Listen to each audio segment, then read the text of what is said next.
until I see you again, to the end we begin. Taste the flame,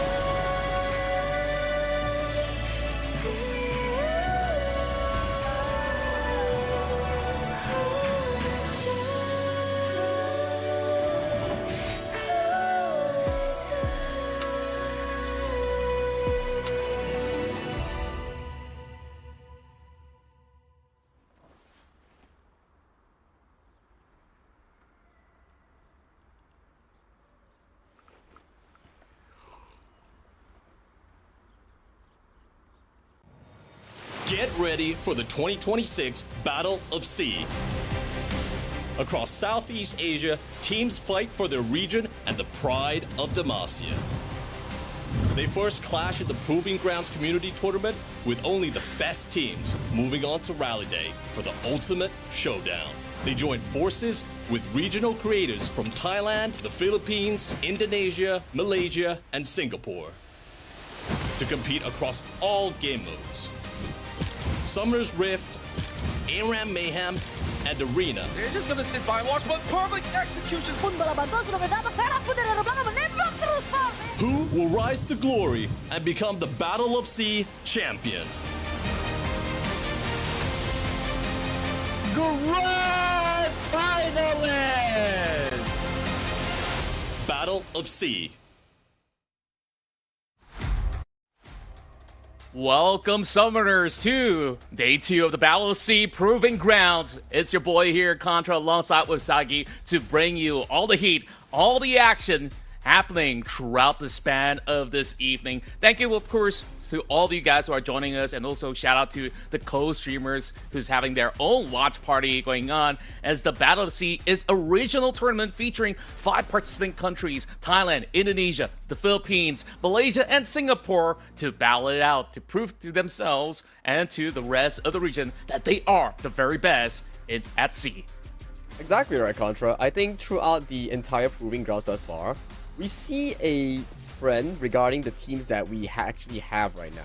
If we look at the remaining teams, we have Team SSS, FRC, Faerie Charm, right? Team FF, and finally WP Academy. I gotta say, out of the 5 regions that you just mentioned, we only have 4 representatives coming in from Malaysia, Singapore, and 1 representative coming in from WP Academy here. So for Thailand, Indonesia, not the best case for them, as they've been knocked out yesterday.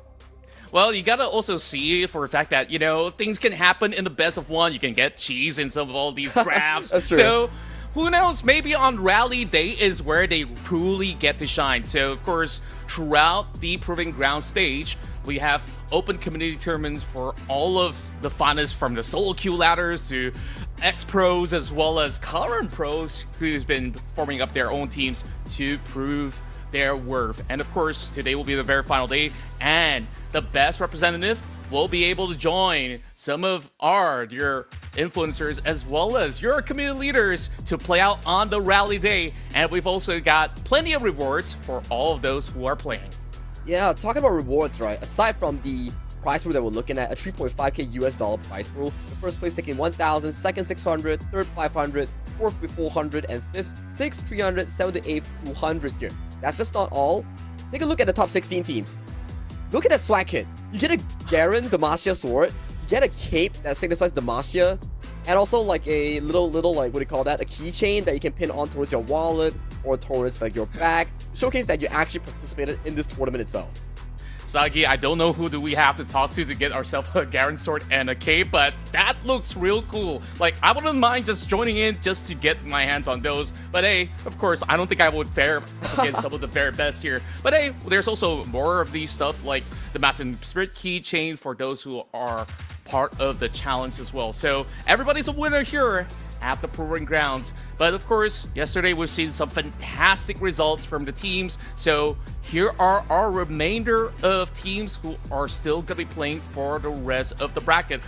Starting off with the lower semifinals, we have West Point Esports Academy that's been able to defeat Concloy as well as 157 in order to make their ends meet, and they will be facing off against a very fearsome Faerie Charm.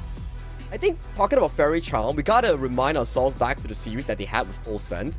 That was an insane series to be talking about. Faerie Charm was like losing 5-6k gold behind against like Full Sends at one point, and then they made a Hail Mary Baron call to get themselves back into the game. And talking about Faerie Charm, they will be playing the first series of the day against WP Academy, featuring LJW in the top lane, PS in the jungle, Sabasky as their mid lane, Quake and Born This Way coming up with the dual lane in that ADC support role.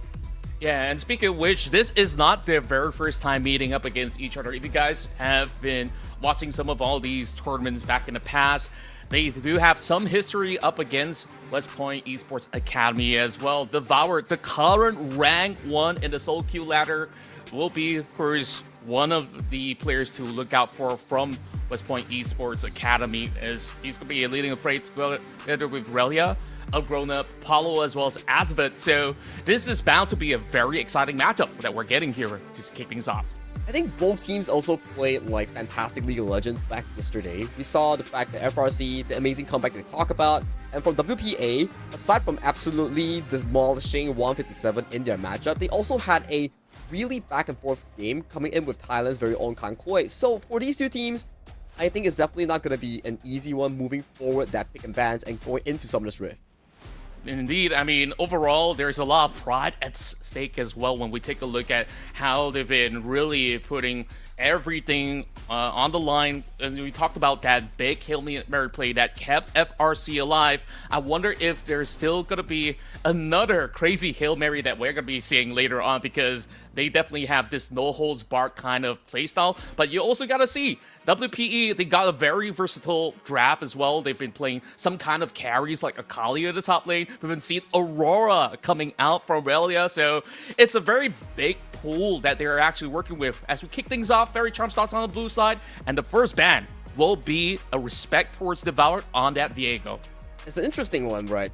So far in the entire tournament, we've seen Jungle Assassins being banned specifically to WP Academy, and also teams like Team FF, which features like carry jungle playstyles on Devour, on the side of Blueprint. So these are interesting bans as well. And talking about the Jace pick, we saw it yesterday on the hands of like Rona. He played it towards the mid lane, and it's a very good flex pick that you can throw in towards the jungle in this patch. That's true, and definitely you could even flex it over the top side. It's just so versatile, and that's the thing that I really love about this brand new season that we're getting with, of course, the Demacia patch. That's why we're in Demacia colors today, and we've even seen a lot of all these focus bans coming out, because that Akali was played by Relia one of the matches prior, so they're just making sure that, hey, if this is a very problematic champion, we might as well just get rid of it. And of course, from West Point Esports Academy, they're also taking out Fiora as well as Nico. Those kind of playmakers as well as late game skirmishes is definitely going to be very pesky, but they definitely don't want to have Born This Way maybe picking up a very cheeky Lee Sin talented bot lane. It's very interesting, right? Because Born This Way in previous tournaments, he was actually playing in the jungle, but instead, he's coming in as a support for Faerie Charm. Talking about support role, right? It's interesting that you mentioned that Born This Way this time around for the support role. Maybe it's like an emergency substitution or like a role swap that we don't really see much often here. But kicking off the pick and bans, we do see LJW locking in that Dr. Mundo here. Likely going to the jungle, because so far in the tournament in 2025 and 2026, we've seen more and more of Jungle Mundo dominating as the premier frontline.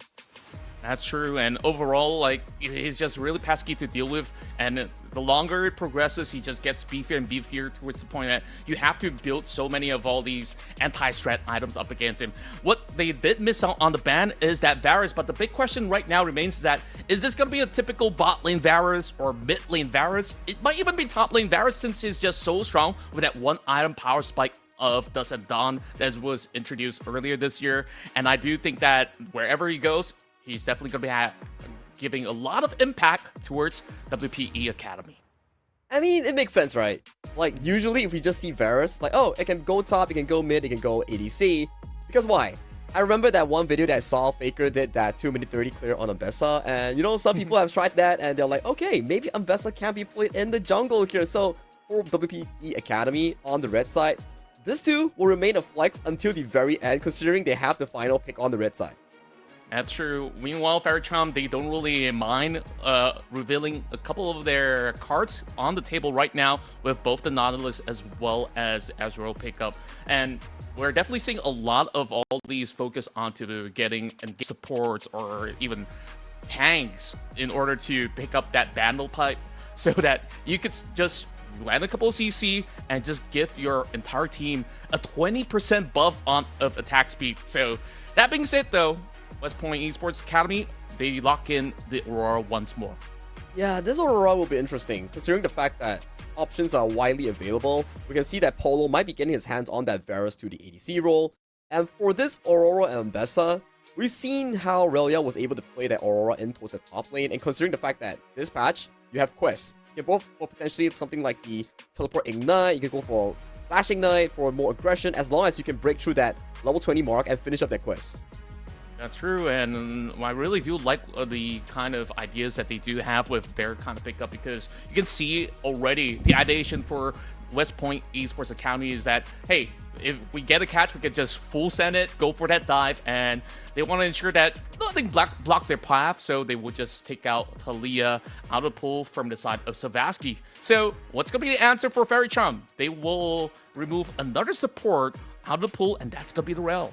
It makes a lot of sense, considering the fact that FRC has already shown their bottom lane duel. So right now is to make sure that Quake and Born This Way gets a comfortable matchup going into that early game here. Because if you were to look in terms of draft, WP, if they do send that Varus towards the bottom side, it's really 50-50. It depends on whichever supports gets their initiation off. Is it going to be Born This Way, spamming his emotes and getting that perfect hook on towards the Varus, or the potential support coming in from WP Academy, formulating that strong 2v2 and suppressing Quick and Born This Way?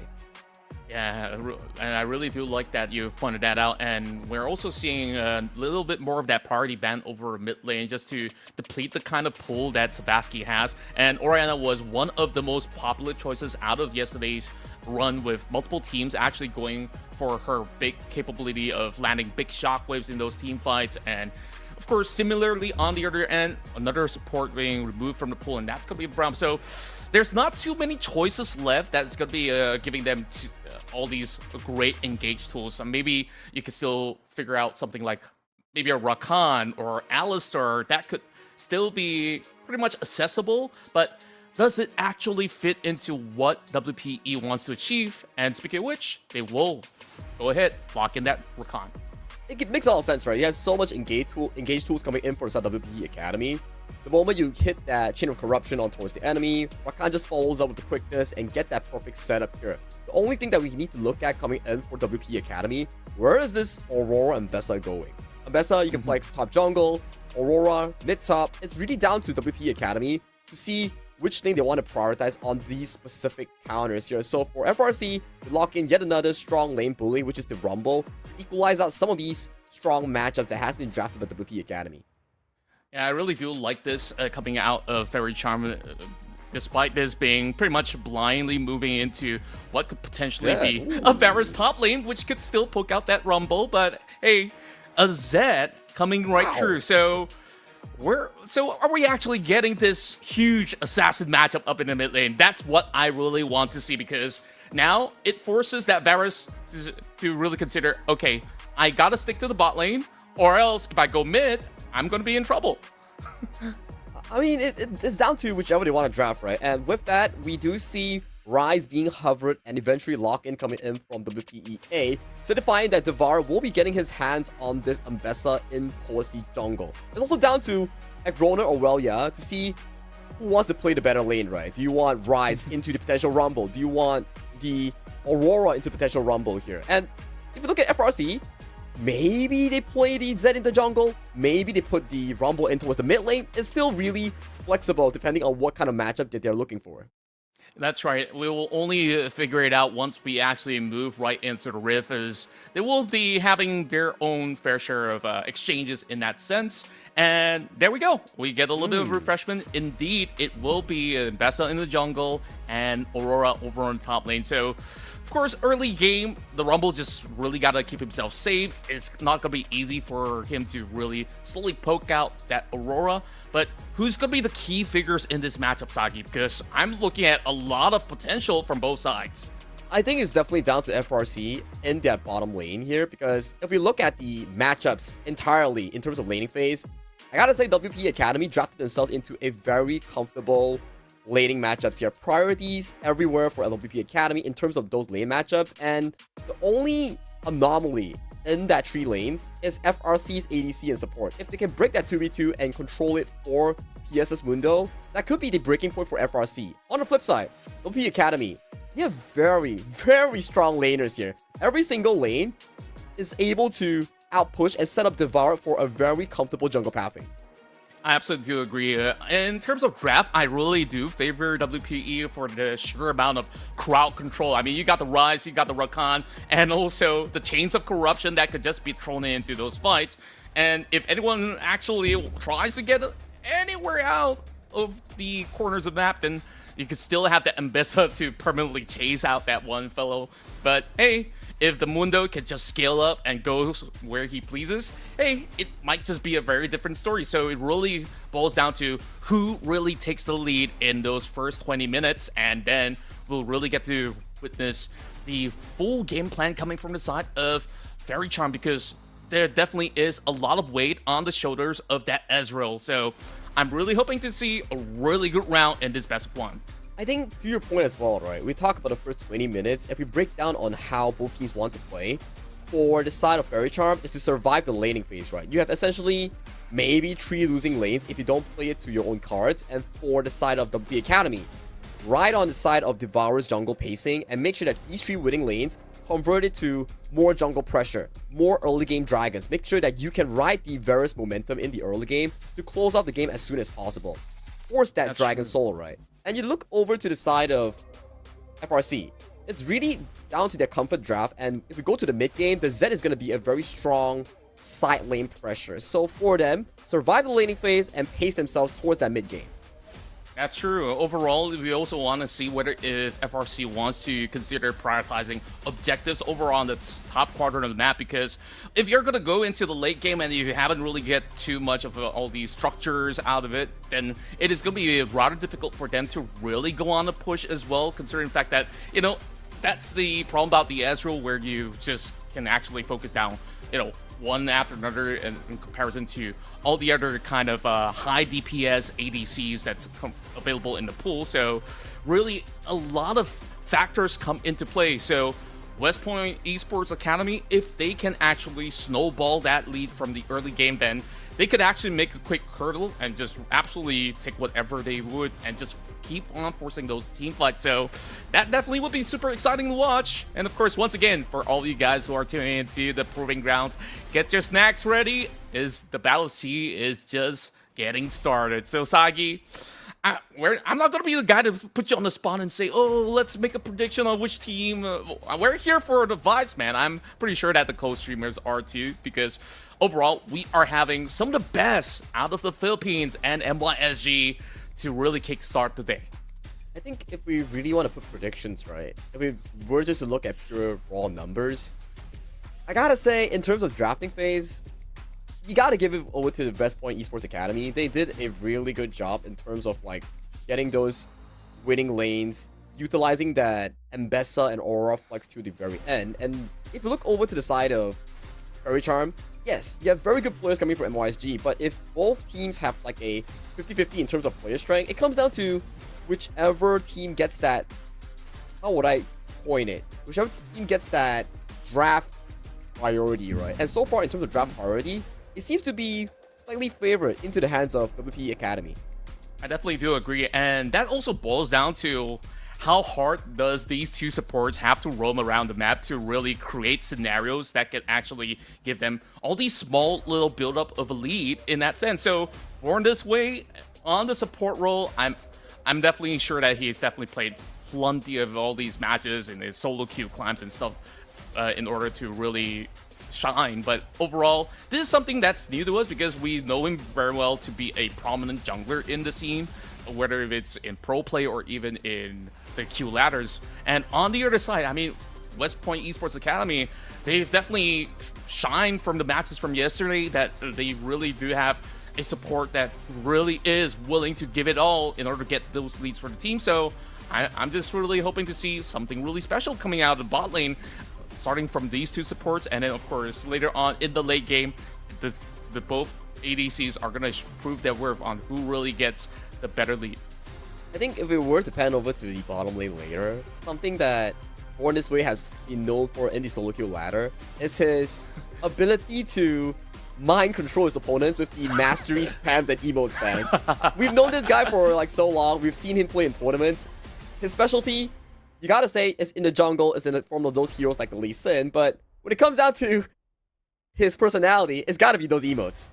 Yeah, I'm glad that we're actually playing on the live server instead of, tournament realm, so that he can actually flex his mastery whenever he pleases. So I think that anyone that has faced him have already gotten used to, okay, this guy, if I start the game, I'm just gonna mute his emotes, and that's it.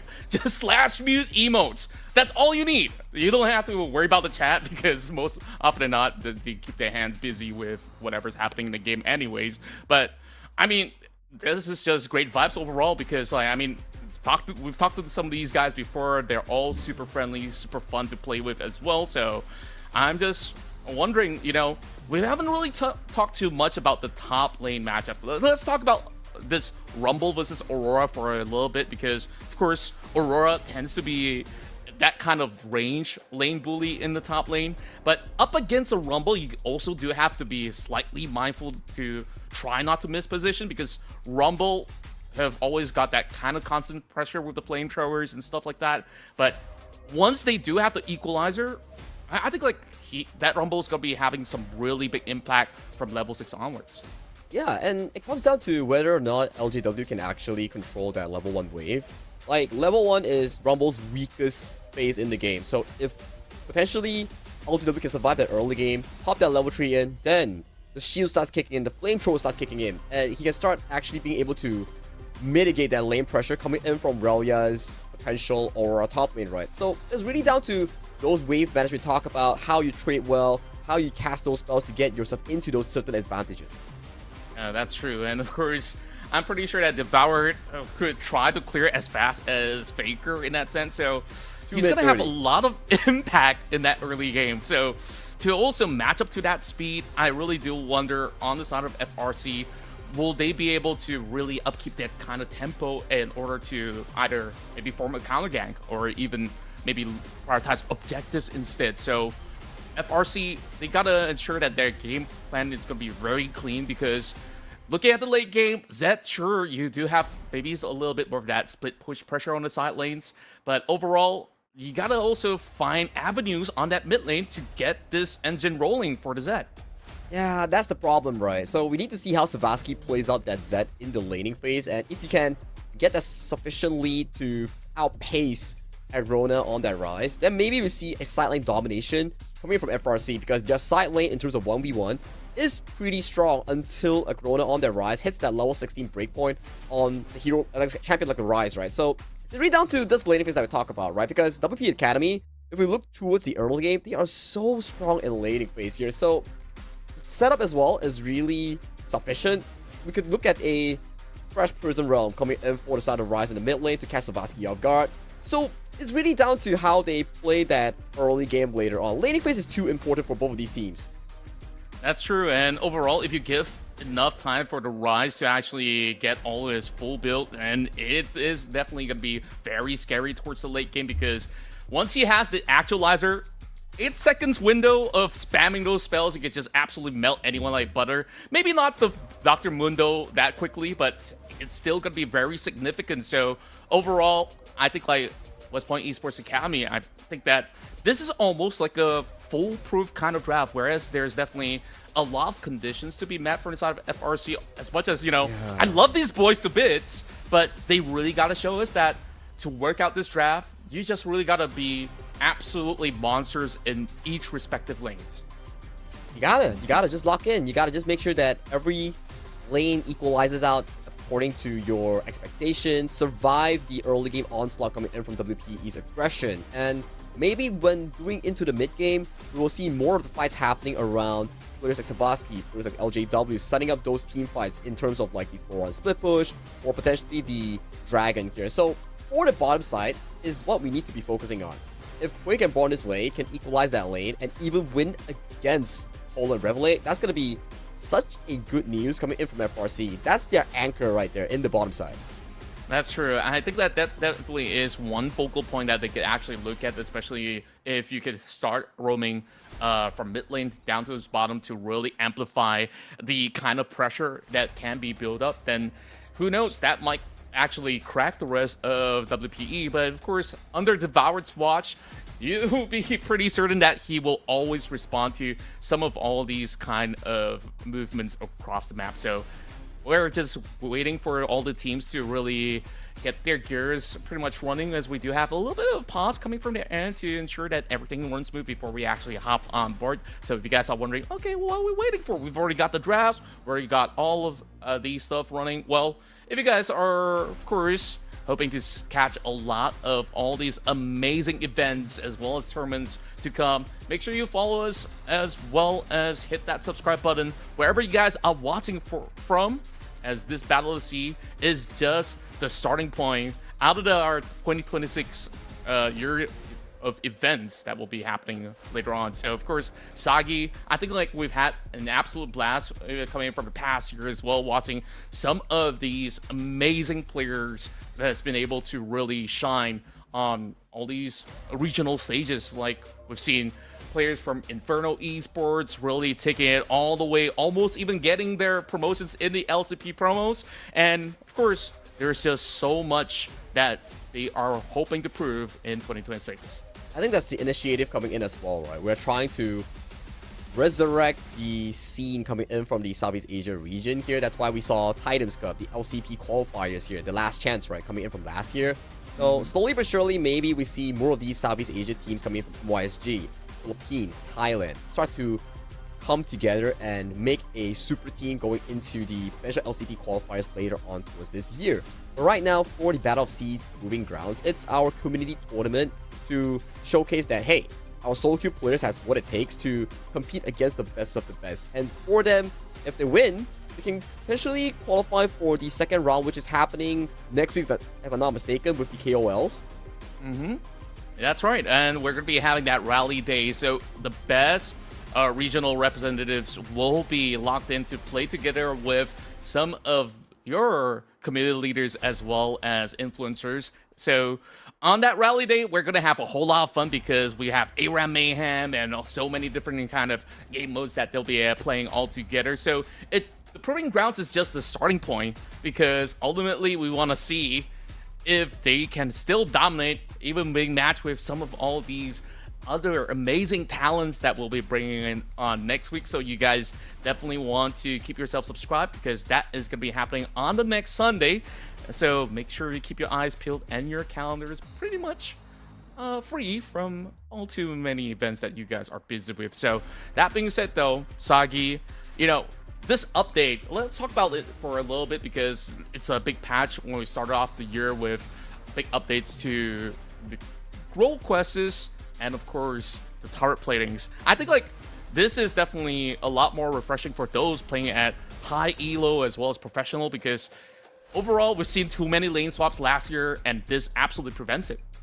Yeah, and I mean, it doesn't fully like prevent it, but it makes you sacrifice something, right? Because if you want to commit for a lane swap, you are sacrificing your quest progression, right? Because right now we introduce quests. Top lane, if you sacrifice them in towards the weak side, you kind of just make it lesser, more of a benefit, because you want at level 20, you want that empowered teleport, you want that additional teleport if you're bringing an additional summoner spell.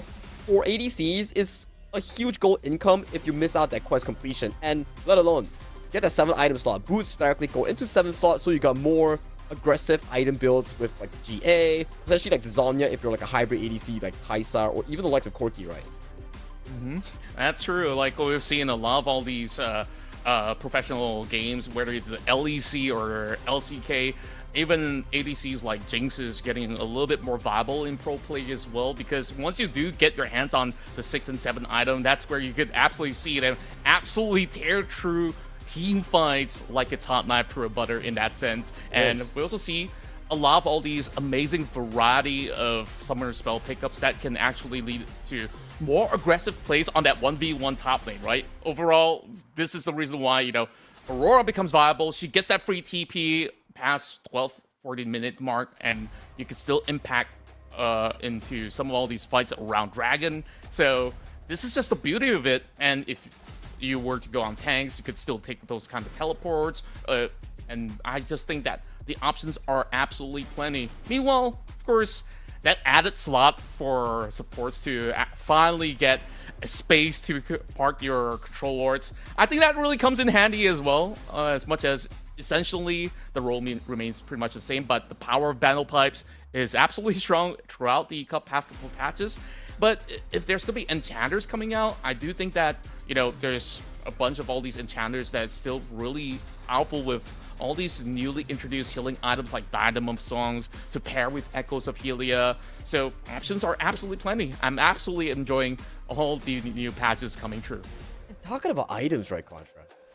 The revisit the item known as the Hextech Gunblade. We've missed this item since like God knows how many patches, and right now it's back in towards this new season of League of Legends. So I do believe that we do see more Akalis coming into pro play to more of these like tier 2, tier 3 tournaments because of like Hextech Gunblade. Because this item fits Akali so well. You jump in with Akali's ultimate, immediately pop the Hextech Gunblade, and you could go potentially for that all in. So for this item to be back, it's good to see some old names coming in towards this. Yeah, speaking of new items, I think that there's a lot of all these new items that can benefit certain champions, and for those that love playing Caitlyn, you know, they got the Hex Optics C44 that just empowers you for that range auto attacks. Imagine getting that headshot in as well. It just doubles it down. And of course, there's just so many of all these interesting kind of builds coming up. And since we do have a Rise, once you have that actualizer up online, man, that is a very, very nasty item that absolutely benefits Rise at this point in time, because you could just amplify your damage output just by doubling the cost of the mana, which is not a problem for Rise at all, right? So within that 8 seconds, you could just absolutely blow somebody up. So I want to see that happen later on, and who's going to be that victim towards the side of FRC. It's like pulling the old Rise ultimate and make it a item, right? Like back then, when you pop the Rise ultimate, you go like on the onslaught mode, you can spam that spell button like a keyboard. And with the actualizer being an actualized item right now, it's more of a, how would I say it, a different item. It's like Shojins for mage users, right? It's like you're just like spamming that. It's like, okay, it's time to all in. Let me pop that and let me like just like swipe my QWER and just spam all my spells.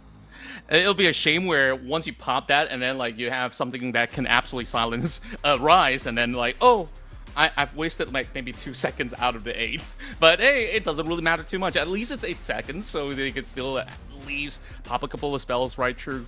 And what other interesting items are there? I think like there's definitely a lot of interesting stuff like Bastion Breaker. If you have those kind of split pushes over on the side lanes, you even have other than the ones that we've mentioned earlier, I think like over. Bean Hunter yeah, the new ADC item. That's pretty good, man. It is, and we've seen a lot of people experimenting with all these kind of builds. We've even seen Nasus is starting to build that item alongside with Essence River, and he just absolutely dunks everybody else with that. So it becomes an absolute monstrosity for those who are facing the kind of crit Nasus build. I mean, those are in mid-elos, you'll see a bunch of them.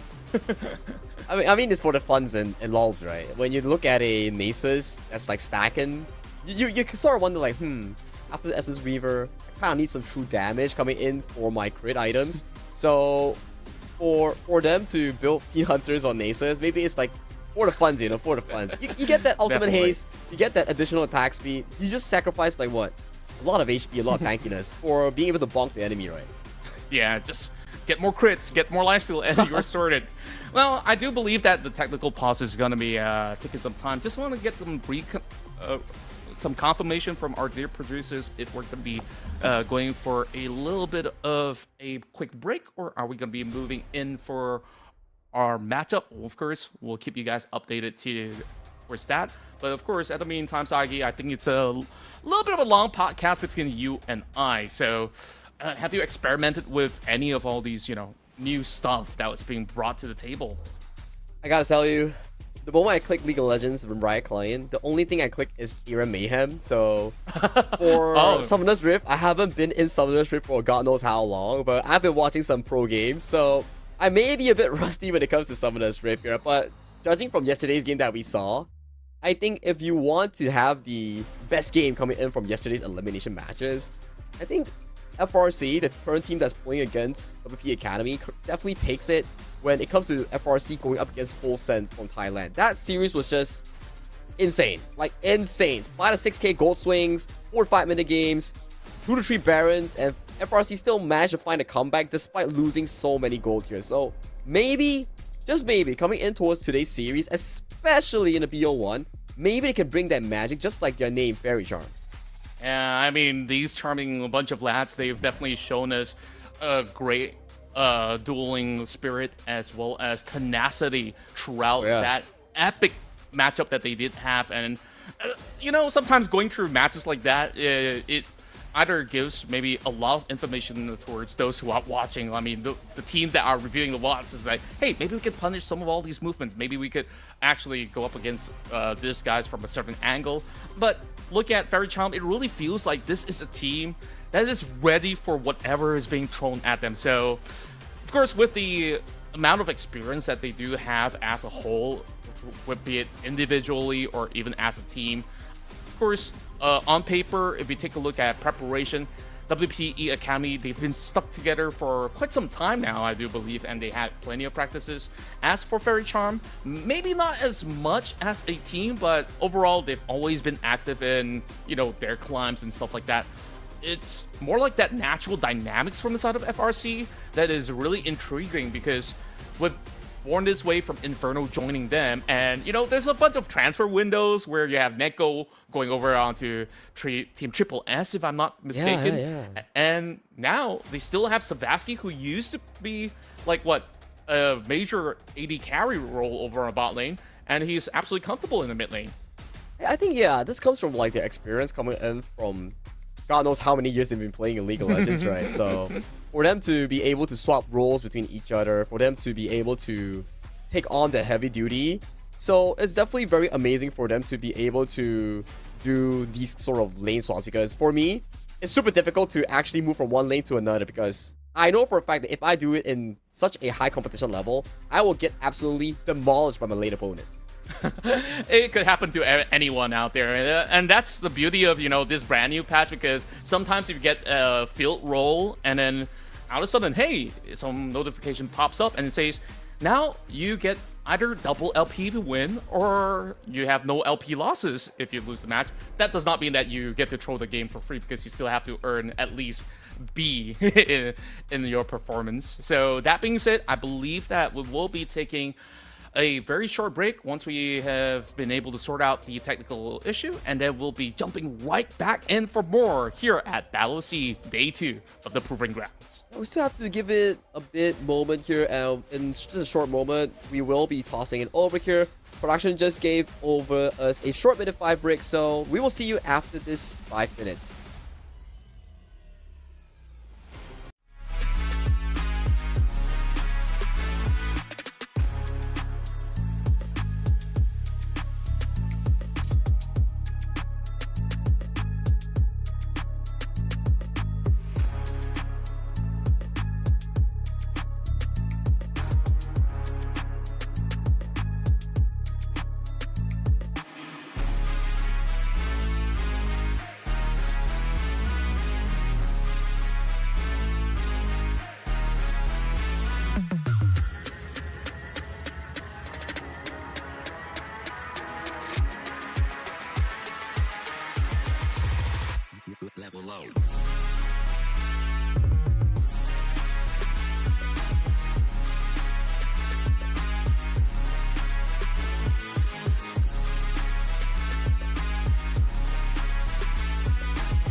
until I see you again.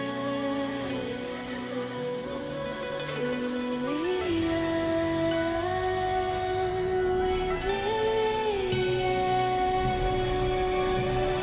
Taste the flame, stay alive.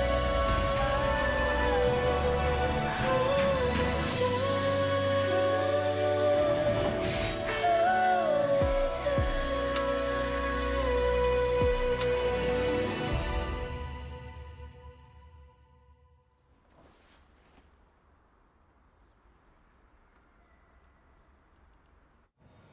Get ready for the 2026 Battle of S.E.A.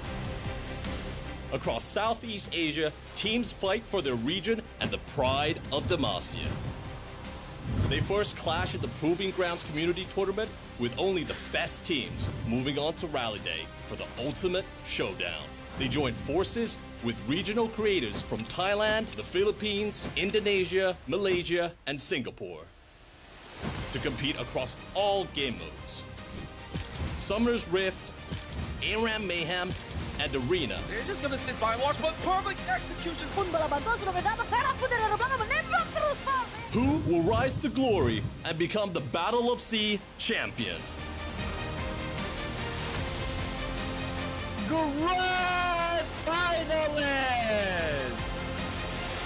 Battle of S.E.A.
Lanterns dance as twilight spills across the open skies.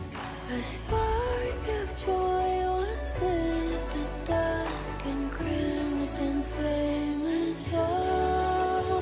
Where voices rose like echoes deep in halls where we belong. Yeah, 海角公里，你见你我，共此时光。愿此情长，四月流芳。Where we belong.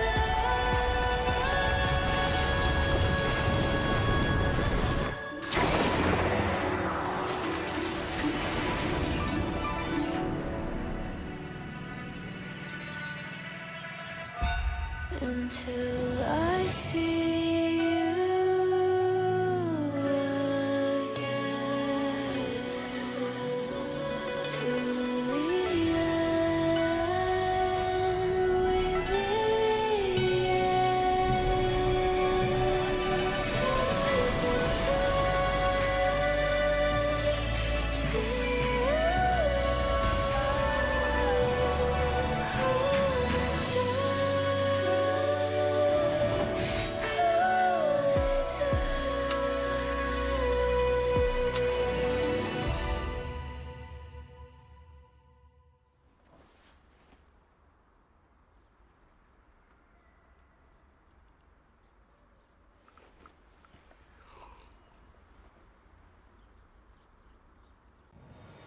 Get ready for the 2026 Battle of S.E.A.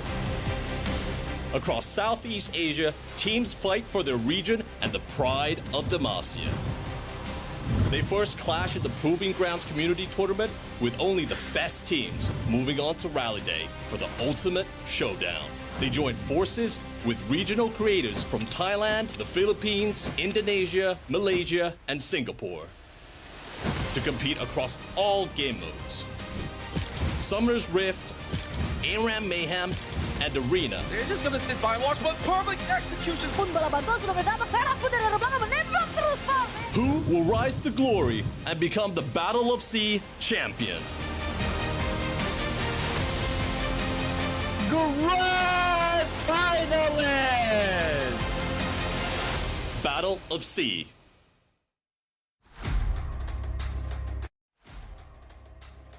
Welcome back once again to our second day of Battle S.E.A. Proving Grounds, as you're with us here, Qontra as well as Sagi, to bring you all of these exciting matches, and hopefully everything's sorted for now because we were already past the draft, and then we had a little bit of hiccups coming in from the technical side of things, and finally, Sagi, we are gonna be back, and now we jump straight right into the rift. It's Faerie Charm versus West Point Esports Academy. It's MYSG versus the Philippines.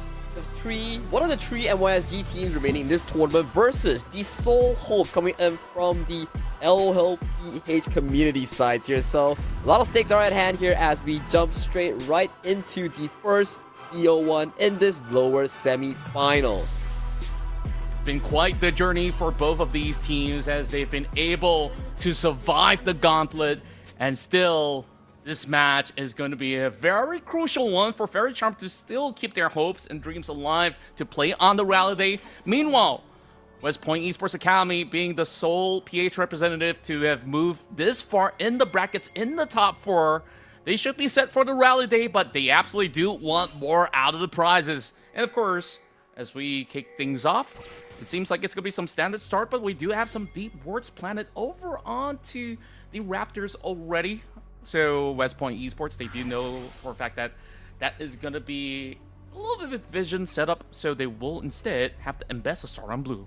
And a very aggressive item setup here coming in for Savasky, opting to go for the Doran Blade into this Rise matchup. And bottom side though, already a very aggressive 2v2 coming in from Born This Way, and also quick against Gochi and Street Sweeper. Yeah, liking how things have panned out so far. Of course, nothing too drastic in the first couple of minutes because you want to look for that level 2 spike, but it is going to be Born This Way, looking for a beautiful dredge line to really chunk down Gochi. Yeah, those Mystic shots are hitting so hard as well on the side of Faerie Charm here. So a very good 2v2 win here thus far coming in from the FRC dual lane here. And I gotta say, Born This Way pretty accurate thus far with his dredge line. Yeah, it's absolutely clean, and we're also seeing a little bit of a brawl coming in from the top side of the map. Relia now has this wave shoved all the way to keep up the pressure up against this Rumble, where honestly the Rumble could not really extend all too far to really get too much out of the situation. If at best he could actually freeze that wave and maybe get a little bit more, as you can see that Aurora is already one full wave ahead.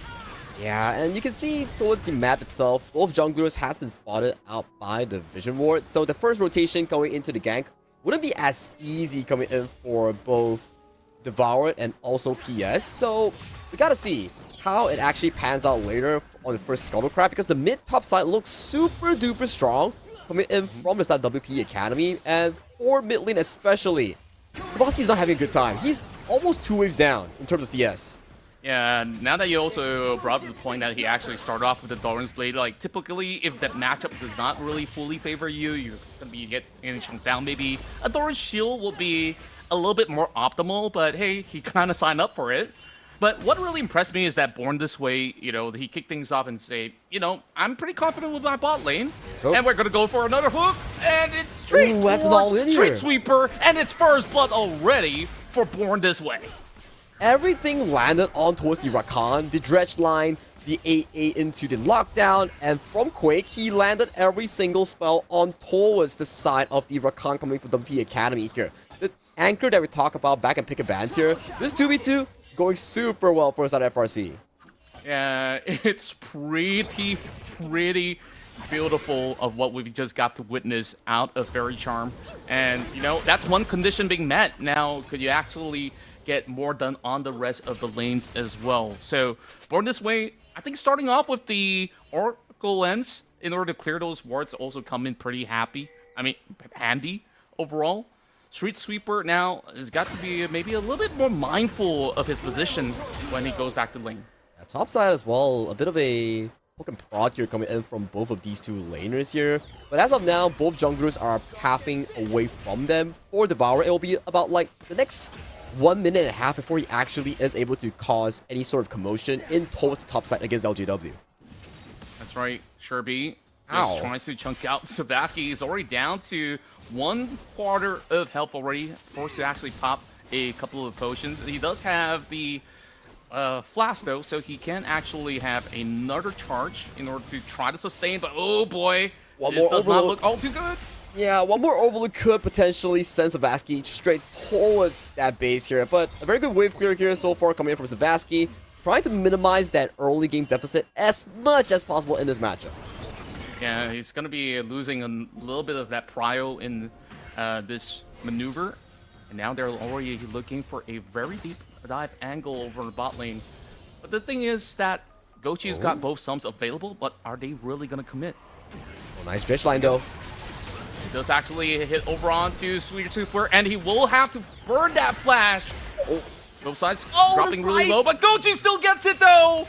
Beautiful snipe from Gochi. That was a overextension here coming in for side of FRC. They already got what they came for here. Burn the flash on towards both the Varus and Rakan, but the supplementary play coming in from the jungler support of the side of FRC was too much. If they just stopped there and contained themselves, that could be such a big win coming in for the side of FRC. But let's check out the replay here. Nice hook on towards the Rakan here. All spells landing on towards the Ezreal here. But a very on-time flash coming in from Revel 8 to dodge away from the ongoing damage. And the final arrow, that was just nice.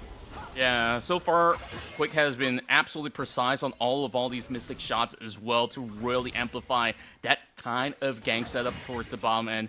I think the beauty of how Gochi did manage to at least get a trade off of that bottom skirmish and still kept that barrier is still could be helping them to sustain for a little bit more in case if that happens again. Of course, meanwhile, the Dragon was pretty much left for the taking for the side of WPE Academy.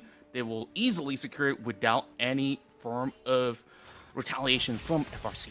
Yeah, interested to see what kind of Dragon Souls are we going to be seeing this game around here, because it's going to be very important, especially on towards this strong 2v2 bot side, for you to stack those dragons as early as possible. It gives the team that's winning the advantage of that soul point to pressure the enemy into risky team fights against you.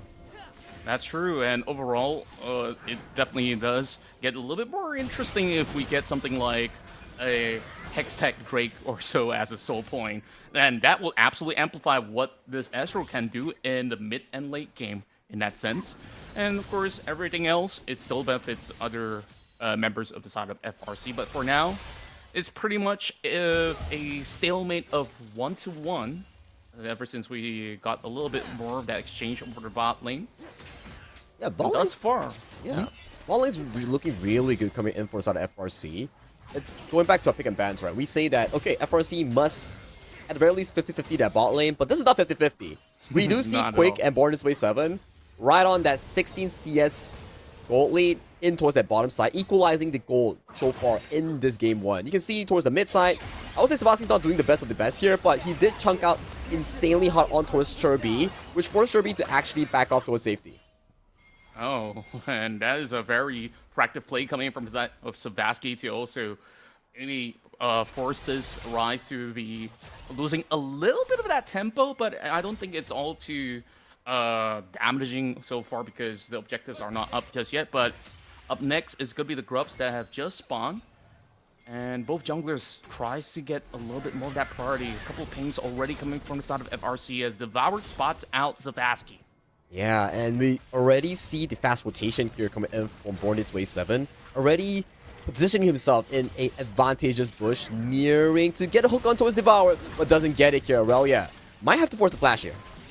Oh, yes, indeed. He has already used his W to actually hop into the pit. And Equalizer. here comes the equalizer, dropping onto Devour, forcing the flash away. And that is going to be a huge hook lion sinker into the fight. Relia jumps into the back line. Meanwhile, Born This Way goes in for the chase, but Sherby is going to be in a little bit of trouble. Devour tries to make his way out of it as Street Sweeper will be the next in line to fall. PS and low will be able to secure it. Devour still gets one exchange before going down. It's a double for PS. And now the options are open for the taking for Faerie Charm. That was a beautiful equalizer coming in for the side of LJW's Rumble, which immediately forced out so many of the key spells coming in from the side of WP Academy here. And then even when we see Street Sweeper coming in with a 4-man Rakan knockout, it wasn't enough. There's no consistent DPS the moment Sherby falls on that rise, which, coming to the conclusion here, this early game has been played tremendously well because of the fact that Born This Way 7 is able to move around the map so much faster compared to his counterpart, which is the Rakan coming in from WP Academy. Take a look at this fight. Grub started coming in from the side of PS, and take a look at the Rumble here. Good positioning, forcing the first flash coming in from Aurora here. Shusha Barrage doesn't hit on towards anyone, but this equalizer, man, forcing every single spell coming in from the Ambessa and Devour. Yes, he has so much damage in towards the early game, but the moment you lose the rise, there's just no constant spell flux to refresh those spells that you're looking for. No DPS, pick down this Mundo. Yeah, the chemistry between Born This Way and LJW have once again been proven to be a very, very nasty tandem. And like you said, massive impact from both the Rumble as well as the Nautilus. And it really didn't help that Relia was in a very awkward position in that fight, forcing that flash. And once they say, you know, let's try to commit and convert something instead, at least Sherby did manage to walk away with one kill. So it does help that Rise to also stabilize to eventually catch up to this build, eventually getting his hands on that Rod of Ages. Yeah, the next few Dragons is going to be really interesting coming in for both of these teams. We'll be coming into a strong contention on whoever can stack those early Drakes and pace themselves towards that strong Drake fight, right? You get that soul point, you increase your combat ability going into that mid-late game stages here. And Born This Way 7, positioning himself in towards the top side, we do know for a fact that Relia has no flash. That's true. So there's only one way that you could realistically get out of fight. So he's got to keep that hop ability just to get himself back into safety. Meanwhile, Heartsteel already online for the Mundo, so he's definitely looking for a couple of these free stacks if he could, but definitely don't want to put himself into danger just yet. Brack's pretty much up online, so we do have the Hextech Drake.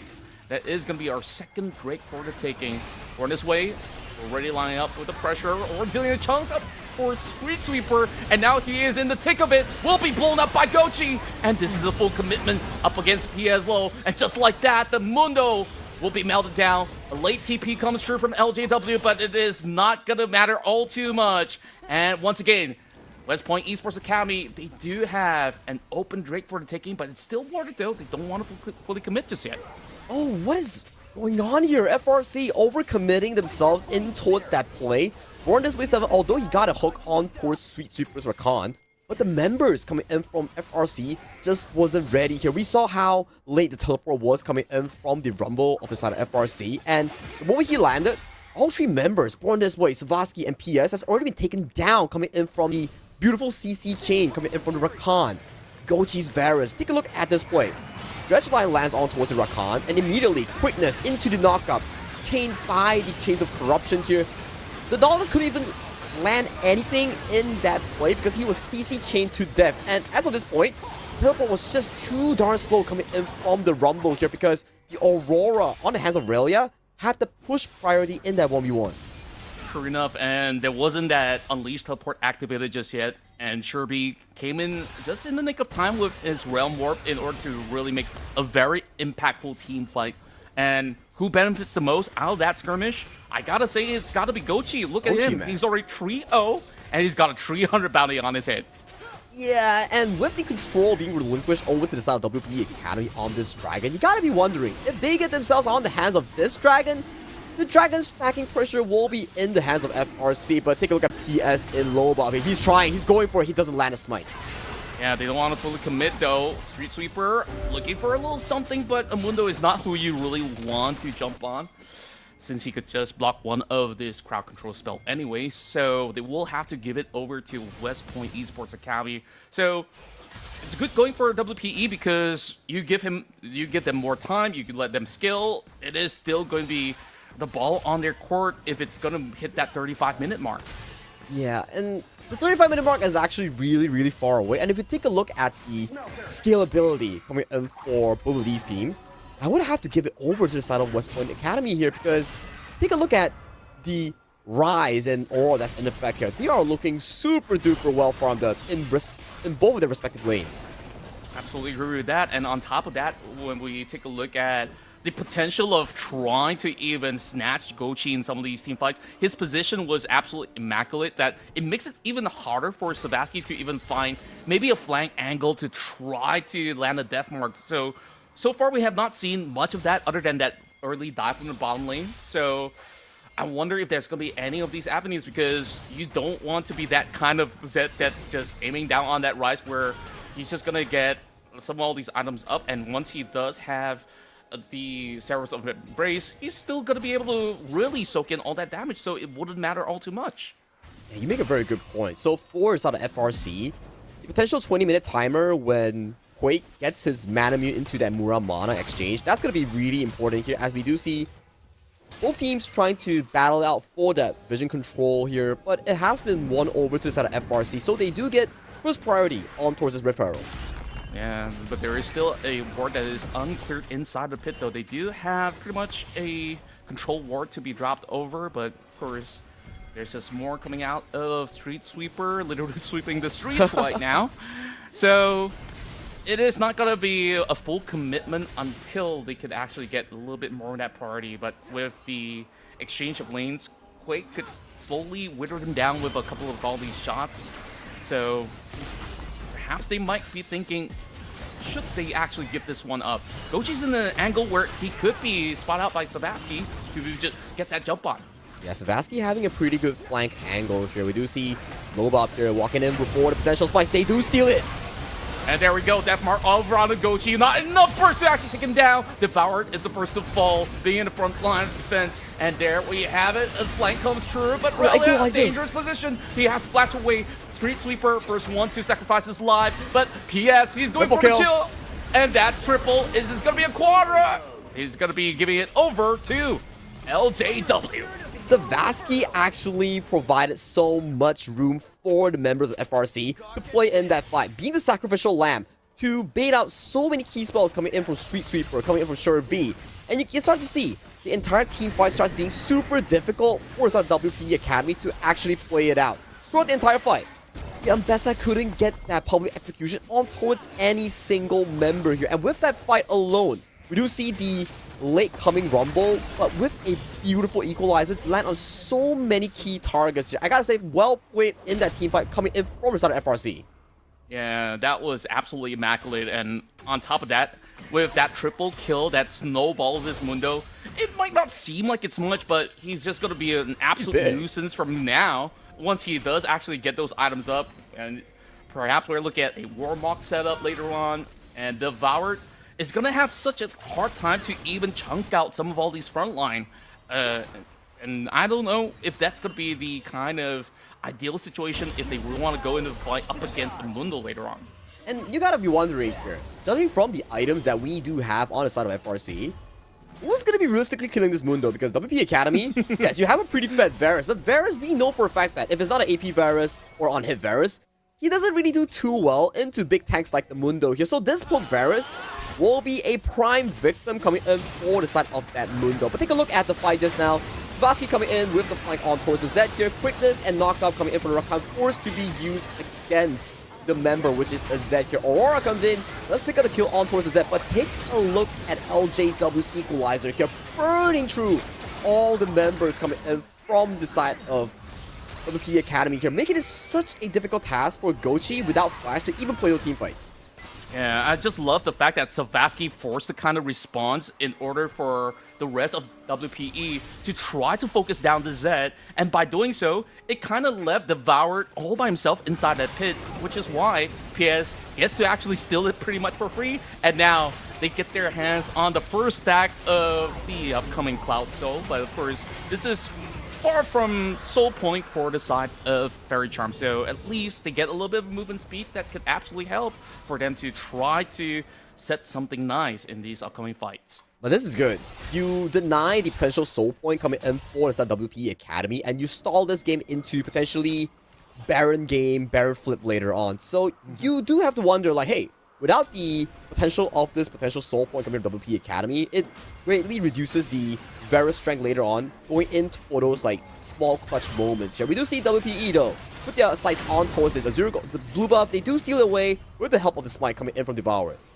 And perhaps it does not really affect them all too much. I mean, Mundo doesn't heavily rely on the blue buff, neither does the Zed. It does come in pretty handy for the Ezreal, so at least they get a little something in return for the side of WPE for the moment.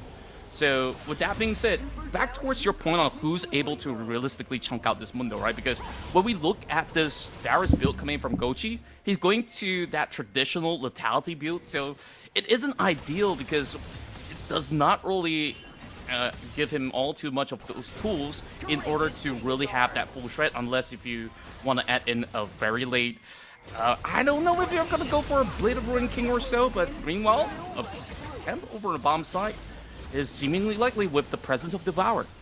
Both teams just swapping sides right now to apply pressure. We do see on towards the top side, FRC having much of the control on towards this mid-top side. For the side of the Academy, they're playing towards their strong suit, which is Sherby on this special late game rise, right? And with the items coming in, big boys, especially that Mundo, he's working on towards his third item.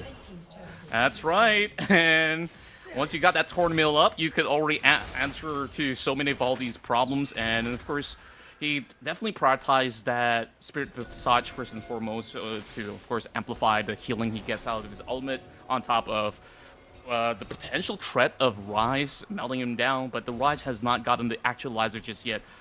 Still on the second item, he's just got himself that Seraph's Embrace for the moment. So we will see a little bit of a standstill from both ends to try to maybe find a little bit more of that avenue as they're working their way towards the bot lane. Fairy Charm. I wonder what are their priorities right now. A lot of vision setup coming from the side of WPE. I think definitely very comfortable setup coming in so far from RC. Although we do see like a lot of defensive vision that's being implemented by WP Academy. But you have to wonder here.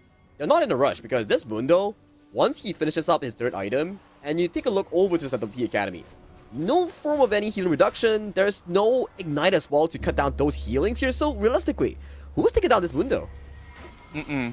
That's the thing that we've mentioned early on, and I think like it's just going to be rather difficult. And I believe he's also going for something like a Vandal Pipe kind of setup into what he's currently building. Of course, he's not going for Aegis, right? So That's it looking could like be a potential. Unending Despair, I think. Like, oh yeah, I have a fair share of ARAM Mundo games, and that's probably definitely going to be Unending Despair here. So it does increase more of this in-combat healing for this big raid boss, which is PS and Loba on the hands of the Dr. Mundo. So that's why. It goes back to a question here. For this game, both sides benefits off of scaling towards that late game marker, but in terms of DPS, it's super heavily revolving around WP Academy's Sherby on that rise to hit that level 16 breakpoint. Sure enough. Meanwhile, an attempt invading into the jungle. Maybe it's slightly too late in order to secure that red buff, but overall, Fairy Charm. They do know that something's cooking over in mid lane, but they will still advance up ahead. Plenty of all these wards set up for potentially the next streak.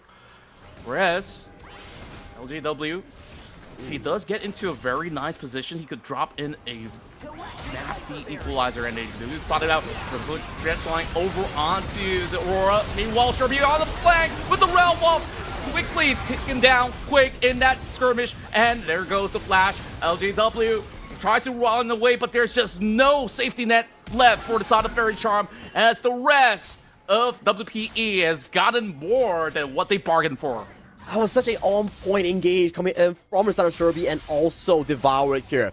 Finding the public execution directly in towards that backline. And we were talking about like, hey, who's going to be having damage to take down this Mundo? They're like, bet, I'm just going to take down all the potential damage dealers, which is LJW on this Rumble, Quick on this Ezreal, and you'll be wondering like, you're just going to be a punching bag with no relevant help coming in from your team, and that was just how the team fight went. The moment Quick and Rumble went down. There is just no DPS, but mid lane here, Deathbar landing on towards the side of Sherby here. Oh, unfortunately, does not connect with the Dredge line though. Now that puts Borna's way in an awkward scenario. Forced to give his life for it with that Tem coming from Savasky, and that just amplifies what WP is building towards right now with another kill in the back. Ooh, True Shot Barrage does actually hit onto Sherby though, but now is where it matters more as the next Cloud Drake is already up online. Well, he does have the Empowered Baron recall upon completing that mid lane quest, so Sherby will be pretty up and available coming in towards this bottom side of the map, coming in for this Dragon take. For Border's Way 7, he's going to be taking the Walk of Shame here, slowly approaching this potential Dragon here. We need to see who lands this potential smite as Faerie Charm looks to be potentially going for this. They're pondering, they're looking, they're thinking. Oh, Savasky actually hops right into the pit, but this time around the Resident just put everything onto the Mundo where the Equalizer does hit over the back line though. Now it is going to be their retreat. Oh, with the round wall, saving all of their lives. What a play by Sherby. That could have been so bad if there was anyone coming in from side of FRC to potentially stop that Realm Warp here. But with the health advantage coming in for side of FRC, they are looking to start off this Baron here. Baron is their strong suit. They found the win against Full Sense yesterday with the Baron flip.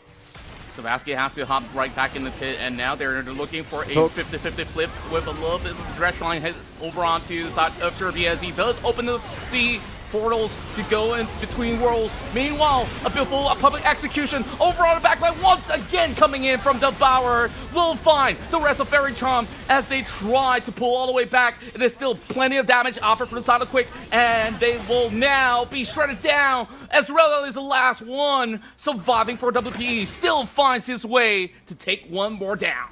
Quick with the masterful positioning here, making sure that he survives the ongoing team fight. As long as the Ezreal is able to keep himself safe, survive the DPS coming in from Relia and Sherby, his potential damage going in towards those later team fights will definitely outshine Gochi, given if Sherby falls as the first member in those team fights. Yeah, that was such a close call. We got to take a look at this again because they just wanted to bait them into a fight, and it all started with this group. Yeah, the Dredge line landing on towards the Rise here, and take a look at Savasky's position here. I believe this Zed actually given so much pressure to chunk out some of the backline carries here, but the Rumble coming from LJW, the Zonia's into the overheat flamethrower, he was cooking the members coming in from the side of WP Academy. It was all hit. Yeah, it might have been a little bit of an overcoat as we go back into another fight into the pits. Looking for a pick over onto Devourer. He will be in the really tricky situation where Rella is the next one to be hooked by Borna's Way as the Mundo goes where he please. He will secure himself a double kill while Sherby still got himself pretty much hit with the ult, and now the Baron is free for the taking for FRC. Tree taken down coming in for South WP Academy here. This does open up the free Baron take coming in for FRC. With this Baron going in towards their slot, they are looking even more comfortable going in towards this mid game here. It's just something about Baron plays and Faerie Charm. Every time it comes to Baron plays, they've managed to find the perfect team fight to flip the script over for themselves. Yeah, it really feels like they thrive in chaos, and they're the ones subscribing to it all the time. But this one was actually instigated by the side of Devourer that got them into really hot waters because they were slightly off of position. This is the problem here. It was a decent engage, but on the wrong target here. You land yourself on towards the Nautilus, but Nautilus is not your main target. And then Sherby, the Rise, was nowhere to be seen in that place. So you don't have consistent DPS to take down that Mundo in towards those front lines here. And right now, with the Baron power play, 4.2k against their opponents here. This is looking super good for the MYSG representatives. Yeah, and of course, there's still some hope left for the side of WPE if they can get their hands on the Dragon Soul. They've already got 3 stacks in their favor. So perhaps that could absolutely allow them to at least weave around the fight a little bit better once they do land their hands on that soul. But of course, now with the Baron power play, it makes things so much difficult for the rest of WPE as they're hoping to siege as much as possible. only still unbroken though, but there is going to be that wave, and that true shot barrage connects onto the tree. Now that's going to be the hook that actually hits over onto one as they fully commit public execution onto Tin Air instead, as PS and the rest of FRC is just running it down into the base, and they'll be able to just melt them out there. Quick coming over the 3 hits, whereas Devour doing what he could to try to annihilate whoever's left out of FRC, and now the inhibitor will be broken up mid, and is this an endgame angle for FRC? With 30 seconds death timers on the clock on all the carries coming in from WPE Academy, this is definitely going to be a straight game push for the side of Faerie Charm, and for them, Faerie Charm, they advance to the lower bracket finals here. That was a beautiful team fight from start to finish coming in from FRC. The dredge line into the ultimate coming from the Nautilus, setting up LJW for the perfect Rumble ultimate, and quick getting that DPS consistently in. This man is so consistent on the Ezreal. Wow, what a matchup that was. Faerie Charm out of Malaysia and Singapore will prevail, and they will move up ahead into the lower bracket finals. Congratulations to them, and of course, commiserations for the representatives of the Philippines. I think West Point Esports Academy, they played their hearts out, but that perfect call, that perfect equalizer, like you said, really put everything to a halt for the rest of WPE, and we will see more of FRC later today. If I were to give my personal MVP in that game, it's really difficult, because if we talk about potential of team fight, the beautiful equalizers coming in from LJW was really, really spot on. But if you want someone who's just a Mystic consistent, it has to be Quick on that Ezreal. He was so darn consistent in those team fights, barely dropping to any of these engages. It's got to be between these two players here. They were so good in those team fights. Yeah, especially when you take a look at all the early game highlights on how Quick have already hit like almost 100% of all his skill shots. It is just so nasty to the point that he's got all these efficient builds up online, and then once he does have that endless hunger, it's almost no point jumping onto Ezreal anymore, because she's just gonna heal back up very, very swiftly. So that was just so well played. I definitely do want to commend on the side of West Point Esports Academy, because at a certain point in one of those team fights, like you said, they don't really have to deal with the Mundo. They just gotta take out all the rest of the carries, and I think like they kind of forced their hands a little too much in doing so. Oh yeah, I think so as well, yeah. So for us, I do think that we will be going to a short break, if I'm not mistaken, before we go into the next series here. That's true, and of course, we'll catch you guys in a couple of quick minutes. So do stay tuned for more action here at the Battle of S.E.A Proving Grounds Day 2.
everyone, welcome to the Battle of S.E.A Proving Grounds here in League of Legends here. And so far, that game just now was a heck of a roller coaster here. Everything was pointing towards to a beautiful draft finish coming in for the side of our, sadly to say, WP Academy, which got eliminated on the hands of FRC. So right now, FRC off to a very good start in their lower bracket run here, making it all the way to the lower finals already here in the Battle of S.E.A. Their opponents may be coming out of between two teams, Team FF or Team SSS.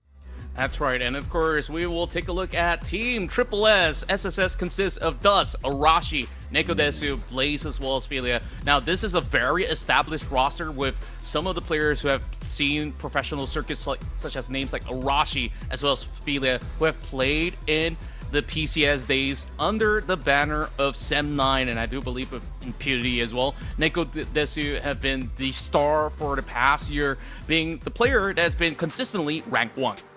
And talking about Team FF as well, we do introduce some of the familiar names coming in from what used to be Faerie Charm. We have Weakside Wally, The Blueprint, Eric Link, Gentleman 1x1, and Euro, comprising of the 5-man roster here. Coming in from yet another team, Malaysia and Singapore for the Proving Grounds.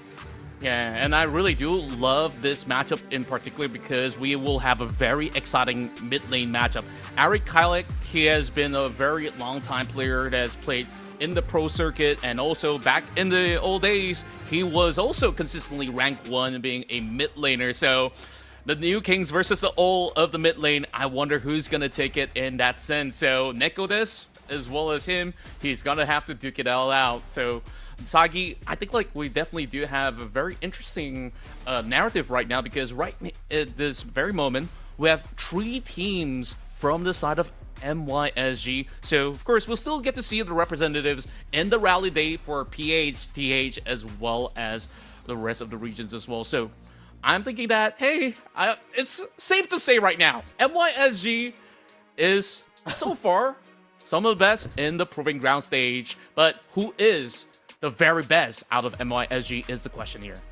Yeah, it's down to these 3 teams, right? But in this upper bracket finals here, we will have Team SSS going up against Team FF in the first game of this upper bracket here. Winners advances to the grand finals, awaiting of whoever falls down against the series against Faerie Charm. So let's kick off the pick and bans here. We do see a very strong jungle focused bans coming in from Team SSS. We do know for a fact that the Blueprint, this player, he's a master in terms of the jungle carry pool, which you can see Rengar, Hecarim, and also the likes of the Naafiri all banned against him.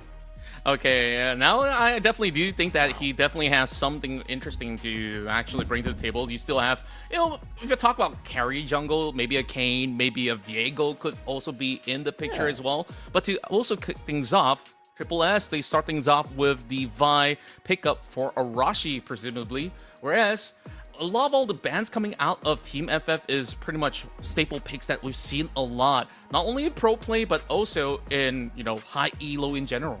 Yeah, and judging from the playstyle coming in from Gentleman 1x1 and Euro, they like to play the playstyle which revolves heavily around like late game EDCs, such as the Jinx, such as the Yunara here. Potentially that could be a pickup here, but my oh my, we do see a Zahen being hovered and potentially locked in coming in from Team FF.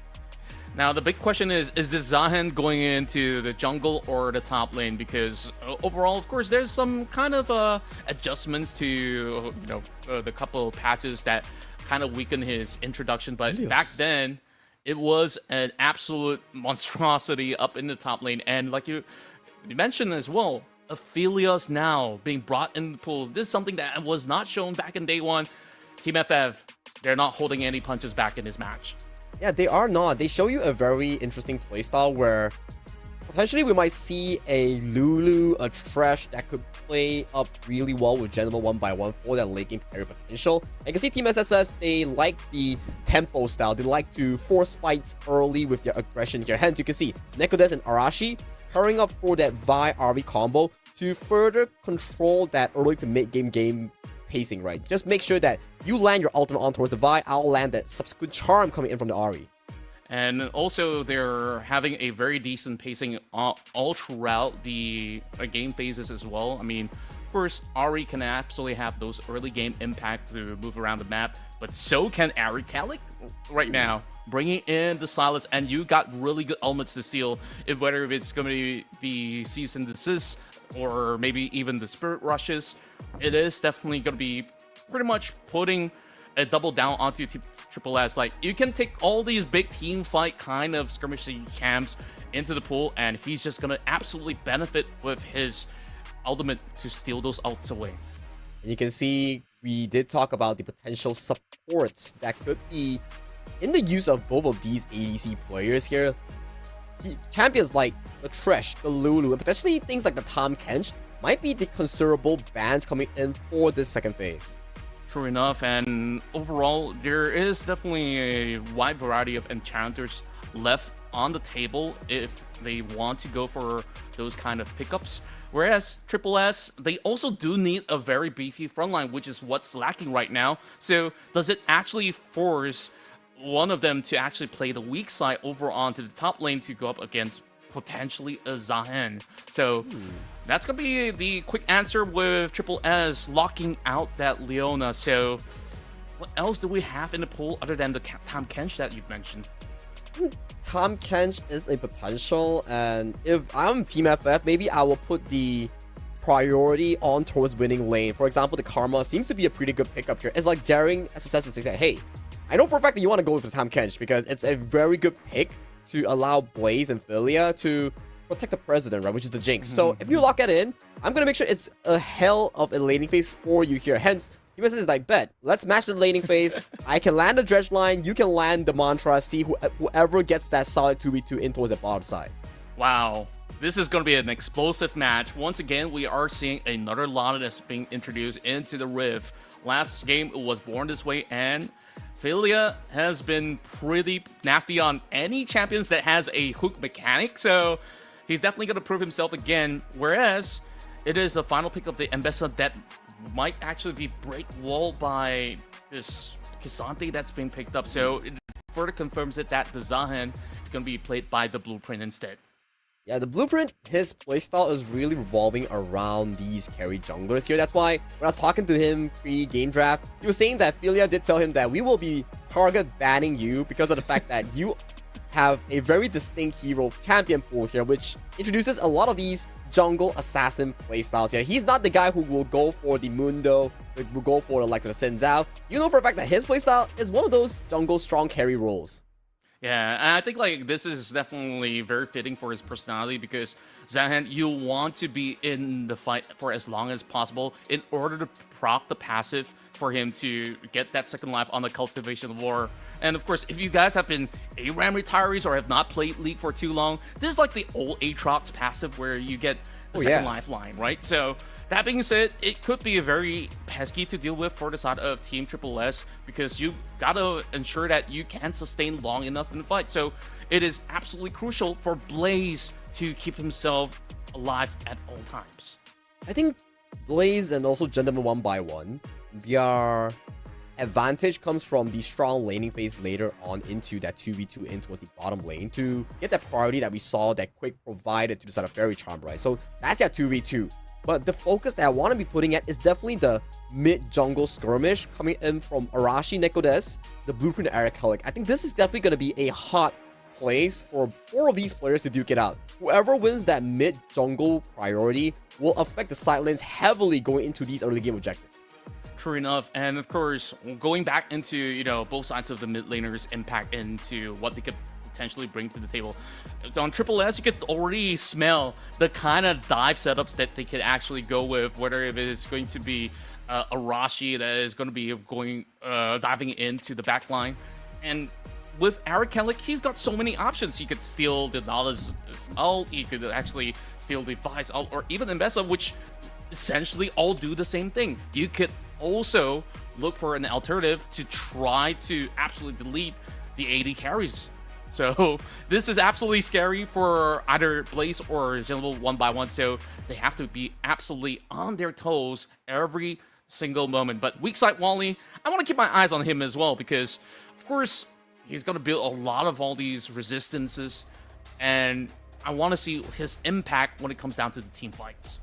Yeah, the team fight is definitely going to be an interesting one coming in for the side of weak side Wally here. We've seen for a fact that how well he pilots these tanks like Sion, like the Kasante here. So coming in towards this matchup here, we do have Team SSS coming in from the Malaysia and Singapore region.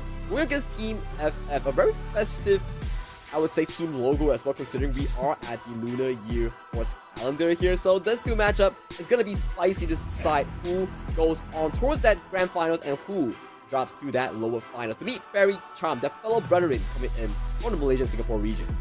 Now that you pointed it out, maybe Team FF actually stands for Festive Fortune instead of your typical FF15 for FF20 back in the matchup. But of course, there's no forfeits here in the tournament realm as Battle of S.E.A. They're here to prove that they are the very best out of NYSGM. Ooh, we're already having some spicy stuff being cooked up, and I believe Feeling might be able to spot some vision, so they will be a little bit more wary on what they're bringing to the table.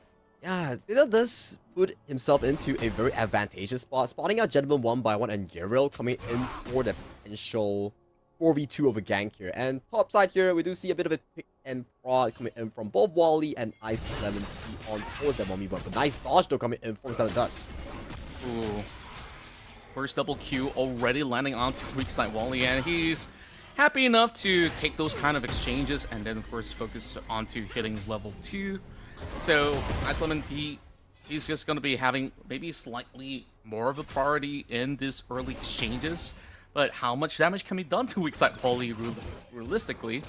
But Gentleman 1 by 1, he's in a really good position to absolutely hurt the bot lane of Triple S. Summoner here already popped by the side of Triple S here, so that is an advantageous laning phase going in favor of Team FF. You can see aggressive Summoner heal, and they are going for that level 1 poke here. That's the affiliate strength that we talk about, right? That level 1 with the passive here. Look at him, he's just chunking out Blaze, forcing that potential barrier. Ooh. He doesn't care. He's like, I don't mind if his minions are hurting me slowly. I'm just gonna do as much damage I could up against Blaze. And now, just because of all these small maneuvers, Hero as well as Gentleman 1 by 1 and just naturally would gain so much more of a pressure up against the rest of Triple S, and there's just not much you can do in this lane, and that might actually force Blaze to miss quite an amount of CS. But fortunately, right, we do see the blueprint on the Zahan. He's pathing over to the top side here, so there won't be any form of a early dive on towards Blaze or Philia here. And fortunately for Team SSS, Arashi is also slowly but surely coming in for their aid here in this bottom side of the map. Yeah, true enough. And Blaze, he's happy enough to just sit back and get some last hit going for himself, while Philia could still maybe aid with just, you know, the passive proc from the item quest for him to get some HP back for the side of Blaze, so it's not too worrisome. Still has double sums up available other than the heal that was being popped by Philia early on. So it will definitely be a very neutral standpoint on how this early phase of the game will pan out for both sides. At the very least, we do need to point out over to the side of Team SSS, Nekotes is doing a superb job in winning in that CS here. 12 CS lead against Eric Kellick here. That is, what, 2 waves? And take a look at top side though. Ooh, perfect timing coming in from the blueprint as he yoinks Ice Lemon Tea back, and it's just slightly outreach underneath the turret, but Philia is getting hurt right into the battle with the crescendo up online. Gentleman 1 by 1 flashes in for first blood, but the fight's not over just yet. But Blaze, he gets excited and he will look to secure a double, but he is being snared into position. Here will survive. It's more of a window towards the side of Team SSS, because as long as Blaze as an ADC survives that 2v2, he's actively able to absorb all this EXP that's left available for him. But for Gentleman 1 by 1, he does get the first blood though in that case here. As we take a look on towards the highlights here, you see the link coming in from the Karma here, forcing both Flash here. Nautilus getting hit by almost every single spell, utilizing the Flash to pull away safety here. That's how the Jinx coming in for this play managed to get that reset here. Especially if he does flash forward, maybe you get that solo kill. Yeah, absolutely love how Blaze was so calm and composed in that fight in order to really get the nice trades going where Philia, he didn't mind going down as much as he gave the first blood away.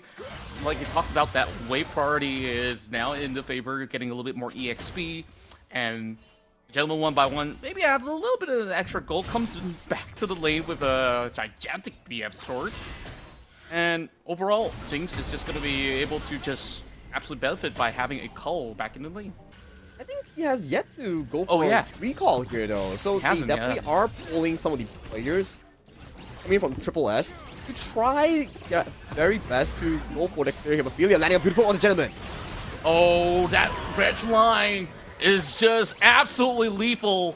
Securing one for Arashi, knowing for the fact that they've already blown both flashes, and just like that, Race is just going to absolutely be dominant and just stay to finish up those Cull stacks. We were talking about, like, hey, that wave doesn't look too good for the side of Blaze because he hasn't taken that recall. But the fact that Philia landed the perfect dredge line into the Q coming in from Arashi negated everything that we just said and allowed for a perfect recall into especially one tower plating into the pockets of Blaze. Yeah, and once they actually get back in for some of all these cash outs, he's just going to be absolutely having a breeze of the time and just delaying the recalls for a little bit, and that's going to be a second hook onto Euro. Mana, though. I don't think they could actually do much. Like you said, not much mana for him to really work things out. Gentleman 1 by 1 pops in the ghost, but could not get the last hit done. That was just too close for comfort here, but it does put Team FF back into a very advantageous spot. But take a look at Nekodes here. He's trailing from behind, and he might be potentially getting this kill on a flashless Aphelios. Oh, got the timing absolutely perfect, and Spirit Rush to secure it. Easy peasy for Nekodesu, and it's just going to make things worse for Arakelik because we talked about Arakelik being waves behind. He hasn't really completed any major recipes just yet, so he's just got to really hang on until there's certain opportunities for them to really find something. Oh, where's this rocket going? Oh, he stole it! What? That is just absurd. The timing! Okay, timing-wise is definitely amazing coming in from Blaze. And you gotta think going into the side of Gentleman 1 by 1's brain is like, hey, I died 3 times in a row despite getting first blood. I'm not having a good time. And what do you mean going into lane and have to fight a Jinx with blue buff? it goes from bad to worse. That's all I can say. But hey, the only good thing going for them is that Blueprint did actually get the dragon though, so that's gonna at least help them in the long run. Yeah, it's a consolation prize. It does slow down the game tempo in towards the side of Team SSS, but you gotta wonder here. Right now, with no relevant spells coming up for the side of Team FF, it's really difficult for them to actually force a play, considering Zahen is not the most active junglers compared to Arashi's Vi. True enough, and overall, like, Zahen also needs to hook up some of all these expensive items, whether if it's going to be the Sun Sky, or if you're looking for something like a Triforce later on. It will take a while for them to actually get activated while we look for some opportunities over the top side. There could be a potential where Arashi might take a visit up against the Santi up towards weak side Wally, but some pressure being built up as they do want to get their hands on Grubs. They do want to. You can see the aggressive positioning coming in for all the members coming in from Team FF and Team SSS, but they don't know where is Arashi here. He's finding a potential flank coming in for this Grub play. And there we go. Perfect initiatives being set right in from Team FF. They dive right through. They find their target as Nekodes absolutely gets dropped instantaneously. And they just have to forfeit the Grubs over the hands of Team FF. 2 objectives so far, all secured by Team FF. Pretty good CC chain coming in for side of Team FF and absolutely shutting down Nekodes in trying to combo with Arashi in that ultimate into the charm combo here. So I would say that they played a much better team fight compared to SSS for that specific Grub play. Yeah, and then some of the members of Team Triple S were not fully in position to also respond to that, which is why that once Neko was actually being caught out, they just decided, you know, it's not really worth it to really go full-on brawling up against a 4-man advantage coming from the side of Team FF. And you gotta wonder here, who can realistically take down this Jinx going into the later stages of the team fight, I would say that it actually puts a lot of pressure on towards the shoulder of Eric and also the side of Wally in finding the potential flank against this Jinx, which is a late game monster that's having a fantastic early game thus far. Yeah, you actually brought up a really, really good point. Like, maybe the other opportunity is for Blueprint to maybe come in later to fight, then to actually start the fight, so that he can actually find a Grim Deliverance to just hop over the back line and start chunking them down. And that could actually be one of the alternatives, but it's a long shot until we actually get to see how they eventually navigate those team fights up to find Blaze. Yeah, Blaze is going to be an important target later on for Team FF to look to try to put into a not so comfortable spot, as we do see pings coming in towards the bottom side here. A lot of focus is pointed on towards that bottom 2v2 in controlling that bottom river. Yeah, they're just trying to absolutely set up for the second Drake as well, and ensuring that there is a little bit more window of opportunity. Rashi moves right in, weak side Wally. The execution lands. Being full sended, and that's going to be a second L as the all-out is being pulled in order to get him into the position to flash back into safety. Great play from Wally. Yeah, very, I would say, patience coming in with his rotation of spells. The W for the CC immunity, the flash to make sure that no follow-up spells will be coming in from Arashi or Ice Lemon Tea. So a beautiful weak side play coming in from the man himself. Literally, the man that names himself Weak Side Wally. He knows that all he has to do burn all these big spells, and maybe we might have a chance to actually get some big payoffs when it comes down to the next objectives. You can see the payoffs as well, right? He's 1 kill in favor against his lane opponent, and he's also 2 waves ahead of Dust in this top lane matchup here. Hero has to force the heal here in towards the bottom side, but no follow-up will be coming in from the side of Team SSS. Yeah, so unfortunate that he does not have his season desist because he sort of put it up against Wally. Else, that could have actually been a very good gank up against Gentleman 1-by-1. So, you see, the long game plan from Wally was absolutely big brain, and he walks back in the lane, got that Iceborne Gauntlet. So, it will not be all too easy for Ice Lemon Tea to really seize much of an opportunity, though he does actually have a Eclipse in hand already. Yeah, Eclipse and an Iceborne Gauntlet here, that's a very beefy Cassante for this Ambessa to really handle in this phase of the game here. So for the side of the top lane coming in from Triple S, which is Dust, is for him to really rack up those resources, scale into that mid-game team fight, potentially around the second or third dragon later on in that bottom river.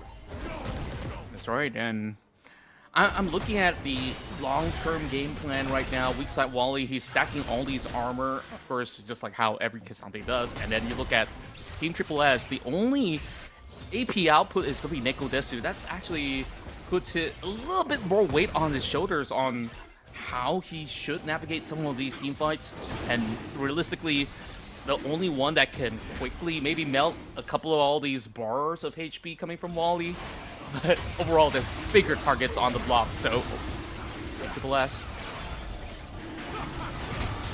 Triple S here, we do see a Dredge Line landing on towards Eric already. And they're going for a chase, moving right towards Blaze, and they finally take out their ADC as they all got clumped right into the choke point. The rest of Team Triple S wants to wear them down, but they are just too hot to handle. It will be a double going in the hands of Gentleman 1-by-1, and Aracelic finally gets all these names off the list, and Ice Lemon Tea dances right underneath the turret to keep themselves alive, and the dragon's still up for taking. Aracelic with the Stolen Spirit Rush here played it to a perfection, utilizing the Conqueror and also the strong damage. Oh! That does land on towards weak side Wally, getting a trade off here, but talking about Aracelic though. His Stolen Spirit Rush coming in from Nekode's Harley, making sure that he was consistent in those team fights and getting so much setup with this Silas pick here. He was definitely someone to look at in these plays. Yep, and Arashi moves into this for a steal, and there we go. All of that effort in vain for Team FF as they burn flashes, including the Grim Deliverance, to get back to safety. And I would still say this Luckfest is never ending as Team Triple S, they're biting back. It's a 50-50 trade thus far coming in for both of these teams here. Triple S does take back a consolation kill thanks to the Super Mecha Death Rocket in the hands of Blaze, landing on towards the recalling weak side wall. You gotta say, his rockets has been really, really spot on. One was landing on towards the blue buff from the hands of the blueprint, and the second one was on the kills on towards Wally. I was wondering how many games does he have on this Jinx to really know the timing to the back of his hands. And of course, this rocket is stuff of legends. Boom. If he was even more fed and had more AD, potentially the Silas might be down as well if the Jinx was level 11 here. But being able to take the Dragon and recontrol the game going in for that play, definitely props to the side of Team SSS for making a bad play into a neutral one. Yeah, I really gotta say, like, you've already pointed out the movements coming in from Aaron Kelly stealing that Spirit Rush. Blueprint was also in such a nice position for him to really just consistently land those damage up upon those members of Triple S. Wally here still going in very aggressively in towards Ice Lemon Tea, and a all-out here does put him into a very good position against Ice Lemon Tea. Yeah, an ult for an ult as he goes all out, and it is the Quesante weak side Wally that gets the best out of his solo bolo mission. You gotta give him props to Wally here. His mastery on Cassante and knowing this matchup against the Ambessa is just so top tier. He waited for the public execution, the brief moment of CC immunity, then only he casted it all out to bring the Ambessa all the way to the river and forcing Ice Lemon Tea to burn all his mobility spells. He absolutely thought 2 steps ahead of this Ambessa for sure, and overall, it is just gonna really hamper what Ice Lemon Tea could actually contribute in some of all these upcoming fights, because now you know, going up against a Kisante, you gotta think twice before you do so, unless he's popped it all out on somebody else. And realistically, I guess the only target available is gonna be Gentleman 1x1, which isn't gonna be an easy task when you always have Euro, who's gonna be safeguarding him with the Mantra E. So yeah, really, really tough call on this Ambessa on what moves does she bring in those team fights. Which is true, right? And I like the Silas pick coming in for Team FF. It allows him to take away ultimates such as the Nautilus ultimate, the Ari ultimate here, or even the Vi ultimate if they do need to lock down targets like Blaze. The moment he gets locked down by either of those ultimates, it's definitely not as easy to be playing compared to Gentleman 1x1. It's a battle of whoever's ADC can survive better against so many of these potential engages in those later stages of the team fights. That's true. Can't wait to actually see that happen. And they do have a Rift Herald still in the back pockets of Team FF, but they definitely do have to defend this with their lives. There is a potential dive happening with mid. There we go, Cease and Desist connects with the public execution. All in for Gentleman 1x1. And there's just no way out for them. There we go, into a very deep position. Blaze is the next one to fall, so both ADCs are gone into this fight. Ice Lemon Tea dancing all around. Felia does actually land it over onto Eric Kelly. Tries his best to stay alive, does have the W, gets his life steal back up. Felia goes down for a triple from Eric Kelly. The King Slayer coming in from Eric Kelly, consistently keeping him healed up in all these team fights here. Like we mentioned here, you have so much damage coming in from Team SSS, but it's in the form of a one rotation spell. The moment Nekodes or Arashi doesn't get the perfect execution off, you will realize that, hey, if Blaze is down, there's no consistent DPS to take down the Zahen, to take down weak side Wally on that beefy Cassante that's level 14 in this game right now. Yeah, we finally get a taste of what we tried to picture in our heads, and you saw both sides of the ADCs, they were struggling to actually get damage output. I mean, of course, Gentleman 1x1, he didn't even get a drop of damage done because look at this setup. Cease and desist. Cease and desist into the Jinx trap, into the public execution. Everything was on the face of the Aphelios here, but take a look at this here. The stolen Nautilus ultimate immediately locking in Jinx on the hands of Blaze. And you can see, linking health bars on towards the Silas here, but you gotta wonder, no Ambessa, no Jinx, who's gonna do DPS against these big three beefy bruiser and tanks? Nobody. Absolutely nobody. So I think like that's where they really have to once again configure some of all these team fight setups. Maybe fight in a little bit more of that open space where they can still weave around. Speaking of which, another fight breaks loose. Over onto the blueprint as he's soaking too much damage. Not enough stacks for him to proc the passive, and that's just gonna be a freebie. That is a beautiful catch coming in from Team SSS. The moment that the blueprint got caught out, it's just at the timing where this dragon is spawning here. So right now we do see Arashi doesn't land on towards Archelic on that initial engage, but Archelic has to pop the stolen Spirit Rush. So for this objective, it'll be going into the hands of Team SSS with practically no contest here. Oh, they are actually plotting up ahead up against Ice Lemon Tea though. Weak side Wally is also gonna double down. Meanwhile, the flank comes right in. This is going to be very difficult for side of Team SSS to return towards this mid lane here. Ilya taking a bit of damage towards the face here. Do they want to go for a potential hook? No, they do not want to, as they're looking to recollect their resources that's available on the map. So far, very calculated plays from both ends. Team FF, they didn't really have much of those avenues, losing that, and now sneaking in the Baron play.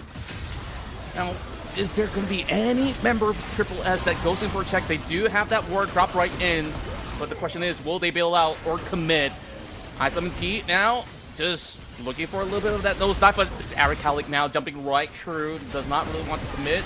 And here comes weak side Wally being the front line of the defense as he gives himself up.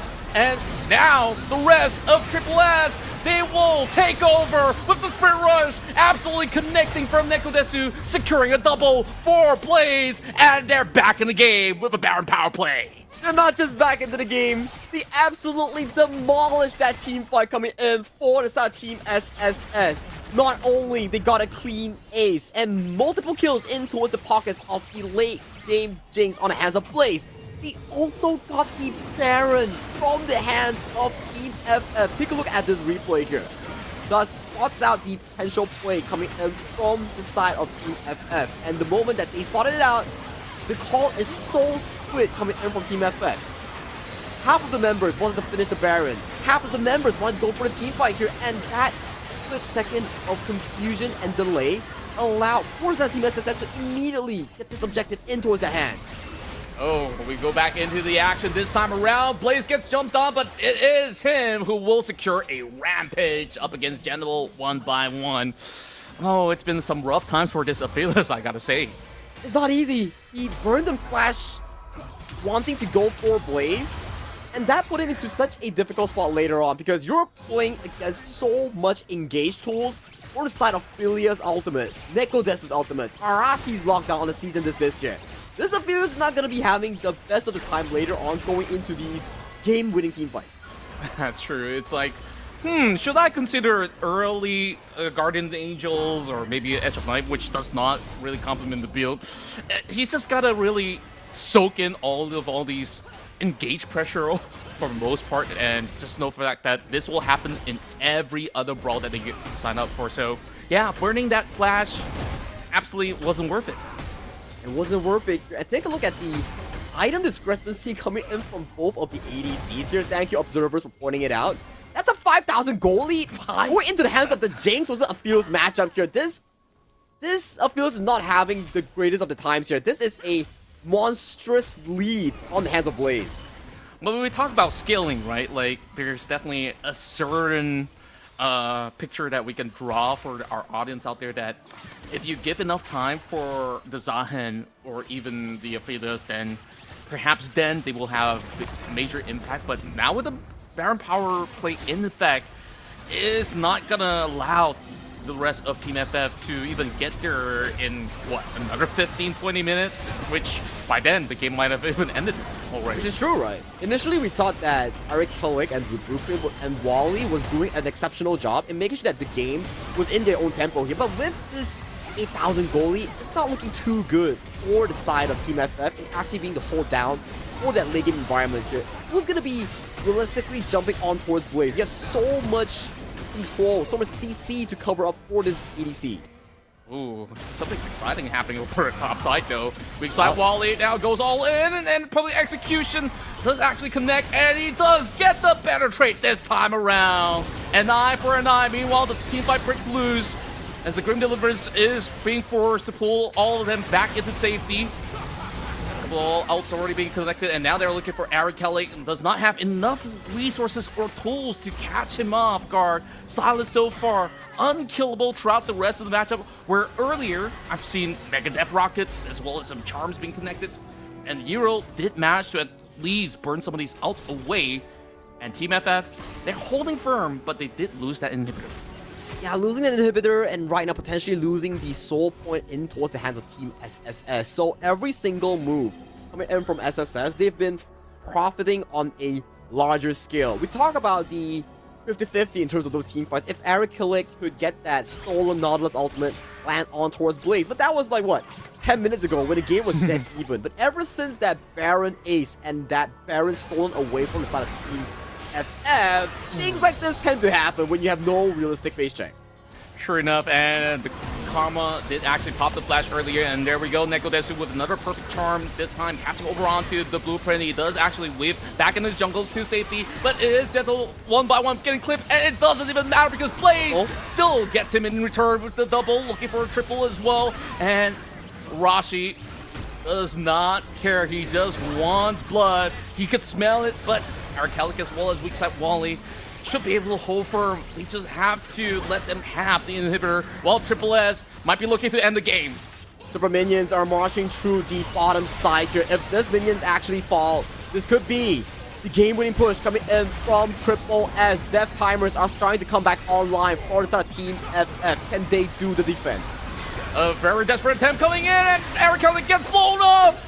Team Triple S will now break down the Nexus and break the hopes and dreams of Team FF, as they are our first representative from MYSG to secure the Grand Finals. Welcome to the Grand Finals, Team SSS. It was looking really 50-50 in the earliest segments of the game. Weak side Wally doing the 1v1 solo bolo against Dust. And then throughout the mid-game, we saw a beautiful team fight coming in from Eric Kellick with the Solan Spirit Rush to put themselves on towards the board. But everything changed when the 20-minute timer came. The moment the players wanted to go for the sneaky Baron play, they had confusion, visual confusion. Do they want to finish the Baron? Do they want to take the 5v5? That split second of indecisiveness allowed Team Triple S to get that convincing team fight 5-0 into that super strong Baron power play, into that 15,000 goalie at the very end of the game.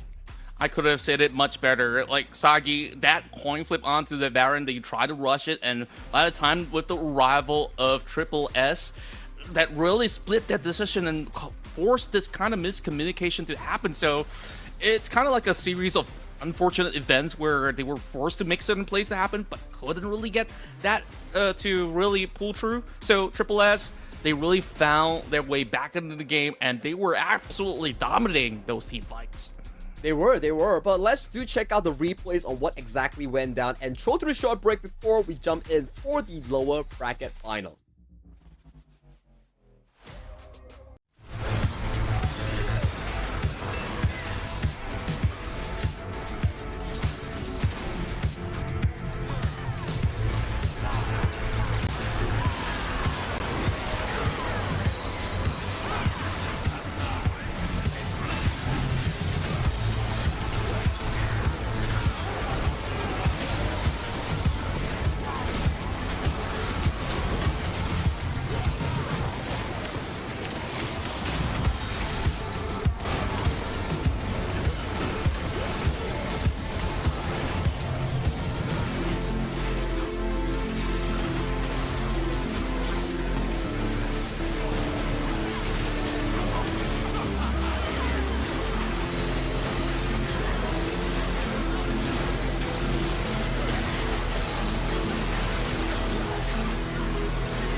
deep in holes where we belong.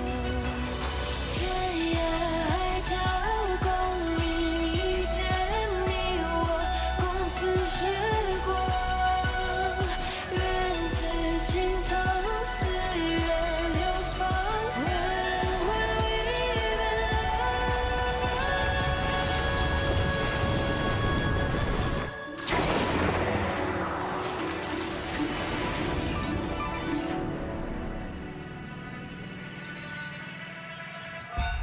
Until I see you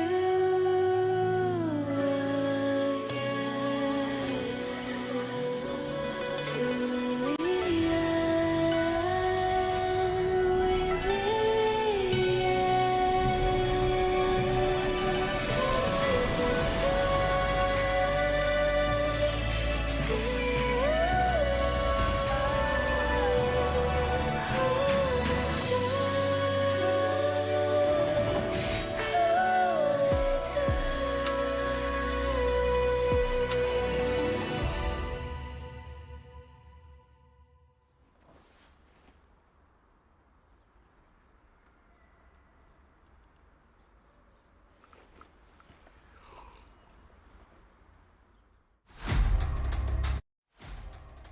Welcome back, Summoners, for another grueling round from our toughest competitors here in the Proving Grounds here for day 2. And of course, it's Qontra and Sagi for the entirety of this evening.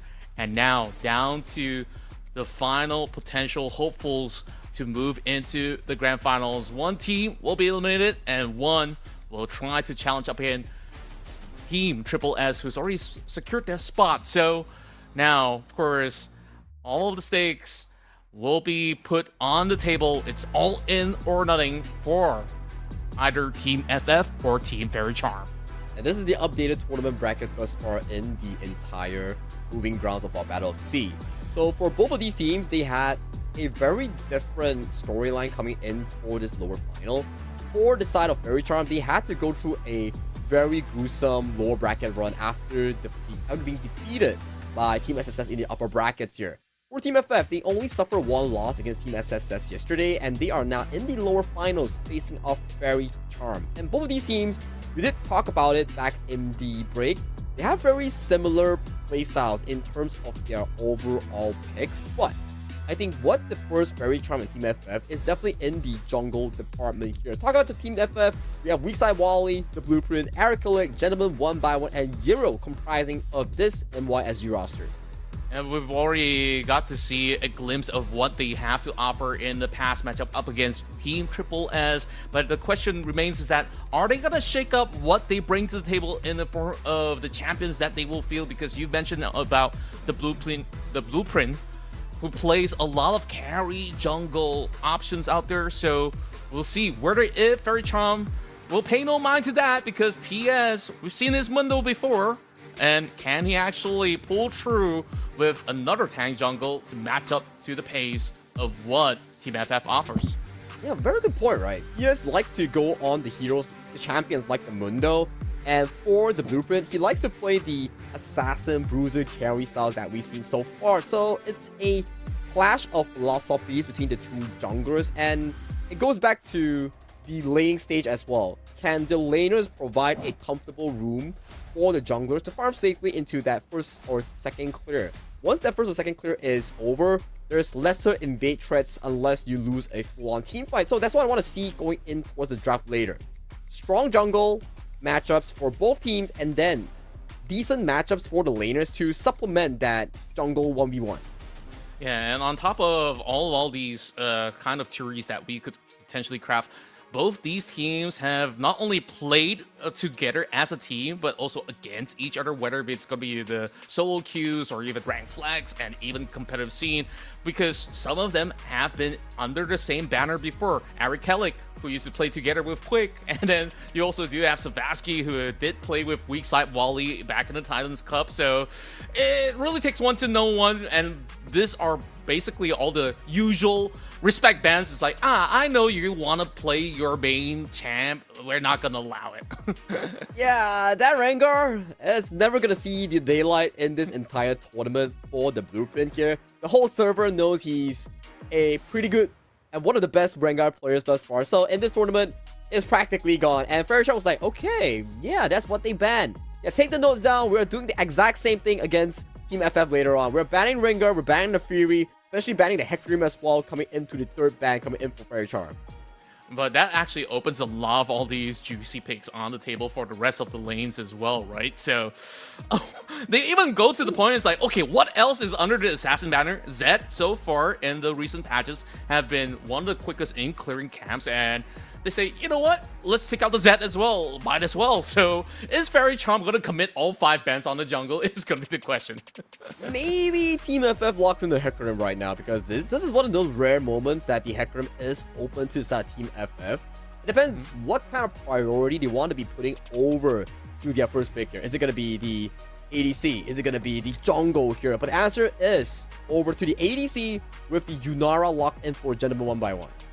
I really do like this pick coming for Gen 1 by 1 because, of course, last game on Aphelios, you are just a sitting duck when you have all these kind of dive comp over on your opponent's side. So with Yunara, you could at least sidestep for a little bit and have just about enough DPS to contribute to a team fight. But speaking of DPS, once they've seen that Yunara, they answer back with a Jinx. So, of course, the next question is, what's going to be the next pick? Are they going to lock in an early support? Because there's a lot of engaged support still up for the taking because there's just no bans on support.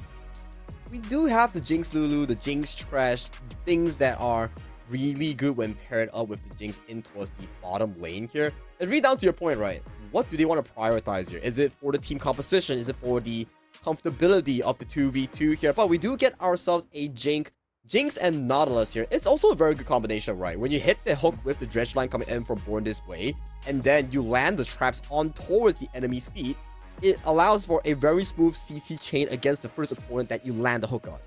Yeah, and of course, to answer back, they secured themselves the Thresh in order to just hinder the kind of kill threat coming in from the dredge line, and you could just basically disengage whenever, wherever. And you did mention about, you know, that Hecarim being left available for the blueprint, something that he is very comfortable on. So they gotta be worried about certain positions when they want to commit on some objective takes, because with that one onslaught, he could just slide in, maybe steal the objective away, or maybe just absolutely scramble through the back line to really open up possibilities for Team FF. And to also respond to that, it is gonna be Lee Sin, picked up by Faerie.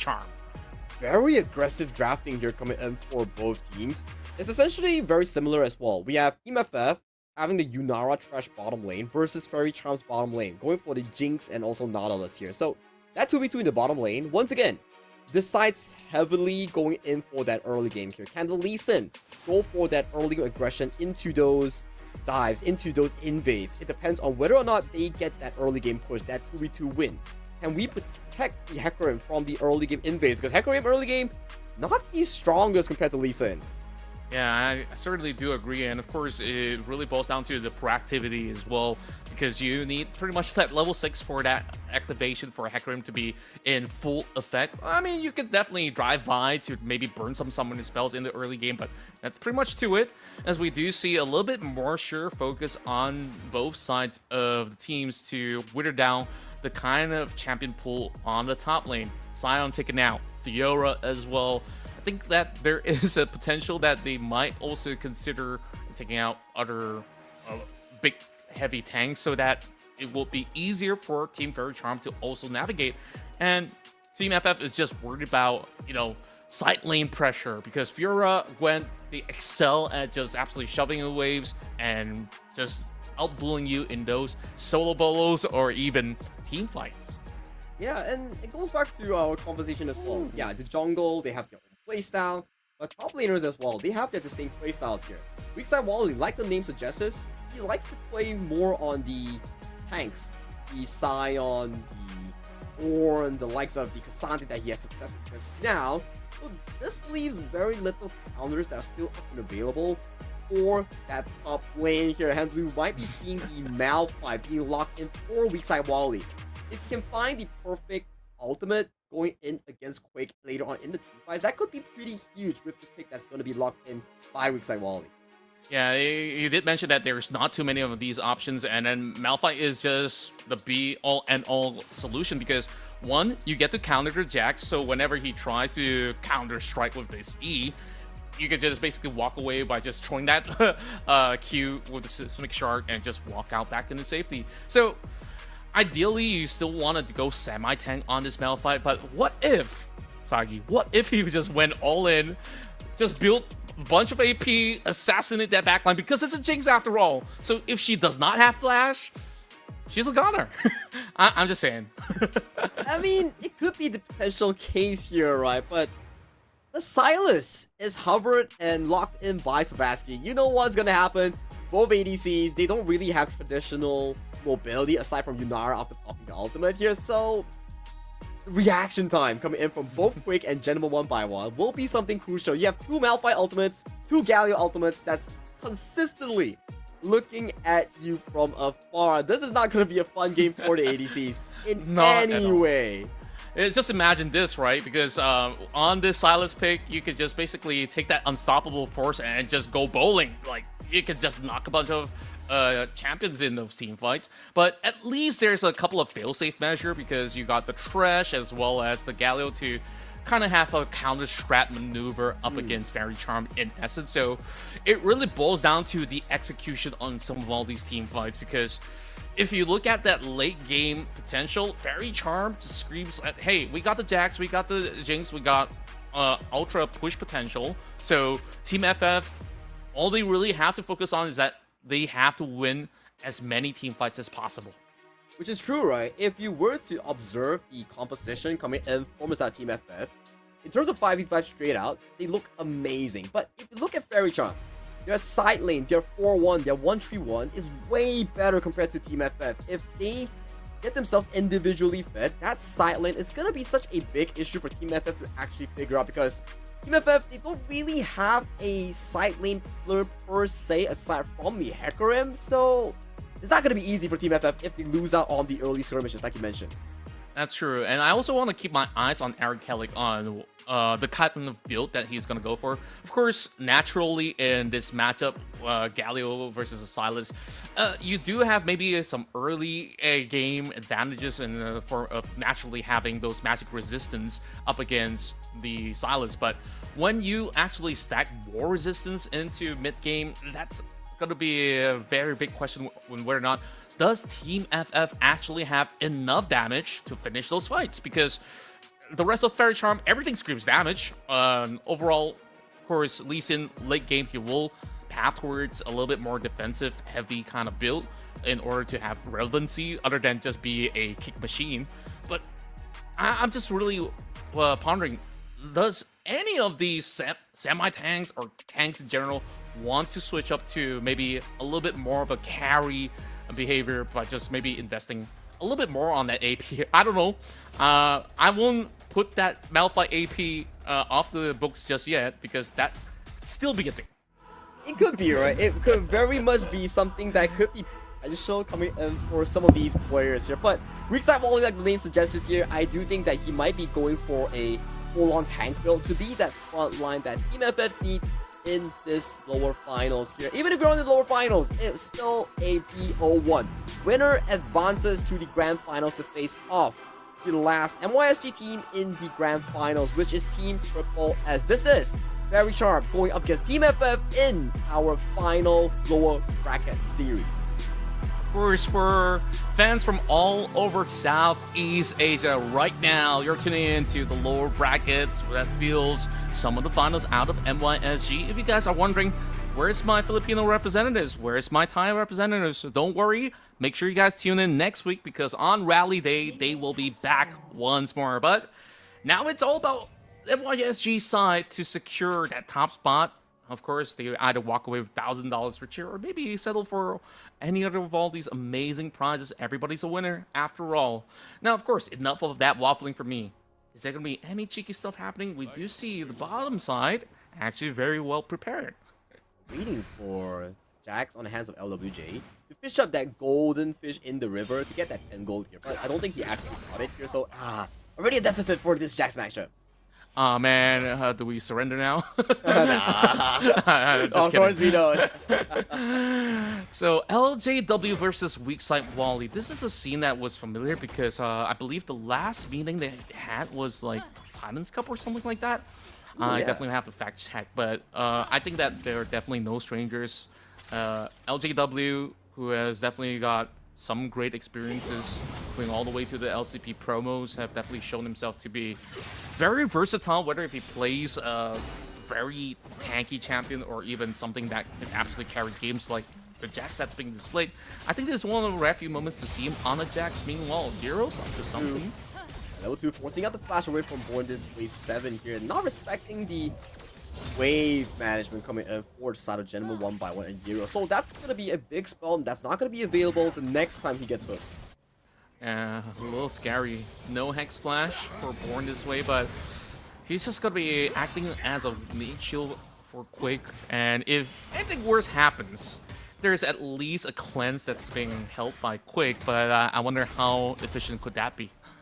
It really comes down to how he wants to play the matchup, right? At the very least, bottom side, it comes down to which supports gets the better setup, right? The ADC, their job is to last hit, maximize that gold potential as much as possible, and let the supports do the work. That's true. And of course, back in the mid lane, look at Savasky though, being chunked down. Ow. Not quite enough damage to burn out Savasky, but has already procced the electrocute. Now that we actually move right into the game, looking at the runes, indeed, this is mainly a heavy AP setup coming from the side of Eric Hellick with the electrocute setup. Oh yeah, and he's doing a fantastic job in making it tough for Zavasky to win this 1v1. Already a 13 CS lead against the Silas in that 1v1 matchup. Things are looking really good for Eric Hellick on this Galio. Absolutely, and of course he just played a round of Silas. It takes one to know one on what is definitely a great counter pick, and most often than not, when you face up against a Galio, there's not much you could do until you get a couple of items up, or you just see him being in the opposition in the team fight. But for now, a great lane freeze for the side of Team FF. They've been able to stabilize backwards mid though. I think that these slugfest is gonna take forever. It's quite won over to the side of Eric Hellick at the very least. Talking about winning over, we do see LDW having a very, very comfortable lead in terms of CS against Weakside Wally. Yeah, there's not much that a Malphite can actually do to really gain a lead up against this Jackson, unless like, I don't know, a W max, but more often than not, up against this Jax, you kind of want to just use that seismic shard, just pop your Q, try to lower him down. Maybe if you do get that level 6 spike, you might be able to convert. Yeah, or save it for a potential team fight later on, right? Maybe for the Grubs, maybe for a potential gank if the Blueprint actually wants to visit over to the top side to assist Weakside Wally. But like the name suggests here, we do see a rotation coming in for side of the Blueprint to grab himself away from Wally here, giving more priority on his Hecarim jungle clear. Yeah, I think like this is definitely intriguing on what could potentially break down in a couple of minutes down on this bottom lane. And like you suggested, Weakside Wally have always been a tank main in essence, and we've already seen that buff armor. Ooh, great catch, as it will see Gentleman 1x1 pop that barrier, and that is a beautiful play in order to keep them all at bay. But there is going to be a death sentence that does connect onto Quake just to scare them for a little bit. Nothing more than that. Yeah, nothing more than that though, because Gentleman 1x1 has been chunked out in such a strong way. The Thresh line into the Jinx trap, chunking out all the health bars coming in from this Yunara. So this walk coming back towards the lane will not feel good for the FF ADC, losing out some of the minions to the towers especially. Yeah, this is definitely gonna be costly in the long run, but overall, at least being able to, of course, stabilize themselves in such a manner is still gonna be really okay for now. Meanwhile, Weakside Wally he's been able to really bite onto LGW to the point that it forces him to recall, and that wave, it freezes nicely for Wally. It does freeze nicely for Wally here, so that's a very good news coming in for the side of Team FF top lane, but you gotta wonder. 11 CS lead for the side of Faerie Charm's top lane. That's a Jax, and we know for a fact that Jax, he skills extremely well. He has flash Gentleman 1x1, gets hit, gets CC chain, but the Lantern comes in to save Gentleman 1x1 away from danger. Yeah, great timing coming from the side of Euro, but now that's big news because Team FF's ADC has got no flash, so all eyes are definitely on the side of PS if he wants to eventually pay a visit later on.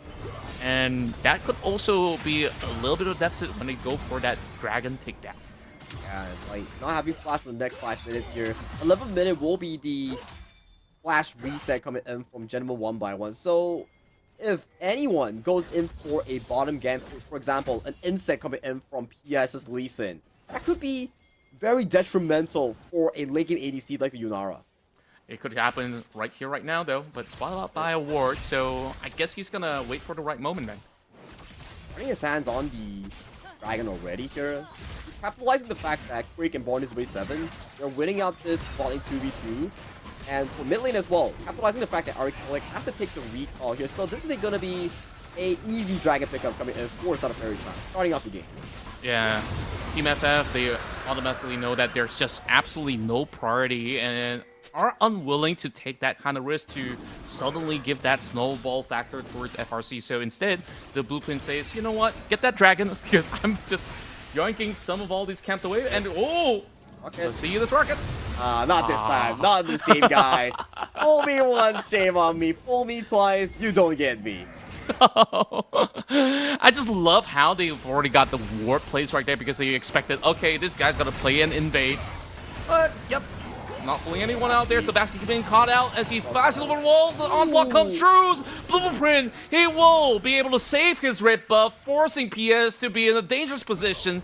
And Born This Way is already in the perfect setup in order to get that catch up against Arcalic. He does go for the Dragon's Rage, but PS is forced away. Flashes over the wall, and now Born This Way gets caught out by Gentleman 1x1. An aggressive play started off by Faerie Charm to capitalize on the counter invade, but the 2v2 strength coming in from the Galleon Hecarim just miles ahead of Savasky and PS compared to the Silas and Lee Sin here. So very well done for the side of the Blueprint and Arcalic to take control of this early play. If you can take this blue buff, that would be even more huge. And speaking of that, Euro's entrance into a very outnumbered fight. Nothing much that Savasky could do about that situation. Euro just got himself a perfect catch on that sentence.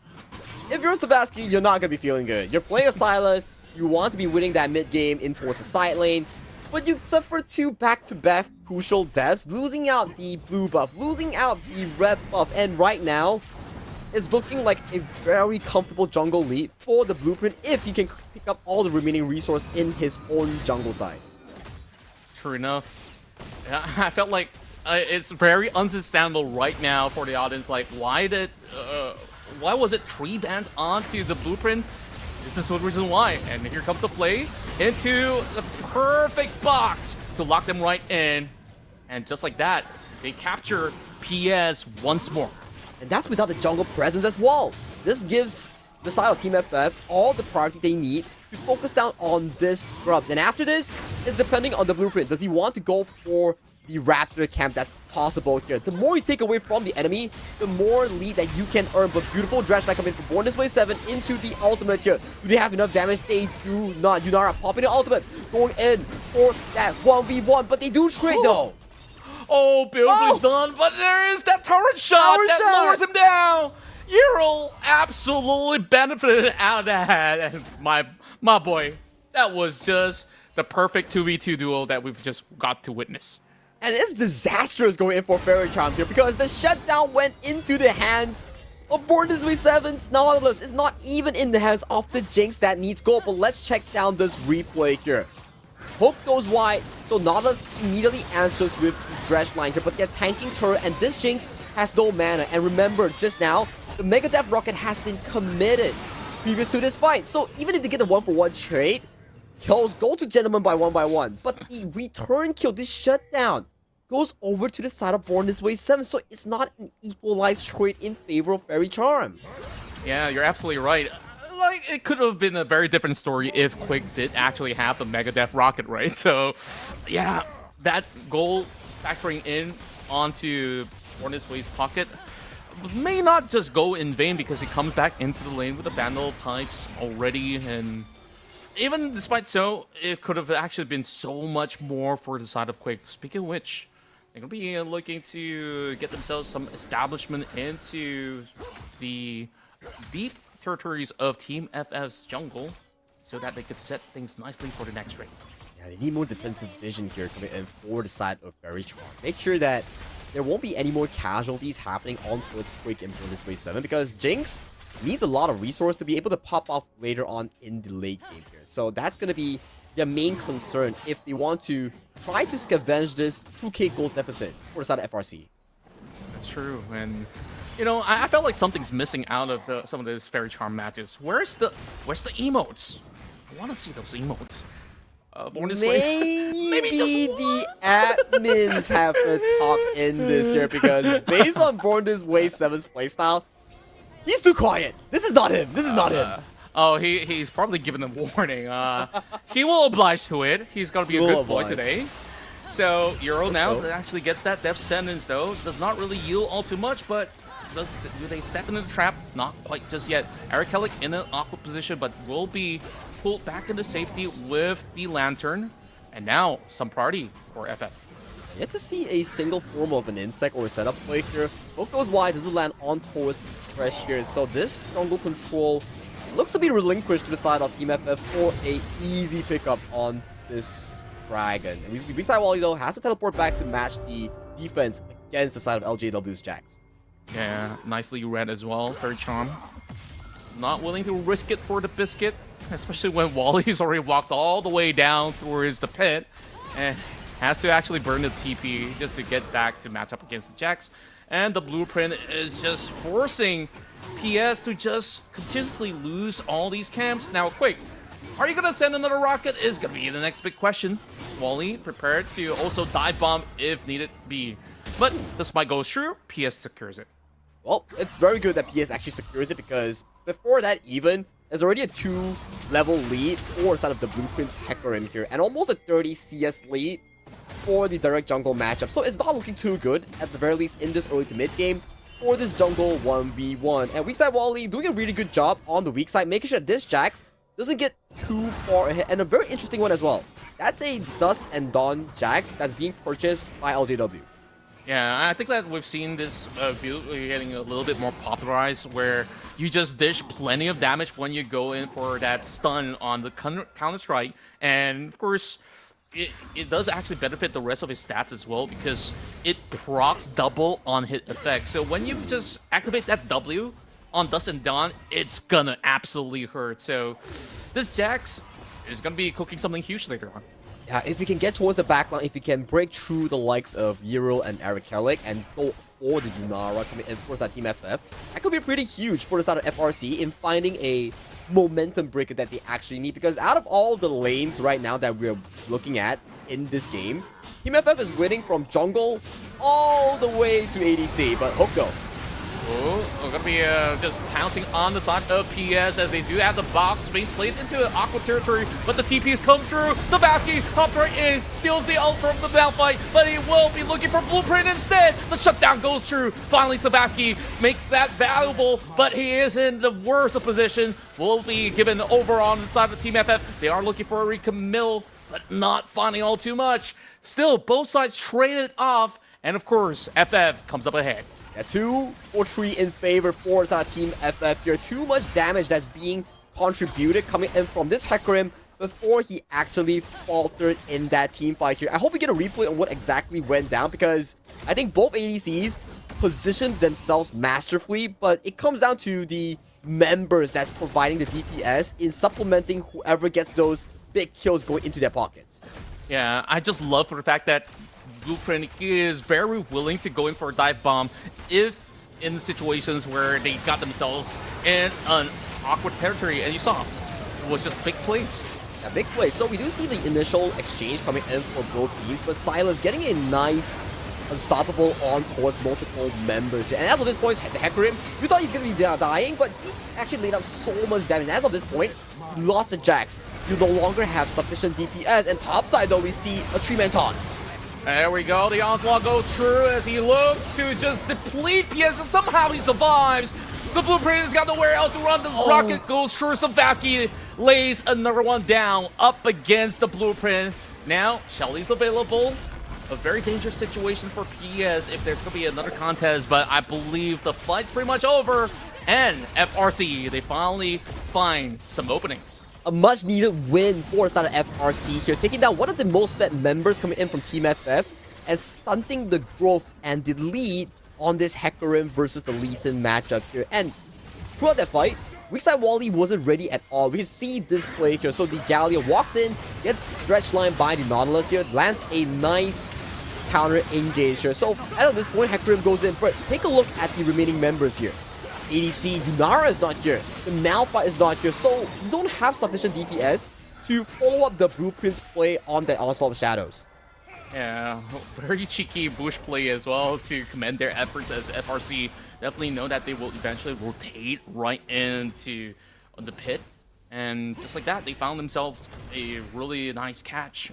On top of that, right now, as it stands, I would dare say that Savasky is actually building something of his own to be able to keep up to the rhythm of Eric Kelly. Of course, it will be a lot more ideal if he could actually get another item online, but look at the back pocket of PS. He's going to be looking to drop down that Carol over on the bot lane. Does this actually force Team FF to answer back? I think no. It's just going to be a few platings here and there going in towards the pocket of Lee Sin. But look at mid lane though. That's a lot of power pressure on an important tier 1 in the map here. So once this is down, the jungle division immediately opens up for Team FF to make much more aggressive plays. True enough, they immediately go in for a beeline towards the dragon. And this is going to be an Infernal Soul game, and I'm pretty sure that they will fight for the very last drop of their HP if they need the Blueprint now. Still wants to keep the vision intact as Weakside Wally is holding on to his unstoppable force. There we go, a big dive right over her back, and there is still going to be a huge steal coming out Team FF, but does it actually pay off? But the Blueprint will be able to actually find the rhythm and just slowly dissect them one after another. And there goes LJW. 3 takedowns for ADC. They take those any day. Yeah, they only have to sacrifice Genoma one by one's Yunara, and you can see the supplementary members causing so much chaos in that team fight. It's the Blueprint, Weakside Wally, and Eric Hellick putting in so much DPS work to chunk down Savasky, to chunk down the likes of the Nautilus coming in from Born This Way 7. So what if even you get the Yunara? There's still so much carry potential coming in from the majority of the members of the side of Team FF. It goes back to your discussion. What build is Eric Hellick going for? He's answered you. He's going for the full damage one. And it's lovely. I mean, look at the amount of burst potential he has, especially with the electrocute pop on top of everything else. So we have to really look at this fight again. Yeah, take a look at this. They are waiting for Eric Hellick to slowly but surely come back from his recall. So he has sufficient range for the heroic entrance here. So to start out the fight, we see a nice stretch line that's being landed by the side of Nautilus here, but it's too deep in towards the back line here. The heroic entrance perfectly separates the Lee Sin and Jinx coming from FRC to be any of use in the FRC team fight. So right now, you're isolating the Jax, you're isolating Savasky. It's a 4v2 even if you have taken down the Yunara on the hands of Genoma one by one. So the formation in terms of team fight is super difficult for Quick to be playing in. Yeah, that ultimate coming in from Eric Hellick absolutely disperse off Fairy Charms' plan in order to really get much of the avenue, because they were trying to dodge that hero's entrance, and even when they do, it was just disoriented for the side of Fairy Charm to even try to look for recommitment. Speaking of commitments, though, something's going on right now as they are trying to fend off any invaders coming from FF. Just battling for vision here, making sure that the more the Blueprint action gets from the hands of PS, the lead starts to grow extravagantly, right? Because right now, if you look at FRC, a lot of the heroes need gold and vision here, and a nice taunt does land onto Savasky, but there won't be any much more of a continuance of that play. So it goes back to this. The more you take away from FRC, the members like Quake, Savasky, or LWJ, they start to pace slower into the game because you need so much gold. True enough, they really have to really find avenues in order to regain a little bit more of that momentum. And now that PS is just so far behind, look at him, he's not even completed his boots up to the 20-minute mark, and just that pressure might actually crack him. There we go.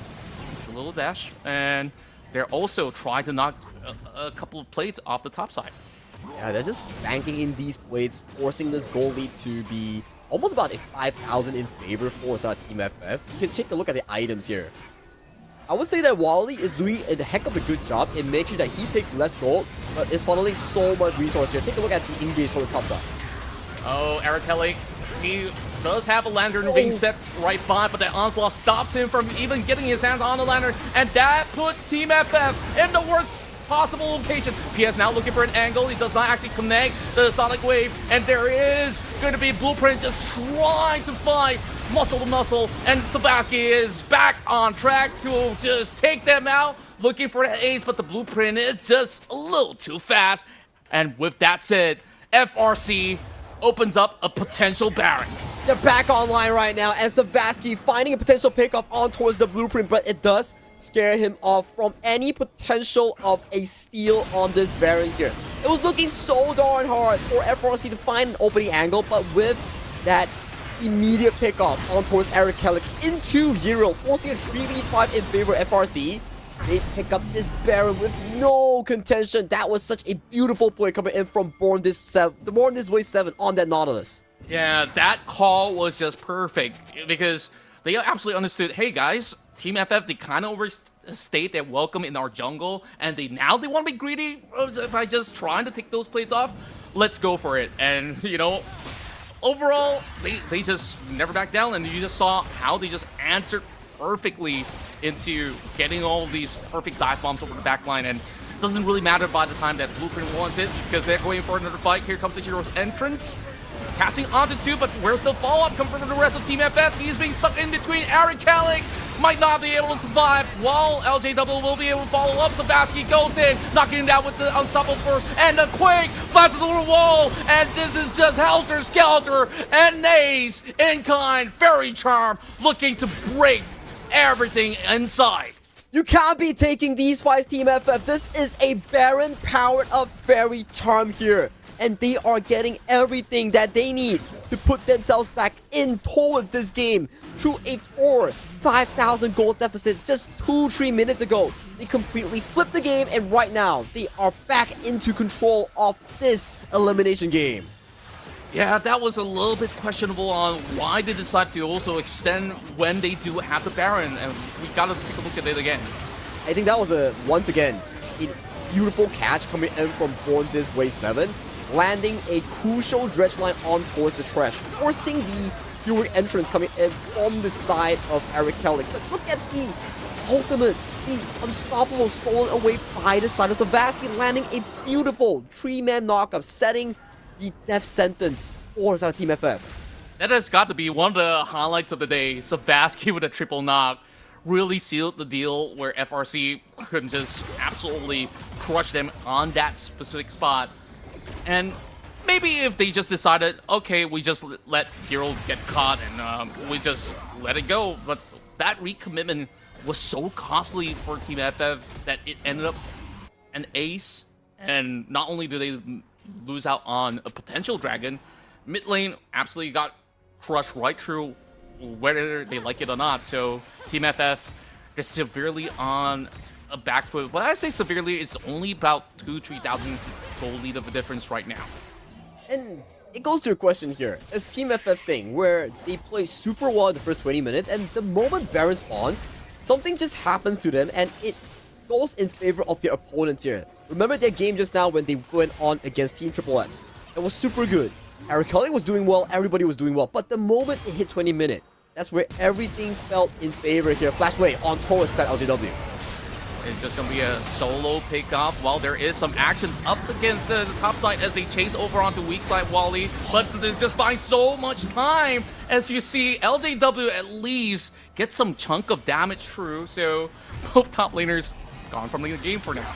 But it's okay if you're on Team FF because you're trading for a big member like this out of LJW, but your return towards the mid lane will not be as easy of it compared to Faerie Charm, which has premier access in that mid lane here. Getting a supplementary win on the top of that kill is that mid tier 2. So for Faerie Charm, it's hella worth in that exchange. Absolutely agree. Now they have so much more spacing to work with for PS to at least find some really great outlet angles if they need to. But FF, they're going to be able to at least play some Vision War as they have Blueprint running very deep into the jungle.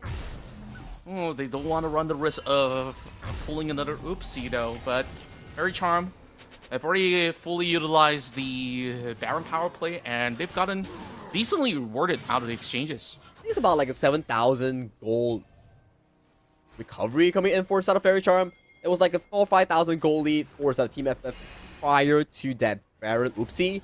And we can see the replay here on what exactly happened when both sides traded the top laners here. I would say that's crazy from the side of Wally here to be able to walk all the way into that position, burning both flash and also ultimate here. So that's going to be key cooldowns not available for the top laner here coming in for the side of Team FF. Yeah, I also do have a big question. Like, why is Wally right there on that corner? You know, like, whereas the entire squad was just around the bottom side of the river, you must be thinking like, this Malphite, does he have anyone behind him? But it's great that Faerie Charm did double down on him, also burning that unstoppable force, but doesn't matter at all too much. It's already passed like maybe 1 minute and 20 over seconds for that to come back up online, so balls on the court for the meantime for Team FF with the waves crashing towards the side of FRC, but they're absolutely under vision. Yeah, and we're not just pacing ourselves towards the second Baron and also the potential soul point later on. So the next dragon will be a strong contention point coming in for both teams. Hence, you can see Quake already finishing that Guardian's Angel prior to that important team fight. Yeah, and just a quick check on items as well. I think that it definitely will be some very high DPS coming out from side of Gentleman 1x1 as well, because he's already got Kraken, the IE, as well as the bolts pretty much up in effect, and they are just looking to see if any members of Team FF will be eventually challenging. No one is near Wally here, so this is an easy pickup if you want to go for. So that's going to be unstoppable force being committed by Wally to escape towards safety here. The question is, does Faerie Charm go for this potential Baron opening? Well, Born This Way, he's going to be fronting in. No. Gets the Death Sentence onto Born This Way. Weak side Wally rejoins the fight. And there is a deep flank onto Sebaski. So him out. Hero's entrance being popped. But there is going to be Wally trying to hold the line. Instead, it will be a Hero, the first one to drop. And there's just not much of an alternative. The rest of Team FF, they scattered across their own jungle. It only leaves Wally and Blueprint surviving the onslaught. Once again, man, the engaged potential coming in for the side of Born This Way and also Sebaski getting immediate access with the stolen unstoppable force diving deep into Gentleman 1x1. Although we do see Sebaski falling, but Lunara, with no protection, with no flash or summoner spells, it's easily picked up by the remaining members of LJW and also PS on the Lee Sin. My. They really absolutely get their parties right, and overall, this is just a huge moment for the side of FRC. This is very crucial because prior to this, the Malphite on the hands of Wally already burned the ultimate to run away towards safety here and take a look towards the bottom side of the fight here. The Silas has already completed his job, burned all the spells here, and LJW with a beautiful counter strike into the leap strike, getting the stun on towards Gentleman 1x1. And as of that point, already no flash and gets punished by the mistake caused by his own teammates. Yeah, it was just absolutely brutal for them to really soak the brunt of what Sebastian had to offer from the back line. Meanwhile, oh, there we go. We still have a nice little cute emote coming from PS. Well, BDW probably aren't allowed to do the same though. Okay. Of course. I think you let's can't not spam sidetrack. it, right? I think it's sanctioned already as of this point. They're like, okay, we know that you are a strong emoter, so try to control yourself here. But all jokes aside here, we do see Team FF starting off the Baron here. They know for a fact that LGW's Jack is all the way towards the bottom set, but he does have teleport here. Wally zoning it off, and the Baron is going low. Oh, Unstoppable falls instantly into the hero's entry, and there will be absolute bloodbath over onto the side of the jungle. PS is just chasing onto Euro. That does not matter all too much. Eric Calyx moving deep, but the rest of FRC will win out the duel. And there's nothing much that Wally can't do in this fight. This might just be over and done. FRC, they can march through mid lane. With 4 men down coming and 4 inside of Team FF. Wally, the Malphite with no ultimate. I don't see an angle that he can actually hold on this defense. We have a Jax coming in 4 inside of Faerie Charm here. He is going ability power. This is a Jax that is capable of carrying down towers here. Wally, what can you do? He's just got to clear the waves, but there is still another one. He's just gonna give his life for it.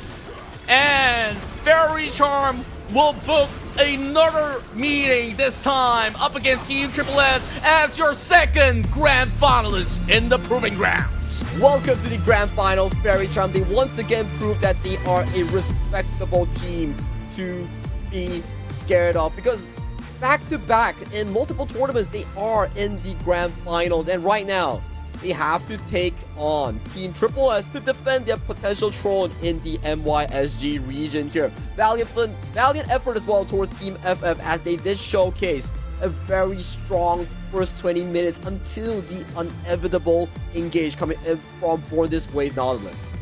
Yeah, it's really down to all these team fight prowess coming in from the side of Faerie Charm, knowing who to really fully target. And you saw how many times Sebastian has made some giant plays happen in this matchup. It was. The first 20 minutes looked so darn good coming in for the side of Team FF. The blueprint was hella fed on that Hecarim, miles ahead of his jungle opponent PS, but the fight, the dredge line coming in from Born This Way 7, capturing the first member, capturing the second member, immediately making it a 3v5 in favor for the side of FRC. Capitalize on that crucial play. After that play, they immediately took Baron, and all the gold lead that's generated by Team FF immediately down the drain after that play. It absolutely dissipated, right? And I felt like that was the kind of a play that is worth shouting about for many days to come, because there's just so many great, brilliant moments that really was revolving about on the kind of initiations that FRC has been able to pull from the side of the follow-ups right after Born This Way goes in for those kind of death sentences. I was losing my mind. My hair was all over the place. Sagi, I think it's time we actually take a little bit of break so that we get to chill for a little bit, and then we bring you into the finals of Battle of S.E.A. Proving Grounds up next. So don't go anywhere. We'll be right back.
ready for the 2026 Battle of S.E.A.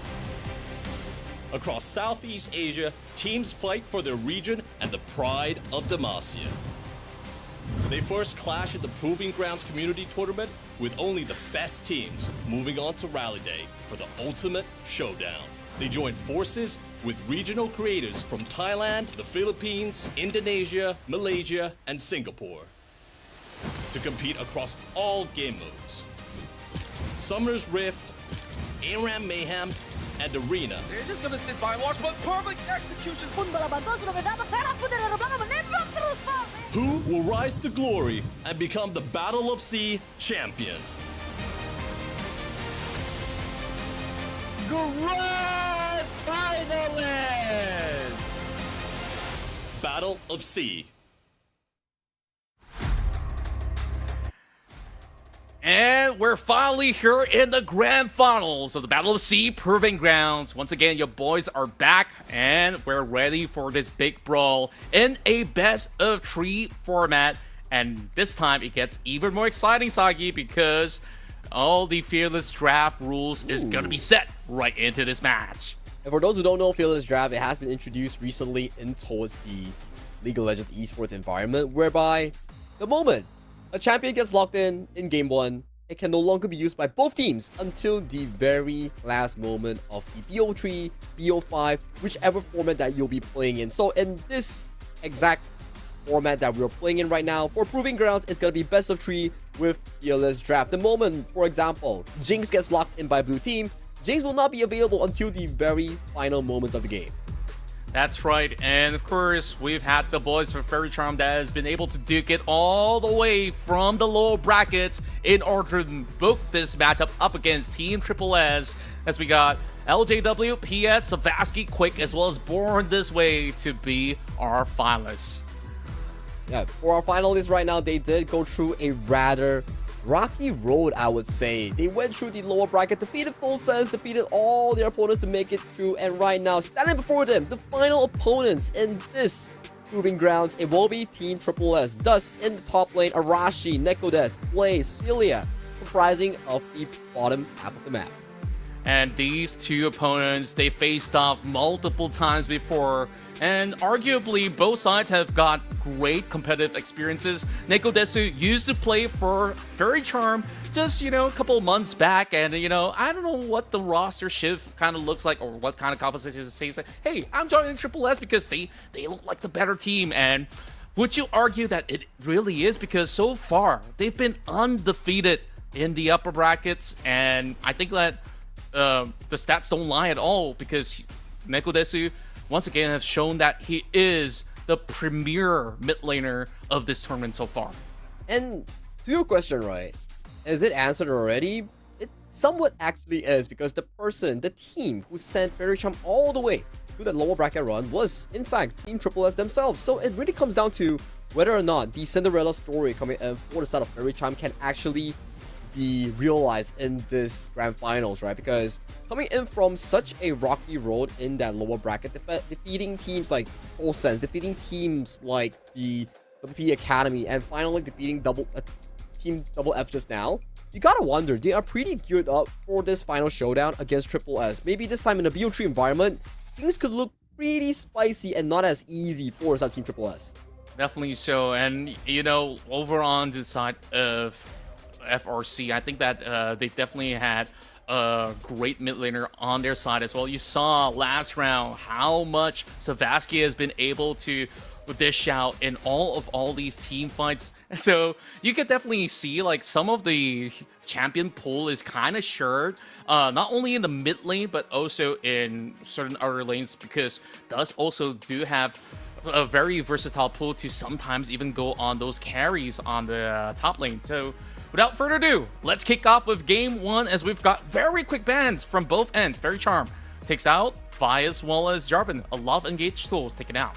Yeah, a lot of the Arashi specials has been removed from the pool itself here, so we do see Team SSS trading bans with the LeBlanc, with the likes of the Nico here, so that Nico support won't be available as a lane bully coming in for that bot lane 2v2, so it does open up more of the hook champions coming in for the side of Born This Way, which we see that he favors the likes of the Trash, he favors the likes of the Nautilus going into that bottom 2v2. There's a little bit of respect given to PS being able to, of course, pilot the Mundo in the jungle. Of course, considerably a flex for LJW to potentially pick it up as well, but they saw that, hey, nobody banned out that Varus, and it has been one of the great picks that's currently available in the meta, and it's just so flexible to park it on either side of the lane. So Team Triple S, they gotta maybe find a way to force this Varus to stay put at the bottom lane. Ooh, and if you talk about being stay put, I think for such a immobile champion like the Varus, Aurora and Nocturne actually put so much pressure on towards this Varus that's not the most agile in terms of mobility. Maybe we do see that Born This Way 7 actually goes for the potential Trash pickup to allow more mobility, more of a escape tool for Quick later on, but it really comes down to what they actually want to finalize. We do see the Pantheon that's being hovered by PS in this first half of the draft. Yeah, I do like the fact that they are going for double flex picks as well. So whether if it's going to be a Pantheon jungle or maybe Born This Way, who of course is very efficient on a Pantheon when he was a jungle, now he could also utilize it to full effect as a support if they do pick up maybe a tank support or even any type of engager in order to draw certain favorable exchanges. Now, what's interesting though is that pickup of Orianna. We've seen a lot of that yesterday. Savasky now gets a hand on that, and it could actually see a giant chain reaction that could be brought up from the side of Faerie Charm in those team fights. And for Team SSS, they do pick up the Ezreal to round up that first half of the draft here. So right now, going into the second phase, both sides still lack a support going in towards that bottom lane. With Team Triple S, this Aurora will serve as a flex pick. They're capable of going to the top, capable of going to the mid side, depending on what they actually want to finalize on this specific pick. We do see the Sion once again being banned in this second phase of the draft.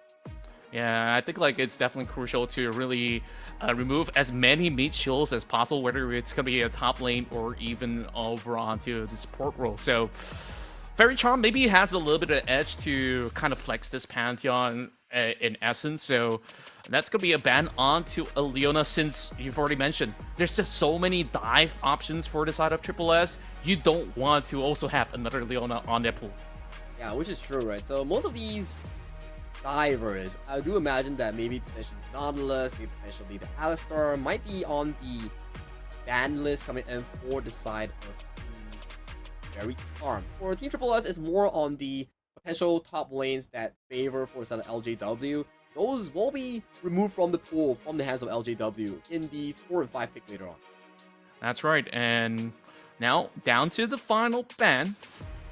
What's it going to be for the side of Faerie Charm, since there is going to be a certain consideration of maybe a Rakan or even the Tahm Kench, but they could also use Tahm Kench of their own if they do want to have the Pantheon to be the main jungler. So second phase, we'll start to see Faerie Charm maybe reveal a couple more cards, and they saw that Alistar was untouched throughout the entire Proving Grounds, and finally, Triple S, they bring that to the table. Yeah, Ezreal Alistar, not the strongest in terms of the laning phase, but sufficiently safe from the hands of what Quake can offer with that Varus here. And it goes back to the question here. What build is Quake going to be looking at for this Varus here? Is it going to be the new Dusk and Dawn build, the AP build? Is it going to be the likes of the on-hit build that we see in Pro Play? Or go back to basics, go with the likes of the Poke build? So these are the things that Quake could really consider going into the game later on. Okay, we finally get our answers on the support role, right? So at least now there is going to be a peel, a very reliable peel for the Varus in the form of that Braum. And with the pickup of the K'Sante, it will further confirm that PS will indeed be in the jungle with the Pantheon. So we're looking at two global ults, of course, one on each side, Triple S as well as Faerie Charm, having significant impact on just calling for a shot whenever they need it. Yeah, that's true, right? So it's a very strong front to back composition with very late game mid and also top lane coming in for side of Faerie Charm here. So the early game will be more looked at for the side of Quake, and also born this way in trying to win that 2v2. And Sebastian is the ultimate late game potential coming in from Faerie Charm with those shockwaves, those damage outputs to realistically bring them into a comfort, right? So it comes down to Team SSS.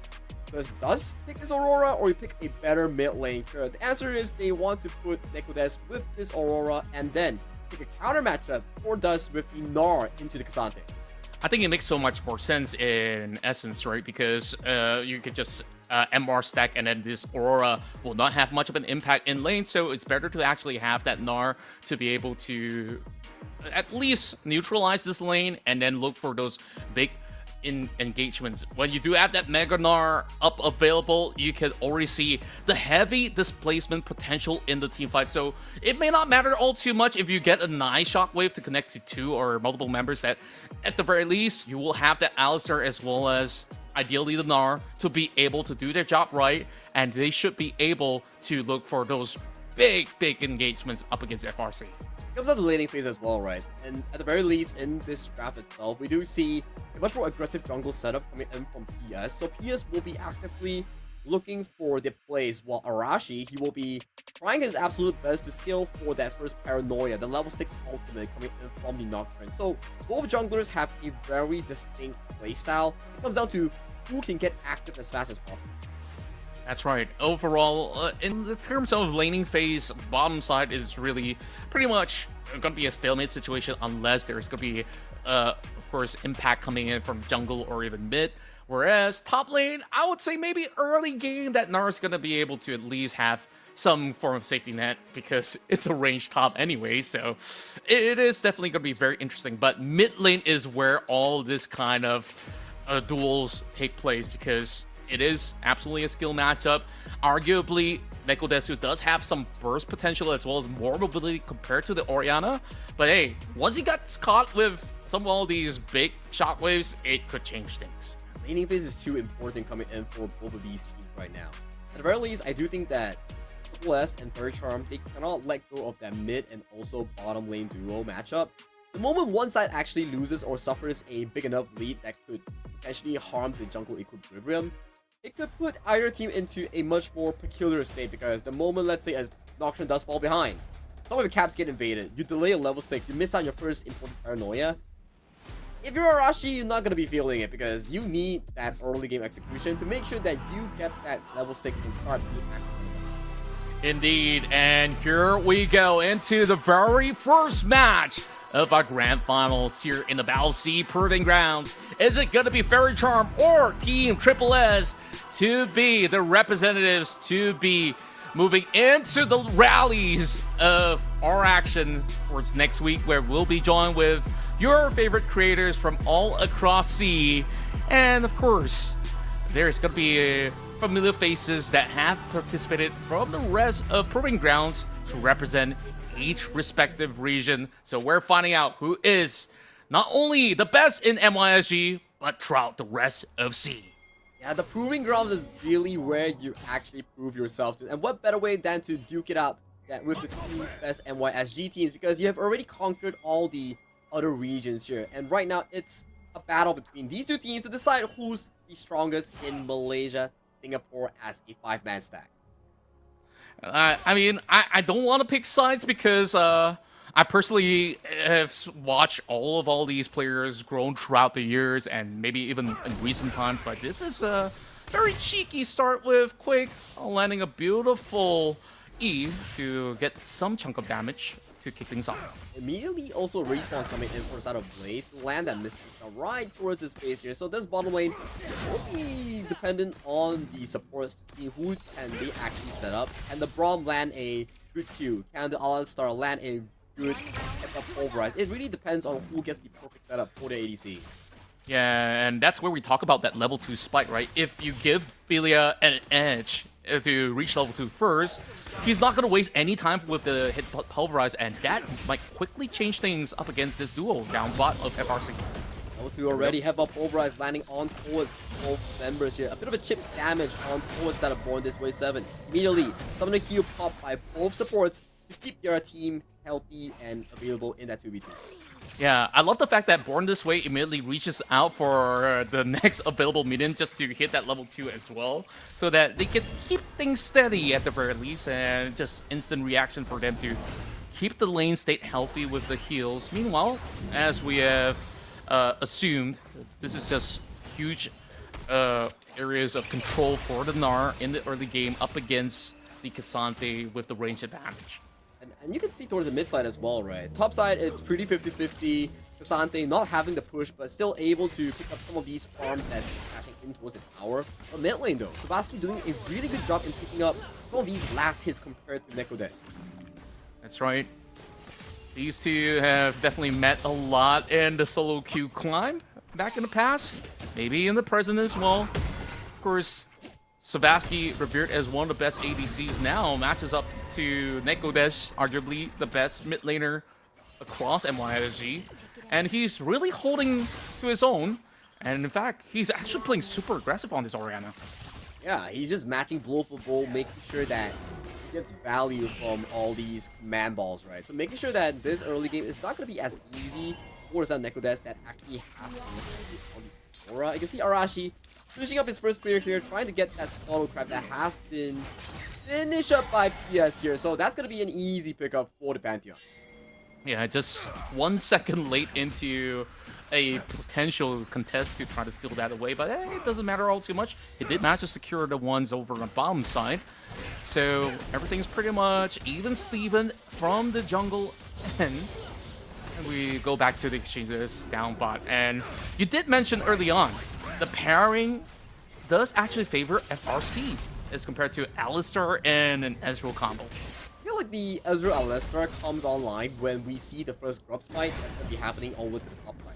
With Alistar, you have much more setup compared to the Braum. Braum is more of a front-to-back champion that relies on the stacks on towards the enemies here. You stack, you raise up your shield, and then you heal for the potential carries like Savasky on the Orianna or Quake on the things like the Varus here. So, very distinct playstyles coming in from both of the support.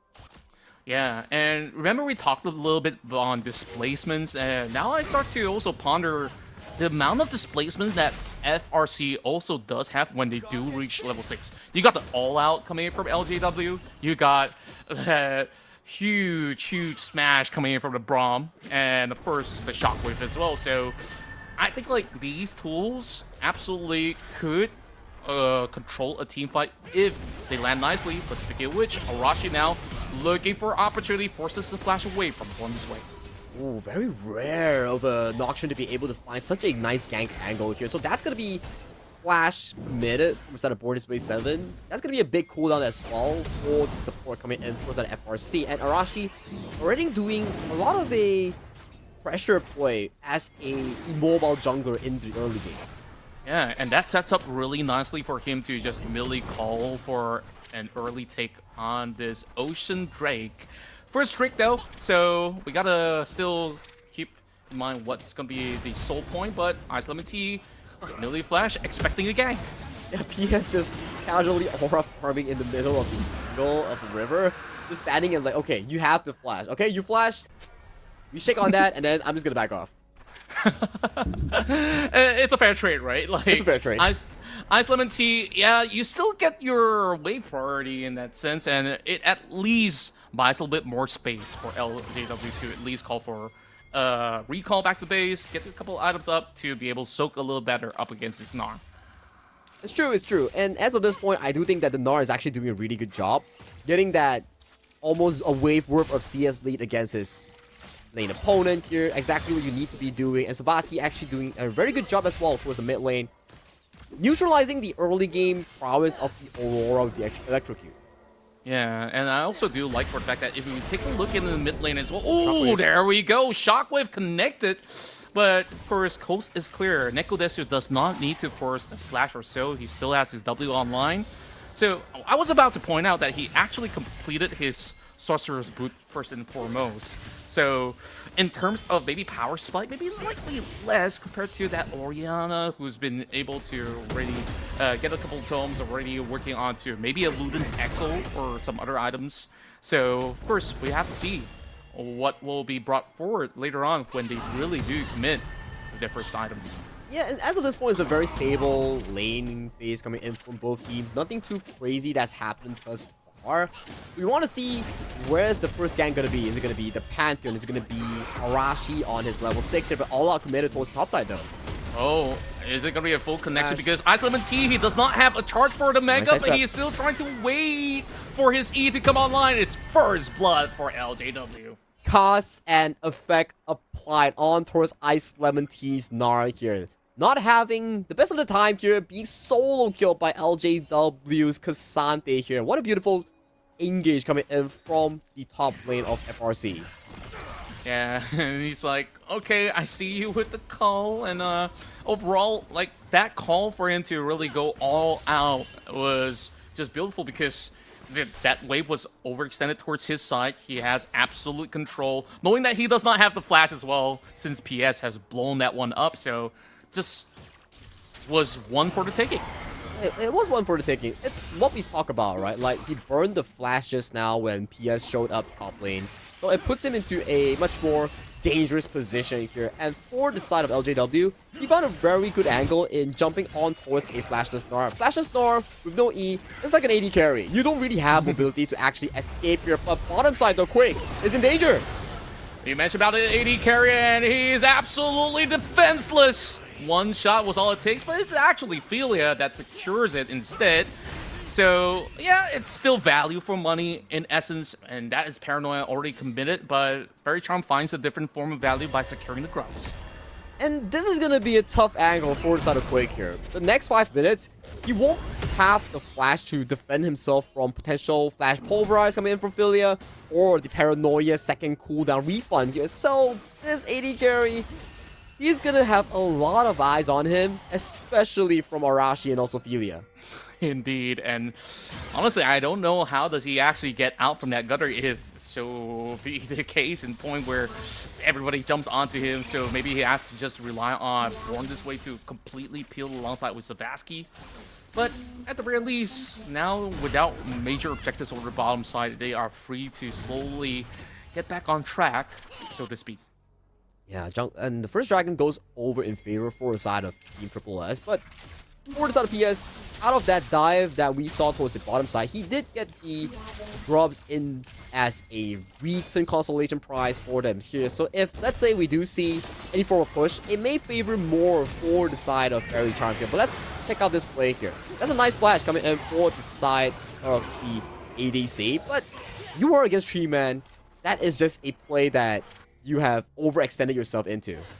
Yeah, it's absolutely worth it. As we also saw, Philia did want to secure it with the flash being burned from his end, but also keep in mind, he has Unsealed Spellbook. So I want to see what Philia does. Does he cheekily takes a smite in some of all these hot contests for Baron play or Dragon play? We'll see a bunch of interesting stuff coming from Philia later on.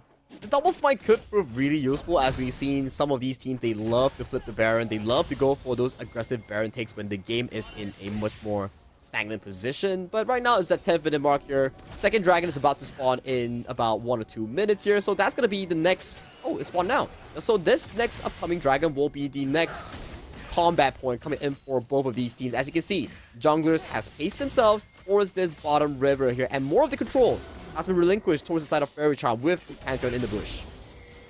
And there's also going to be Arashi calling the shots with the Paranoia, but they're absolutely prepared. It is just a big setup with the Shockwave to take out Arashi. Where is the backup? The TP comes true. Philia is forced to just eat every single brunt of damage, and just like that, FRC comes up ahead.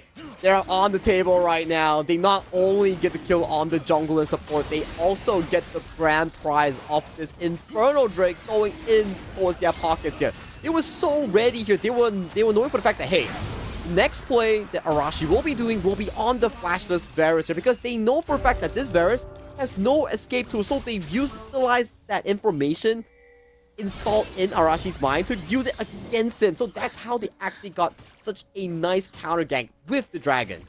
Yeah, some big brain plays overall, and it was a great control of vision, a game over on the bottom side, and to also know that Arashi wants that juicy prize of the Varus, so it really played out for the side of FRC. And the Varus actually played a very good job, right? He was baiting so well to make sure that, hey, you want this play? He's walking towards the wall, baiting Felia to come in for the headbutt pulverize, but jumping to live. Yeah, speaking of which, even more value added to the table. Sabaski gets Arashi the second time coming. And now the Oriana has got the bounty on the hit, 2-0 up, where Nekodesu's got to work his way to earn that shutdown. Things are not feeling good at all for our Team Triple S. You do not want to see an Oriana winning CS against an Aurora, plus having a 200 gold bounty on towards her here. So this Oriana is going to go super hard later on, but Worlds cast onto Sabaski. Can he escape? Oh, a couple of all these spells already utilized. I don't think it's enough damage in order to burst down Sabaski. And just like that, it still survives, but a pause is being called in, so hopefully they get to rectify. But we move back into what was in play in some of these fights. All the mind games that we see from both FRC as well as Triple S, they basically really go all out on each other. That's true, right? So, coming into this entire loadout that we've seen thus far, we're currently sitting at 4-1. Dragons are tied, and 1,000 goalie in favor for the side of FRC. It looks pretty good considering the fact that they do scale much better compared to the side of Team Triple S. That's right, and when we take a look at scaling potential, like, when we look into late game, it's gonna look rather tough on the side of Triple S because there is gonna be a certain cap onto how much a Nocturne actually brings certain values into either a certain team fight or so, and it just gets a little bit more worrisome now that they are behind. Yeah, we need to see the value that Arashi could potentially generate with his subsequent paranoias here. So right now, for Fairy Charm, they're reading the paranoias and Arashi's movement really well, and with the kills that's being supplemented into Sabaski's pockets, this Oriana might be a difficult target to land unless Felia or Arashi and also the Mega Gnar gets to jump on towards this immobile mage. Yeah, I want to find a point in time where Isolati would be able to really contribute huge in some of all these team fights, which, of course, we haven't really got to see much of the action coming in from either side of the top laners just yet. But perhaps that Rip Herald to be spawned later on is going to be something worth to take note of. Sitting underneath a ward right now. There we go. PS is just casually walking around. He's willing to just give this skull a little bit. No one is actually ready coming in for FRC to get this Skull Crab in towards their pocket. That's going to be a good pickup for Arashi, at the very least, in this jungle wall. And, oh, that's a nice splitting as well. So that's the new dust that's around the side of the turret here. When it accumulates to a longer duration, the next hit that's going to be a very juicy hit that gives you the big damage on towards the plating. Yeah, all these petricides it builds up, and the more it's accumulated, the bigger the damage that you do towards these objectives. So I really do like to hear the sound of it because it reminds me of like a Heartsteel stack, like. It does. And considering that Heartsteel is no longer like a meta item for some of these champions in towards the game, listening to that feels like a Heartsteel adrenaline, you know? Like when you play ARAM, it's like, bong, bong. Yeah, it kind of reminds me of that feeling, you know? Well, we get plenty of that next week because we will have some amazing ARAM matchups, of course, in ARAM Mayhem format. There we go, TP coming in between worlds being called out just to ensure the safety net of Nekodesu. And it is going to be a further commitment coming from the side of Felia, trying to blockade LJW in order to secure themselves a turret down bottom. That's a lot of skulls and also TPs committed by the side of Team Triple S to try to capitalize on that bottom play. But LJW with very good map movement and the ability to read the sense of danger, he does escape towards safety here, allowing both the Oriana pick up plates on towards the top side and the Herald going freely into the hands of PS here. So this Oriana, I gotta say, this is looking scary for our Team Triple S. He's just getting much more further ahead on the hands of Sabaski. Yeah, it's just maximum efficiency that we're looking at from the side of FRC, right? Like, it's okay, you can get whatever's down at the bottom. We actually double down. We get Herald, we get the tower at the very same time. So it's just some small deficit for the side of Team Triple S for the moment now. I'm also wondering on, the potential of Nekodesu to try to burst somebody out. I mean, ideally you want quick, but it is going to be a very much of a tough work to even get to the ADC in some of these fights. I think as of this point, getting anyone that's a squishy like Yes, Savasky, or Quick could be on the chopping block for some Nekodes to look for in the subsequent fights. And for Team SSS, it's not like all hope is lost, because the Nocturne, the Aurora, and the Muramana that could be coming online just moments coming in for this Ezreal. These are important signs to be looking at, especially when going in towards the mid game here. And we do see Herald spawn towards the mid lane to buy time when we do have the river that's being heavily controlled coming in towards that Triple S. I like the fact that Fila just like, okay, let's see if I can hit but this Shelly out of the park, but nah, you can't exactly stop it with that being a little too early. So that's it though. Third Charm, they got themselves those plates and have already prepared themselves very well for a dragon that spawns up. So we're getting Chem Tech, which is going to be very valuable for them to go for extended trades. Extended trades, and like the lower you are, the more value you get from the Chemtech Soul later on, right? But here's the thing. The game is pretty evenly tied in terms of gold and also in terms of like XP. I do want to see more aggression coming in towards that Team Triple S when the Ezreal completes that Muramana later on, which I think he's basing it for it right now. Once he gets that Muramana fully stacked, things could be looking much more confident for that Team Triple S in engaging in some of these plays. Oh, I absolutely do agree with that. And I spy with my little eye that once he finished the dragon, PS was in the pit, right? And with the rival of Meganar, oh, there we go. Paranoia underneath the turret. A little risky, but it does burn the flash away from Quick as he responds in kind, dropping in the chains of corruption, securing a kill up against Filia. And there we go. As we got the man drop all the way up mid. And that is all she wrote. One kill in favor of FRC. It's good. Like, I imagine the initiative coming in for that Team Triple S is to burn the flash on towards Quake and call it a day. But because of the fact that prior to this play on that Rift Herald towards the mid side, they did really well in terms of that, and Between Worlds has been casted but gets caught immediately by the Shockwave. Oh, this forces the flash as well. This is looking very, very tough as Blaze tries to keep himself alive. Flashes in time to avoid the command attack. And my, there's just so many super spells being burned out. And initially, I wanted to point out that PS kind of burned that flash for free when he was in the pit because he tried to avoid that Gnar to get back to safety. Oh, that actually happened as well on towards the off-cam here. So that's the few things that we need to take a look at, right? Even though that, hey, in terms of the gold lead, it's practically even. But FRC does have a kill lead here. But to Team Triple S point, they are slowly but surely inching towards their power spike on the next objective. If they can find the perfect fight, this game is far from over from either sides.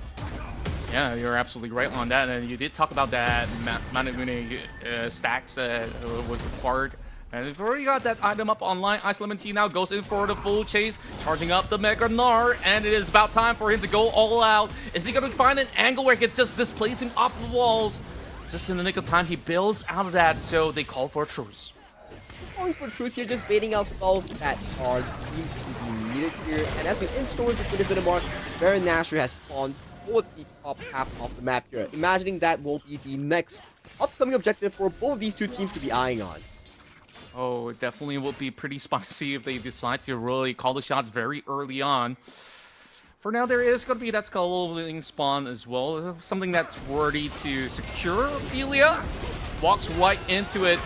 As there is going to be that true shot barrage going point blank. Paranoia now being called. Going all the way deep into the back line as they blindside the rest of them. As he tries to get his hands on Savasky, he will eventually give his life up for it. While they did manage to take one out. There is just that Mega might just actually find big value. That Shockwave connects onto Fila and he's somehow still alive. Quick goes in for the snipe and there is Blaze on side for LJW. But that's all that they could do as Blaze was just free hitting all the damn time in the fight. And throughout all that chaos here, Ice Lemon still got caught by LJW's Cassandre here. That was a missed moment for the Mega Gnar here. If he can get Savasky or Quick on towards the wall. Both carries had no flash already, and that was a misplay coming from the Mega Gnar. Yeah, it was looking rather rough where it was a couple of all these happenstances that didn't really fall into the right conditions for him to truly utilize that Mega Gnar in that fight. Exactly here. I think we'll be getting a replay of what exactly went down later on, but that's a lot of spells that's being committed by both teams thus far.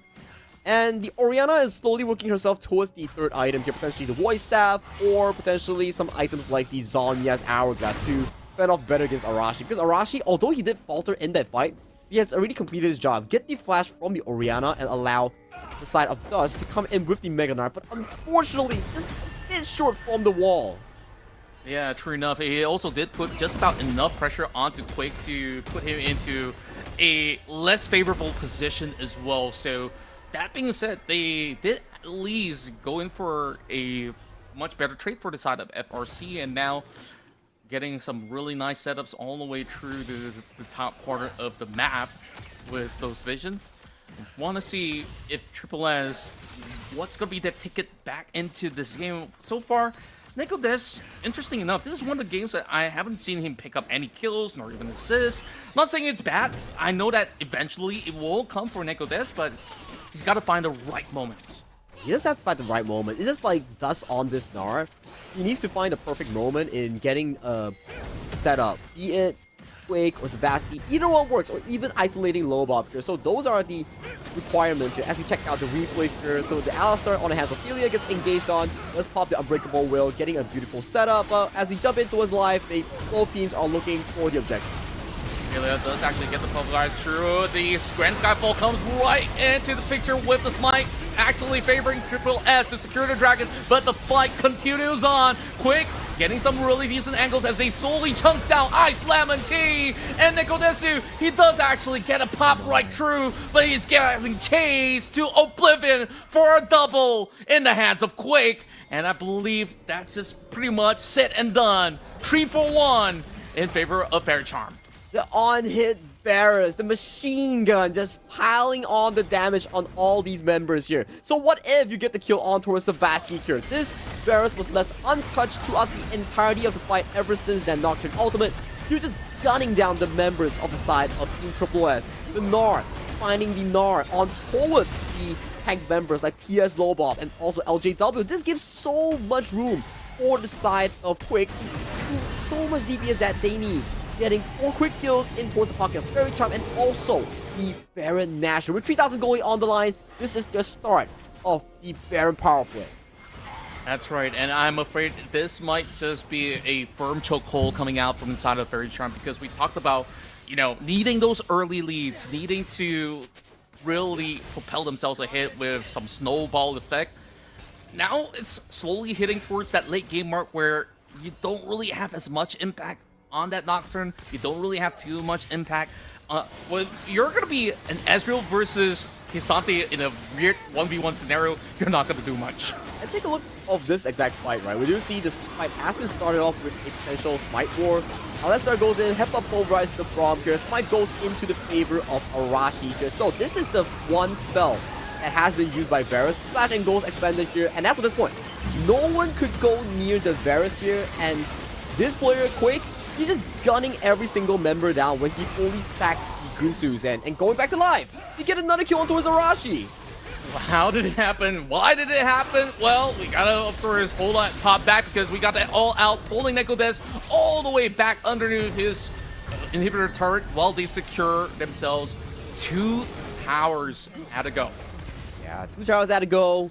The lead is slowly but surely inching in the favor of Faerie Charm as of now. 4,000 in favor here, all out of turrets from mid and bot being deleted here, as we see an aggressive TP coming in from the top side here with the Mega Gnar here, but where is the angle? Oh, they're looking to wear down Born this way, but the shockwave does connect. Quick goes legendary, and this might just be a botch attempt because Quick is absolutely unstoppable. And it's only Neko as well as Arashi alive. There's nothing much for them to defend up mid.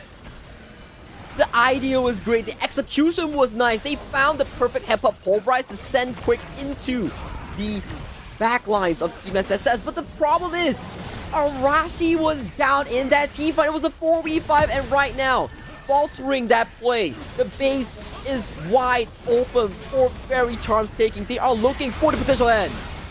Paranoia called desperately, and it does actually allow Neko to take one member down, but it is not going to be enough. Fairy Charm will look to put a dent in the series as they secure the first point in this best of 3.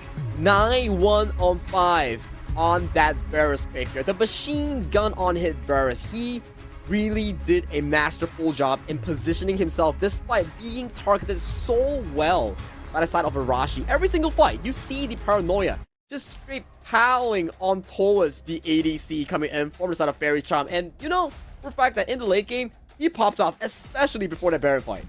He absolutely did, but overall, like, we saw so many mind games between the two. The Paranoia bait and all these big setups coming in from the supports, and I really do think that it was really smart on how Quake really pilots the Varus in this matchup, going for the on-hit to also, of course, benefit from what the Braum actually offers. So there's just this unpenetrable wall of defense that's lined up for this Varus to absolutely excel. Which is true, right? And we do have to give props over to the side of the team Fairy Charm. The way that they played the early game was really respectable in a way whereby the Paranoia coming from the side of Arashi, it was mitigated really well, especially with that bottom play. Right now, the score is 1-0 in favor of Fairy Charm in this best of 3. We're going to the short break before we find out if the side of Team Triple S can equalize the series.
all, welcome back to the Battle of S.E.A Proving Grounds here in League of Legends here. My name is Sagi and with me is Qontra. And Qontra, we're starting to see signs of crack coming in for that Team Triple S as they've suffered their first defeat in this very tournament here. Do you think that Faerie can actually push the lead and end it off with a 2-0, or will Team Triple S come back to equalize the series?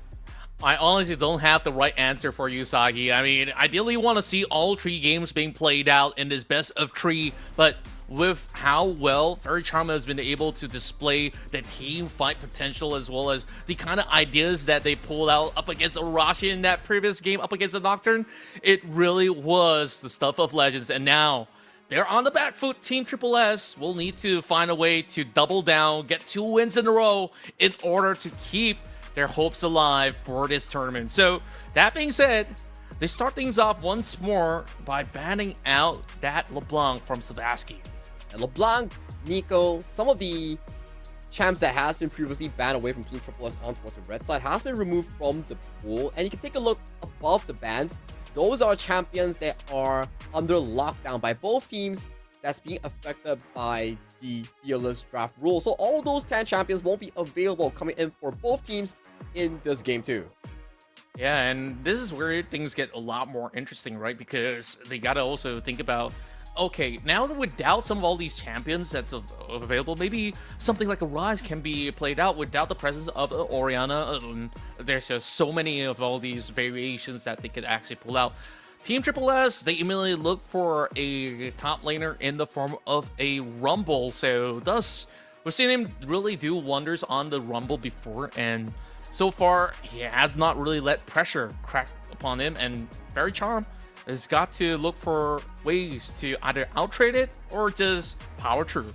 Eventually, you can look forward to things like the Umbessa to really equalize out the laning phase against the Rumble, go for that all-in 1v1. It's more of a skill matchup as we speak, right? But for Faerie, the answer is simple. It's to provide as much priority towards the side of Quake in the draft itself. Quirky being one of the premier AD carries in this meta itself. Triforce Manamune into potentially the things like the Collector, the RFC, or even the likes of the Tally items. Those are welcome ideas for the Quirky, and born his way once again gets his hand on the Nautilus that he did super well against Team FF just now. Yeah, this is like his bread and butter throughout the course of the Proving Grounds, and it's really great to see that Born This Way have always got his hands on a lot of all these comfort picks. He did excellent on that Braum. He's shown many times before he's always land some really important dredge lines when it matters most. Now, Team Triple S, they're showing us a potential Aphelios. Now, of course, we talked a little bit about immobile AD carries, but you know, last round, that was maybe, some may say anomaly, but some may actually think that, hey, that was just a great call for Faerie to really get that priority for that Varus. So now, it's all about forming all these breaks and walls for that Aphelios to really control the game. Aphelios and also Rel being locked in by the South Team Triple S here. So that's going to be an interesting balling 2v2 that's going to be unfolding later on. My question is, does Faerie put more priority on towards the side of LJW to lock in that potential outlane counter, or is it to put more focus on towards Sebaski to get that mid lane premier pick on towards that mid side here? So what's the decision here coming in for both of this team? Yeah, overall, I think that they could just, you know, focus down on all the remainder picks that was not being present, so he will be able to try to match up against this Rumble. So this is kind of like a skill matchup with that Aatrox as well, on how well he could actually pace himself to not lose too much health bars up against all these flame spitters coming out from the Rumble. And once he does actually get all the 3 levels up, it's Duncan time. And this could also be a potential flex pick coming in for the side of PS and LJW. We've seen in the earlier days of 2026, the Aatrox has been a jungler more frequently than a top laner here. It depends whether or not the matchup is favorable for the LJW, and the matchup is favorable or not for PS directly against Arashi. So questions are being asked. It depends on the entirety of the draft to decide where this Aatrox actually ends up going. Yeah, I think that's a very fair case in point as well. So Over on to the, top lane tier list, I would say that I would place Aatrox as an A tier at the moment. Not the greatest of lane bullies as he used to be, but when you put him in the jungle, you can actually have many of all these flexible avenues for him to move about. Not the quickest jungler, I would still say, so I would still think that this is definitely going to be interesting if they try to pivot for them to maybe open up more tank options over top lane. Yeah, it could be, right? It really depends how they want to flex this pick here. As we see coming into the second phase, Wukong and Ryze ban away from the side of Team Triple S, and for Team Triple S, Akali and also Zed. One of Savaski's favorite picks has been removed from the poll as well here. So right now, what's going to be the pick here coming in from FRC? If they want to flex this Aatrox to the very end, potentially considering picking up a strong mid lane here could be the answer here coming in from FRC. Yeah, that could be a really bold play coming out from them, because if you really want to keep them guessing, then this is definitely the call where you just ensure that you have a very strong mid laner like the Syndra that's being put right for the block. So now it's gonna be Nekodesu's call to see what could he actually answer back with, because we've seen Nekodesu, who's also played Syndra to full effect, and it is absolutely scary. And it's going to be pretty tough to also put a Ryze to the equation, so Ahri is definitely the best bet that they do have to quickly hover around with the Spirit Rush, or of course Flash if needed. Wow! Wait a second! Kiana, okay, talk me through this. What's the game plan here? Kiana jungle here. So I was talking to a jungle main just now, and he did mention that Kiana jungle, yes, high burst, high setup, but the problem is coming in from Kiana jungle, the early game is actually pretty weak, and you really need like strong laners. For example, Rumble, Nekodesu on the R lane to protect yourself in against any form of jungle invasion here. And with the final flex coming in for that FRC, the Aatrox will go to the hands of LJW, and PS will get his hands on the Viego as the jungle final pick coming in for set of Faerie Charm.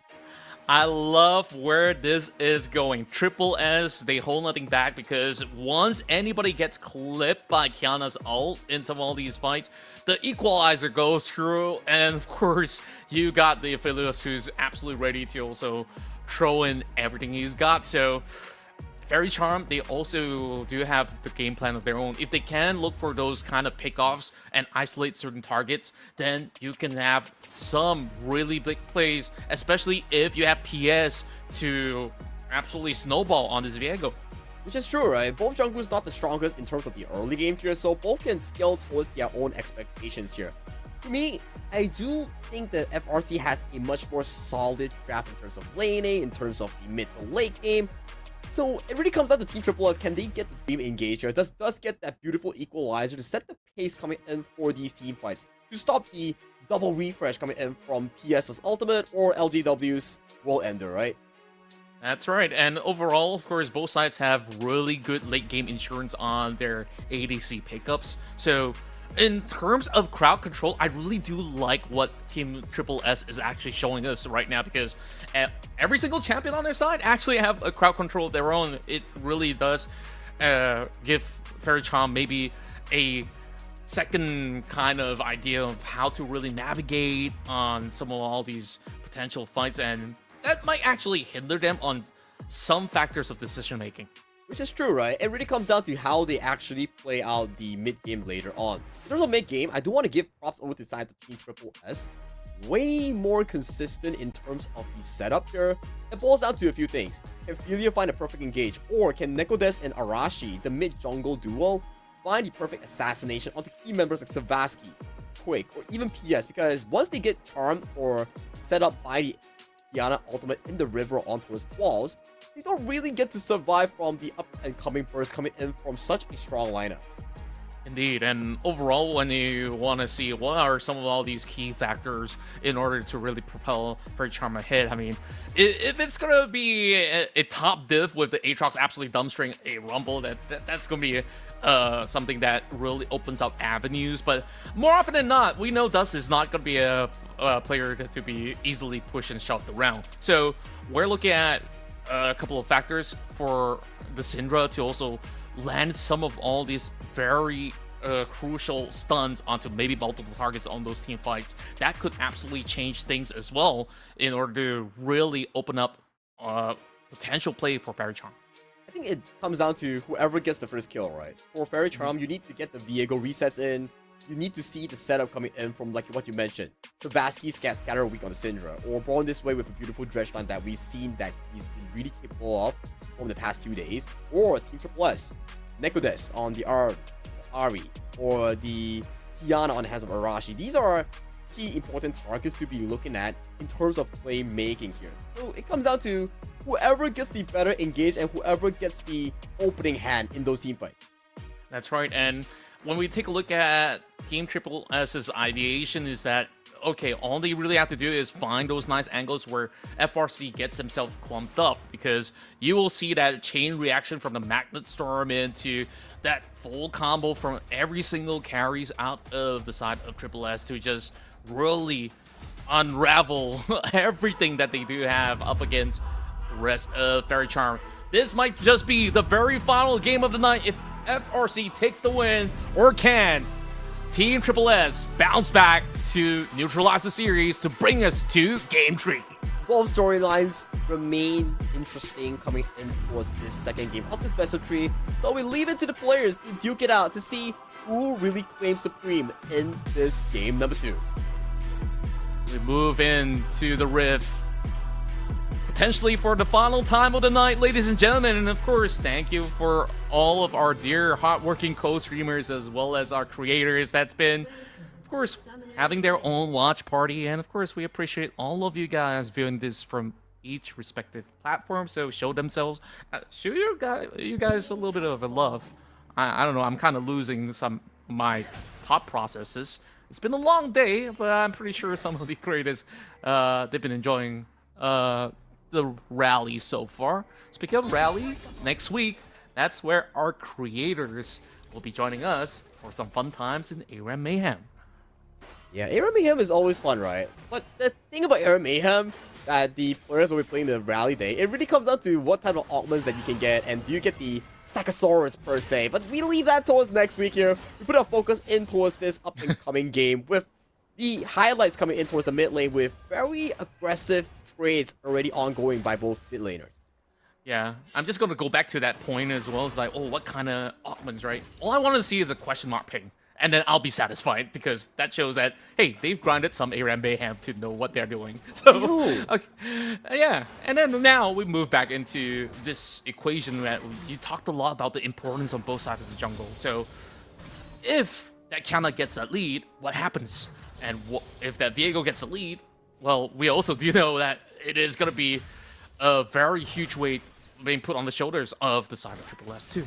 Yeah, it depends really who gets the initiation first and who gets the refreshes, right? For Arashi, you want to get the full-on burst on towards key targets like Quake, Savasky. For PS and Lobob, you want to get refreshes and get Arashi as your soul, or get Ice Lemon Tea as your soul, so you can get those like big damages in towards these team fights. It really comes down to how they play the team fights later on, but that's the explanation, right? With Donger in this play here, but LJW getting big damage. Huge value coming up from Q, but the overheat though also brings him down, and the minutes finishes the job. What a first blood that we've got to witness up in the top lane. Ice Lemon Tea dominates. He wanted the auto for the auto reset, but got splashed away from the auto attack range. He knows for a fact that his Empower auto attack wouldn't be up for the full trade here, so he went for the full Hail Mary play. Props to Dust for a perfect damage calculation and a very good reactive flash. Yeah, that timing was just impeccable. I would love to see the replay once again, just to see how technical these guys get. And overall, it looked like LJW was going to be getting that for sure. And now we also do have another brawl out, as they do spot out Arashi. Goes in for the Dark and Blink connection, as he will be able to dash away, but it gets himself in hot waters. So it's 0-2 for the Aatrox, unfortunately. And Savasky getting chunked out. Nekodes, does he have enough? Oh, he misses the charm. But still, good stuff coming in for the side of Team Triple S here, further punishing the side of LJW for going over aggressive here. He popped the TP, went back to lane, got caught out, and bottom side, born this way 7, getting caught out by the barrage of damage coming in from Blaze and Filia here quick. We're for 1v2, but has to Valk away to a safety. Yeah, if I could really put an analogy to what this match looks like, it looks like a boxing match of sorts, right? Like, they go blow for blow, every single lane is just going all out against each other, and there we go, born this way with that red line! As Filia does have that shield coming from his W to be able to negate that ignite damage. Beautiful play coming from Born This Way. That was so close here, and a nice rotation coming from Arashi here. If Quake or Born This Way decides to stay, he could potentially be in danger here. Flash engage coming from Kiana. That is some blow plays coming in. Arashi doubles down. The TP goes through. Born This Way. He will still be rammed out from the side of the rail. And that will be it for them to at least get some value off from that very, very difficult dive. Has to flash away from Scatter the Weak. Savasky, he burned his TP, but didn't get any value. But the problem is, Team Triple S, they got all the value. Arashi got the flashes coming in from Quake and also Born This Way 7, and then to add on top of that, Savasky came in trying to TP to get whatever he can actually recollect. Check out this play. So the moment the wave goes in, Kiana flash EQ on towards Corki here. So Corki is forced to flash, and by a nick of range, Kiana is just nice out of the turret range, so they can't force a 1-for-1 trade. And by the time the Syndra comes in, Scatter Weak doesn't land onto Filia because Filia has flash to run to a safety.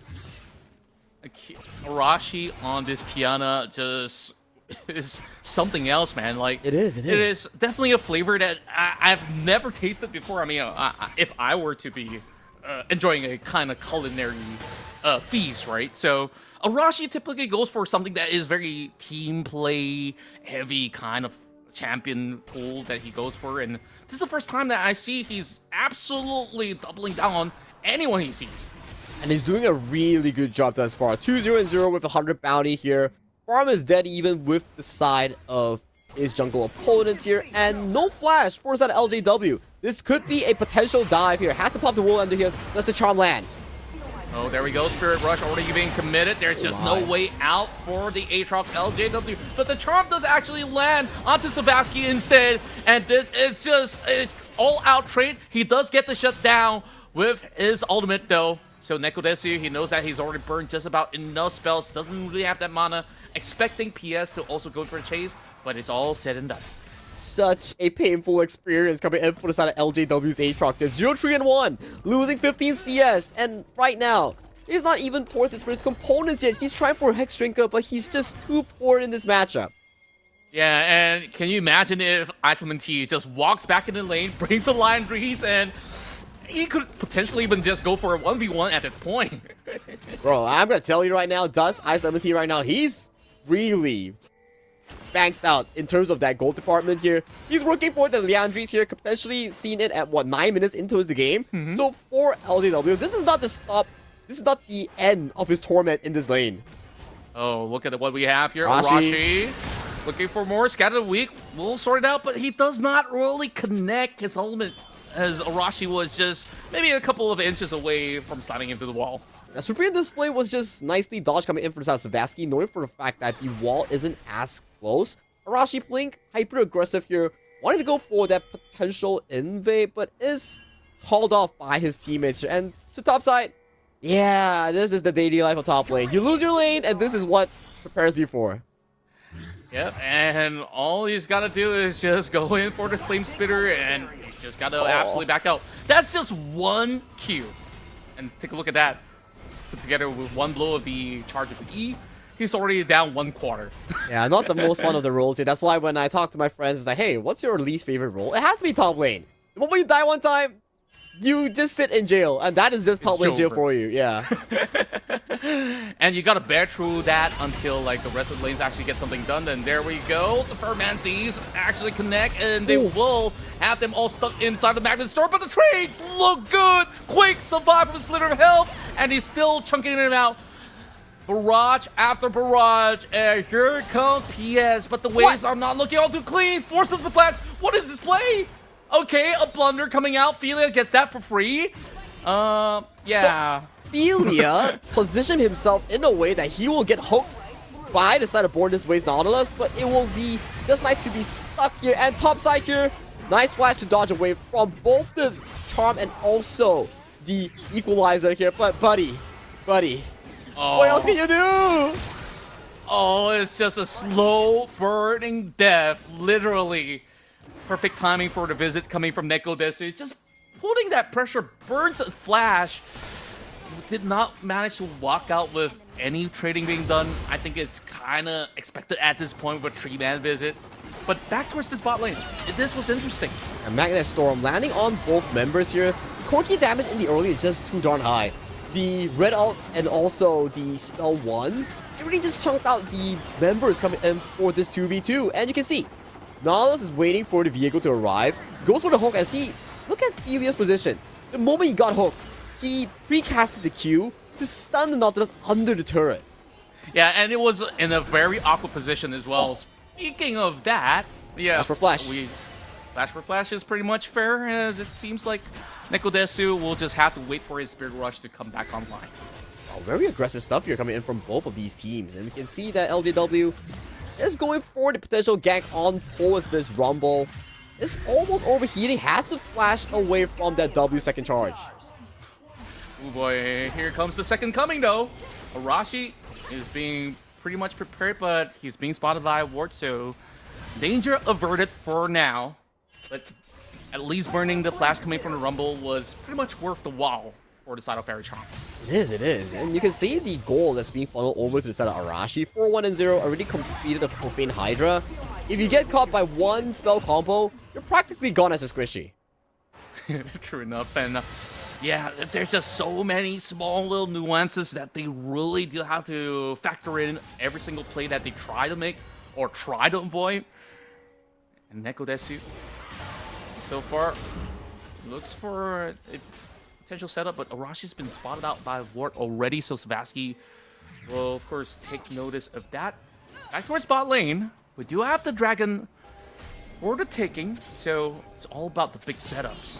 It is, and it could be a potential second dragon if ES wants to go for it, but judging from his pathing, he seems to be pathing away from this potential dragon here, providing more room for LJW to actually catch up in terms of farm. You can see the positioning coming in from Dust Rumble. He's here to try to force a potential 4v5, but Faerie Charm respects it, and they do give over this dragon. At this point, I think like it's absolutely necessary to avoid any kind of conflict or skirmishes for the meantime. You gotta at least give some breathing room to the Aatrox, right? Like, he doesn't have his TP either ways, and even if he TPs, you know what happens.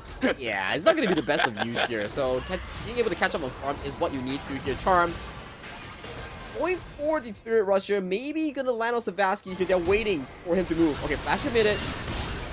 There we go, Equalizer, being a route on top as Arashi will also burn the flash to get some distance in. Here comes PS, still going for the chase as we do have the Wool Ender being popped, coming in from the side of LJW. They find their catch, and will they be able to shut down this Rumble? Perhaps this might just be enough, but there is just about enough speed boost, and there we go. With the crash down, everything on the line. Oh, he still finds one. So Arashi will be taking out a big shutdown to bring this Aatrox back in the game. That is actually a very good trade-off coming in for the side of FRC. Although they lost 3, but those are important kills to be given over to the Aatrox here. And I gotta give props. Thelia with a very on-time rotation managed to bail out the side of the Rumble. So that was a very key play. It really is. Despite all the magnet storms and stuff, it really felt like this was a very good counter engagement coming right in, and they did manage to at least put a shutdown over on this side of Nekodesu, and then this is where they really look in for a big avenue because they want to ensure that they get this vehicle up online, and this angle, absolutely perfect. Such a well-played positioning coming in from the Kiana on the hands of Arashi, and I think this is much more of a, how would I say it, sacrificial play, because if the Kiana doesn't go in for that final burst, potentially Aatrox could have walked out, and maybe that could have been a much more different story. Yeah, it could have actually been the case, but I also do see the reasoning behind why Arashi tried to recommit, but maybe just a little bit miscalculated. That, yeah, he was just one auto away from that. So we're gonna go back to an equal footing here. We can check out towards the goal. In terms of top lane, it's heavily favored towards the side of the Rumble. But towards the bottom lane though, Quick is having a pretty comfortable lead against his lane opponent. Oh, we'll take a look at that. Hefty chunks of gold. Of course, favoring that Corki for the meantime. But there is that collector in the hands of the Ophelia, so that's something that we have to also take into consideration if they decide to go blow for blow. Sometimes that executional threshold is all it takes for you to really draw a better exchange, but at this rate, I don't think that they're looking to really go blow for blow if you're on the side of Triple S. So Born This Way, he could actually put in more pressure. Speaking of pressure, another potential attempt from Arashi. Oh, he's respecting it. He's not going for the potential all-in onto his LJW. He's giving him a bit of a breathing room, noticing for the fact that PS is also trailing behind his top lane, protecting him from any potential dive coming in for the side of Team Triple S here. Back to an equal footing here, barely a 1,000 goalie in the favor of Team Triple S. We need to see the up-and-coming fights, potentially around Herald, potentially around the second dragon. Yeah, and of course, it's really basing off of Arashi's supreme display of talent so far, that he's been able to really put himself ahead with not only the Hydra up online, but also with the Accent Arc, so he could definitely have so many of all these tools for him to just blow somebody up. He's so ahead right now, Arashi, completing 2 assassin-centric items, and they are now starting the objective here. You see the map pings coming in for the side of Team Faerie Charm. They want to look in for this objective, but it looks looking pretty hard. Oh, I mean, look at all these layers of defense as well. All it takes is for Ophelia to land the Magnet Storm. It could be very well over, but it's Born This Way, jumping right in. And there we go. Magnet Storm actually clips over on the tree, but are they going to recommit? Wow. There's no reason to do so. They're willing to give Arashi as well as Ophelia right after that, but that call perfectly executed from FRC to shut down 2. And Born This Way 7 once again with the flash hook, getting Arashi the most fit member in the side of Team Triple S. Once he's gone, the reset comes in for the side of PS Lobob, and he gets the damage done onto his Ophelia here. Very well done by the Faerie Charm support. Yeah, that was incredible. Born This Way will never disappoint us on this Nautilus. And also, now that he's also taken out, it brings him down to size. And not only that, look at the CS disparity between the jungle as well. It may not seem like it matters too much, but hey, as much as they make it up for the kills that Arashi has, this could accumulate over time. It does, and the longer you skill in towards this game, you gotta wonder, how could I realistically take down this Corki that has Trinity Force with HP and also play the Steel Caps? He's getting tankier and tankier, and with the protection coming in with the Locket, this Kiana might be scaling off soon. It really seemed like a very scary taunt, and they've already worked on the dragon already, as this is gonna be a upcoming Cloud Soul. Team Triple S, they secured themselves the Cloud Drake, of course, without any casualties or commotion. Meanwhile, it is Ice Lemon Tea. Oh, Supreme Display already being pummeled out for them to catch this pesky Nautilus. A good rotation coming in for the side of us to be able to capitalize Born This Way, because throughout that play, the previous one he has really expended the flash, so in the river itself, with no assistance coming in from the middle jungle, he's going to be a freebie going to the hands of Team SSS. And towards the bottom side, Savaski having a comfortable lead over the side of Nekodes. Yeah, so far it's just a breeze for them for the time being. And at any given point in time, Savaski, once he does actually get some really good angles later on, might be able to just 100 to 0-1 of all these squishies. But speaking of which, this is a 100 to 50 from Ice Lemon Tea. Thus, doing so much. That is crazy damage from the Rumble here. That was just one Flame Spitter in the orange form, and he's already almost gone. Yeah, I mean, he's not even fully overcharged just yet. And speaking of which, Savaski might actually see this angle for him to just fully unleash his ultimate up upon that Rumble, but not quite the damage output enough to really break through. Perhaps even the shields included as well. So they're willing to, right now, just hold each lane as to the best of their capabilities, and I'm not quite certain if LJW can actually even fend off Neko at this point. I think Neko should be fine. Neko doesn't have sufficient damage to fully burst an Aatrox, let alone a Aatrox with the Maul Malteria, so Neko will be a decent lane target for the side of LGW to supplement that farm. Problem is, from the top side though, if Ice-17 gets a nice equalizer onto Sabaski, that's minimally a flash that's going to be expended from the Syndra.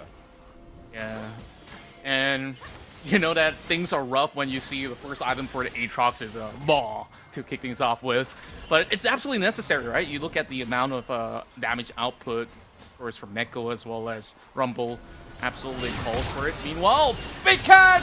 Oh, that ultimate slams him to the wall, but the follow-up is a little too late though. Back to the Storm trying to chase up the target. Neko does actually find LJW, but while at it, Blaze is getting bombarded from the tail end of things. So it's gonna be a 2-for-2 trade up, but they lose their ADC. Yeah, losing ADC is not going to be fine here coming in for the side of Team Triple S, because this Aphelios needs to be the late game benchmark to outscale the members of the FRC, but you can see the mechanical prowess coming in for the side of Lobop. He played that really well, utilizing the Kiana Grass Q, make sure that he stalled enough time for the cooldown of the ultimate to come back online. He traded with Blaze, but still, valiant effort coming in for the side of PS. Look at this play. Previous little tower landing on towards two members with the Aatrox on the head of LJW. They need to heal all of the empowered auto attack. He falls, and Viego getting a clutch reset here, immediately going for the grass element, jumping over the wall to find that supplementary damage onto the side of Blaze. Yeah, I can absolutely see why Blaze was actually placed into that position. Like, he was trying to follow up, but he got himself into a crosshair where Faerie was also moving towards that direction, which had no one else to protect him since Philia was actually going for the chase as well. But I gotta, of course, commend proactive plays so far from Triple S. It is, but you gotta give props to the side of Faerie as well. To be dumped on so suddenly and to be able to react accordingly is not an easy feat. And talking about it, 20 minutes is up. We are looking at a barrel flip coming in from both teams. LJW looking for a recall here. It will be slow towards the party. Magnet Storm connected onto bonus wave 7 has to pop the flash. Savaski coming in from a flank angle, wanting to go for a potential engage. Oh, very risky plays out there. Philia really called the Magnet Storm very early on. They did manage to bring that Baron to 50% before they decided onto that team fight call, but they know that there is a flank inbound, which is why they did not fully commit. That was a really risky play, by the way, coming in from Team Triple S. They almost, if they got caught by one more dredge line coming in from Bonus Wave 7, that could have been a really disastrous fight for Team Triple S. But right now, with both teams pulling off away from the Baron here, the next priority will be heading over to that bottom side for the up and coming Dragon here. This will be a potential Cloud Soul for both teams taking. Oh, look at Arash's position, though. This is going to be pretty crucial as they really call it shots. Supreme display of talent that's actually catch over onto PS, and now there is multiple members underneath that equalizer to be able to melt the back lines of the rest of Team Class, but they prevail, and they will overpower a double under the Aphelios name, and this is how they take control of yet another Cloud Drake in their hands. Arashi finding another angle to nuke the biggest member coming in from the side of Faerie. PS in low bomb. He had zero chance to do damage, had zero chance to react, and he was eliminated from that team by Arashi. And with that, they secure Soul Point. The pressure is on for the next Dragon for Side FRC. It was so unfortunate. We gotta really break this down again. Look at Kiana. Immediately, EQR slamming a full combo onto Viego here. Had no chance of any replay here. And look at Aatrox here. He's soaking so much damage. He's getting so much heals with the Maul, with the passive auto attack here. But without the supplementary damage from the PS, there's just no one that could handle the backline. Yeah, and for most part, PS absolutely isolated. That is one huge damage output that was already out of this, and they're looking for a whole lot more as the equalizer will be able to melt the other corner. Well, actually, that wasn't the equalizer. It was just his flame spitter, and you can already see the amount of sure damage that absolutely melted Sabaski. Yeah, and with a 4v5 in favor of Team Triple S, you gotta wonder, are they going for the potential Baron start right now? Do they want to go for the 50-50? They do play it much more safe, they play it much more slow. They go for the isolated tower in towards that that top side. I think like this is definitely the right call. Meanwhile, Arashi might be able to actually get a very good angle right here as bonus waves just over the corner wall will be caught out. And they will have to allow this Nautilus to just give himself up for the sacrifice. And Quake just tries to wither it down in hopes that they do not have enough health for this Baron, but still not quite enough. Very smart Baron that's coming in from Team Triple S. They are so patient in making sure that they do not get caught out by their over-aggression here. They're reeling in all the members slowly but surely. Arashi getting caught by the Q1 coming in from the Aatrox here, but Ankyphilia uses a Magnet Sword. Pulled it right in time, and there we go! Supreme display of talent catches every single member of FRC, and there's just no way that they can be able to bail out this fight. And Ace, a late Ace, I would say, as Born This Way is already back, and now perhaps they could go in for that reset, or they could just start off with this Baron. This Baron is going to be a pretty risky one, but Neko and also the side of Ice Lemon Tea is coming towards the assistant with that teleport here. So getting this in towards their pockets will be an easy task because I don't think there will be a way for Born This Way 7 to realistically steal this Baron Nash, and it will go into the hands of Team Triple S 21-9, and they are rocking at 5,000 gold lead. It was just pretty insane on how well Arashi really baited him. He kind of know that there's a couple of wards laying around, and he just go in, ring around the Rosie, and then land that ult. Oh, and look at his Magnet Storm into this Scatter the Weak, catching on towards 3 members, but just don't have enough damage, man. Even if you can blow up Julia, what's going to happen to your other carries here?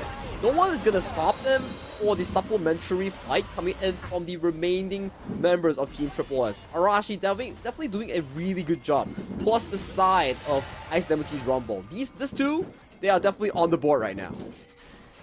Yeah, and right now, would you dare say that Triple S is just way too ahead to really drop this one throughout the match? Because at this moment, we're looking at close to 6k of a gold differential, and Fila's looking for a flank. Ooh, has to pop the flash though, so that's flash off cooldown for the side of Blaze's affiliates. Look at Arashi though, he's playing really aggressively. He's looking for a potential angle here, but they're utilizing the Baron. Playing this 4-1 approach, getting that bottom tower with almost no contention here. This Rumble, level 16 already versus level 14. Yeah, Scatter did not really connect as well, so they're just hoping to buy as much time as possible. And this is just a tough chokehold, but take a look at what they do have. Viego's pretty much parked aside. Now Viego is trying to look for a potential engage on towards Blaze here, but even if you get Blaze, as long as Arashi and the Rumble on the hands of Ice Lemon Tea doesn't fall, it's going to be a really difficult situation for them to actually be able to win in these team fights. You can see the Baron power play, over 4,000 or 5,000 goalie. We're pushing nearly to a 7,000 already here. Sooner but later, this mid and bot tower will falter to the hands of Team Very Sharp. SSS. Still looking for another angle. Scatter does not really land. No dredge line as well, so they just have to go in for another long, winding road to try to at least stall this matchup until perhaps you get those big spikes for the ADC or Sabaski to finally pick somebody off. But you can see how disciplined the side of Team SSS is actually playing. Don't force unnecessary fights. They are making sure that, hey, Soul is coming up really shortly. I'm just going to be playing over aggression, but the Kiana gets caught out. Oh, there is a follow-up as they try to actually commit towards Arashi, and here comes the Magnet Storm onto 2. Born This Way getting clipped at the very same time, and somehow Arashi still stays surviving. Neko Desu did actually pop his Spirit Rush, but could not really reach out towards Sabaski, and just like that, they kidnapped 2. Arashi just baits all of them into that chokehold here. He has chasing all the way so far, isolating Quick and Born This Way 7. And right now, with the minion waves going in from mid and bot side, not having both your AD carry and support, this looks like a free Dragon Soul, a Cloud Soul going in towards the hands of Team Triple S before ending this game. They're sitting at a comfortable 8,000 goalie, and this is just not the end of this series yet. They want to push this to game number 3. And now things are just looking so bleak for FRC. A very daunting task to really get a catch onto this Kiana right now, especially with the Dragon Soul at hand. So she could just weave in, weave out to her heart's content. Arashi. We never knew about the secret weapon, but we absolutely love seeing him perform so far. He's stacked up as well. 4 items fully completed here. 7, 4, and 12. Ilya walking aggressively to get some visions here. Magnus from Connect. Oh, there we go. Supreme Display also locking 2 members into place. While Born Way has to flash over the wall, and there's just no reprieve whatsoever. Savaski gets clipped up, and this is it, ladies and gentlemen. We are going in for Game Tree with a pure ace coming from Team Triple S. But there's still no wave, but hey, eventually will come. Yep, 3 caster minions arrive in front of the mid high ground. With the minions marching in, Inhibitor will fall short soonly. 12 seconds, the nearest death timer will be Born This Way 7 coming off of Death's door. But that wouldn't be enough. This game goes over to the side of Team Triple S as we pace ourselves into it, the final game of this BO3. It's been a long road for both teams. Triple S, they did suffer their first ever loss, and they're not having it this time. They show them brute force in order to tie the series. So it all boils down to 1 game remaining. LJW, the sole person to be targeted on repeatedly. He's just not having a good day on the Aatrox here. The moment he died once in that 1v1, he was jailed for the rest of the game. Multiple ganks landed on towards that top side. Multiple attempts, multiple 3v1 attempts. It's just a top island for the Aatrox main. Yeah, it is so difficult for him to really pull true throughout the rest of the course of the matchup, where of course he had to build a lot more defensively, and there were some avenues that he did manage to at least pull something back, but eventually I felt like Arashi, he just played such a vital role throughout this matchup. Yep, and with that one final break, we will be throwing to that for the next 3 to 5 minutes before we go into that final showdown. See you after this break.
until I see you again, to the end we begin. Taste the sun.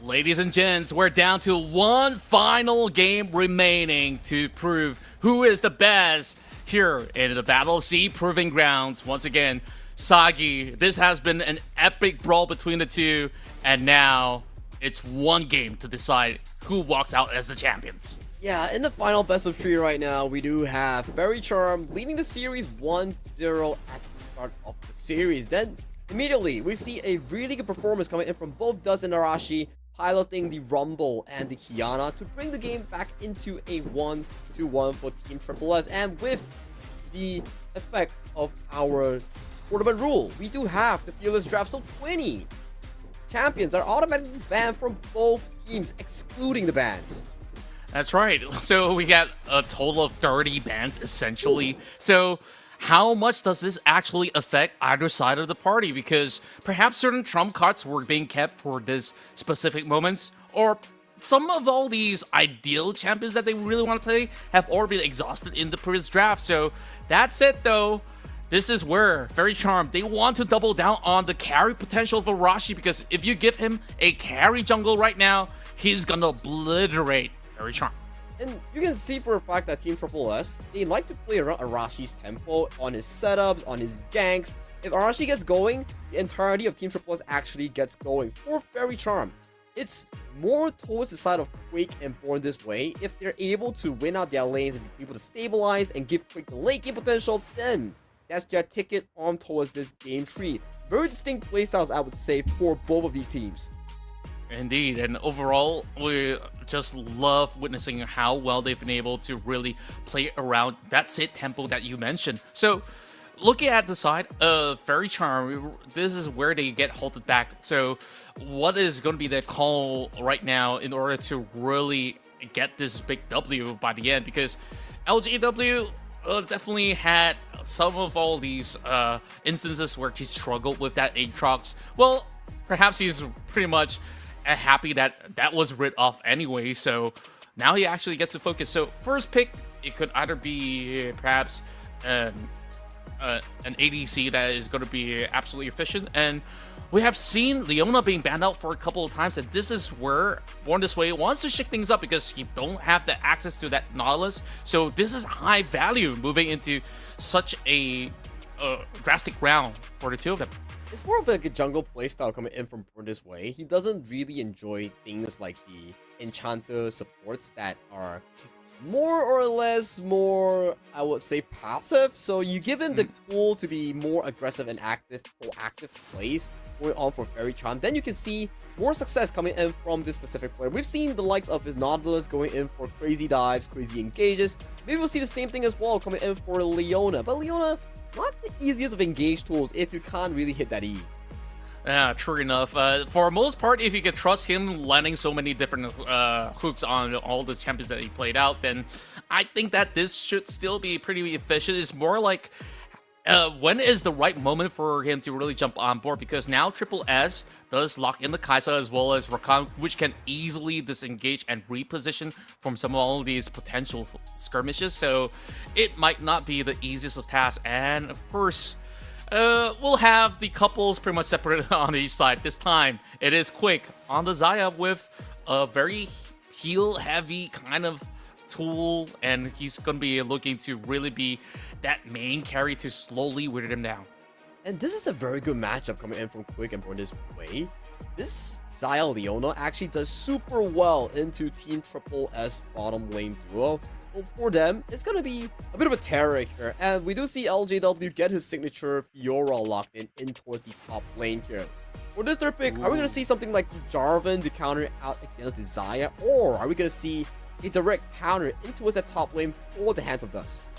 I really think that the Jarvan is a very good call right now because it's not being banned away. It was not being picked up throughout the course of the series, but Sin Zhao, this has been played out in so many of all these professional leagues all across the globe, and I think like this is a great tool for them to disengage as well as to also focus down on either one of all these pickoffs to really put FRC slightly behind in some of these team fights. Yeah, that could be true, right? And Sin Zhao, a very good tool as well to counteract against some of these range mages, range ADCs. You draw the circle of your ultimate, and any damage that comes in outside the circle doesn't really do damage against the Sin Zhao.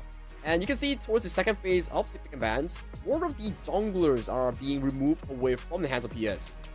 Oh, we've got the Wukong taken out, and also, just to ensure that there's not going to be all too much of a rough time over the side lane, they're going to take out that Renekton as well. So, no Lee Sin on board this time around. So, Arashi, if he's really looking for something to really propel the team ahead and find that huge tempo swing, what is going to be the answer right now? Because I think, like, maybe a Nidalee could be something, but it's not really ideal if you're going up against a Sin Zhao. So you ideally don't want to move in and be caught by a Rakan. So a tough decision.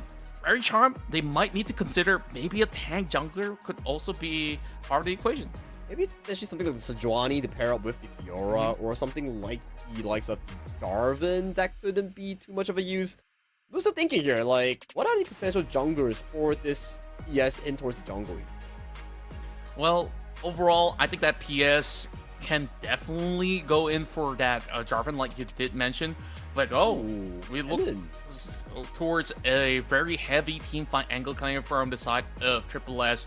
Now, I definitely think that this is very interesting because they really have to time everything together. Because Crescent Guard, you get to sweep people away. Whereas the quickness as well as Cannon's Elbow is meant to really lock somebody in place. And that's the needle you talk about here. The Crescent Guard you talk about, yes, it does extremely good job, but you need to time it accordingly with the Cannon ultimate and also Philia's Rakan's ultimate. But I think they definitely have what it takes to chain that CC lock in. But for FRC, a very solo queue playstyle that we see here. It's gonna be PS on that Nidalee and Savasky getting his signature Z in towards that mid lane here. So for this specific team comp, I gotta say, if they don't win the lane, I don't think it's gonna be too good of a full-on out team fight compared to Team Triple S's team comp. I really love that they actually double down, right? It's all gas, no brakes, and Team Triple S, they say, we got all these answers. Like, we can basically force you to hit the brake, whether you like it or not, because we got plenty of all these crowd control tools. Whether if you face up against a Sin Zhao all the way down to a Lissandra, there's just ways for them to actually counteract some of the advancements coming from Faerie Charm. And I think that this is not the ideal matchup for the Zed as well, because she could just easily pop her ult and she could save herself from all these dangerous threats. It's not easy for the Zed, especially here. So for Savasky, he needs to find the equilibrium on how he wants to play out this lane. We will see Ignite being picked up by Savasky later on towards that mid lane. Go for the early pre-6 solo kill angle. My concern is for the side of Team Triple S, yes, your composition looks really good, but the Kaisa and Rakan will be in a bit of a difficulty while laning against the Xayah and Leona. It's not going to be the easiest of the laning phase for Team Triple S bottom lane here. Yeah, perhaps the game plan for FRC is to really break the ankles of the bot lane and just slowly snowball from that point onwards. Then things could actually get a little bit more difficult. And also, you gotta think about what happens over the top lane. A good repause up against a cannon could easily turn the tides in favor up against a Dust. So, gotta be always mindful despite that cannon having a little bit more of that range advantage. Which is true, right? We have to see coming down towards this final seconds of the draft here. Team Triple S, they have a lot of crowd control, they have a lot of setup. Consistent DPS coming in from Blaze and Arashi in that early jungle department here. What is that FRC? It's more towards the early game jungle pressure that's being generated by PS's Nidalee, and also the strong laning prowess coming in from Quick and Born Displays AD support duo here. If they can break the game through the jungle and also the bottom laning phase, things could look really good for Faerie to snowball out of control. For Team Triple S, it's about scaling, it's about getting those skirmishes and 5v5 team fight. If they can get the CCs in, get the wombo combos in, it's gonna be looking super duper good for Team Triple S. It's really down to different playstyles coming in for both of these final drafts.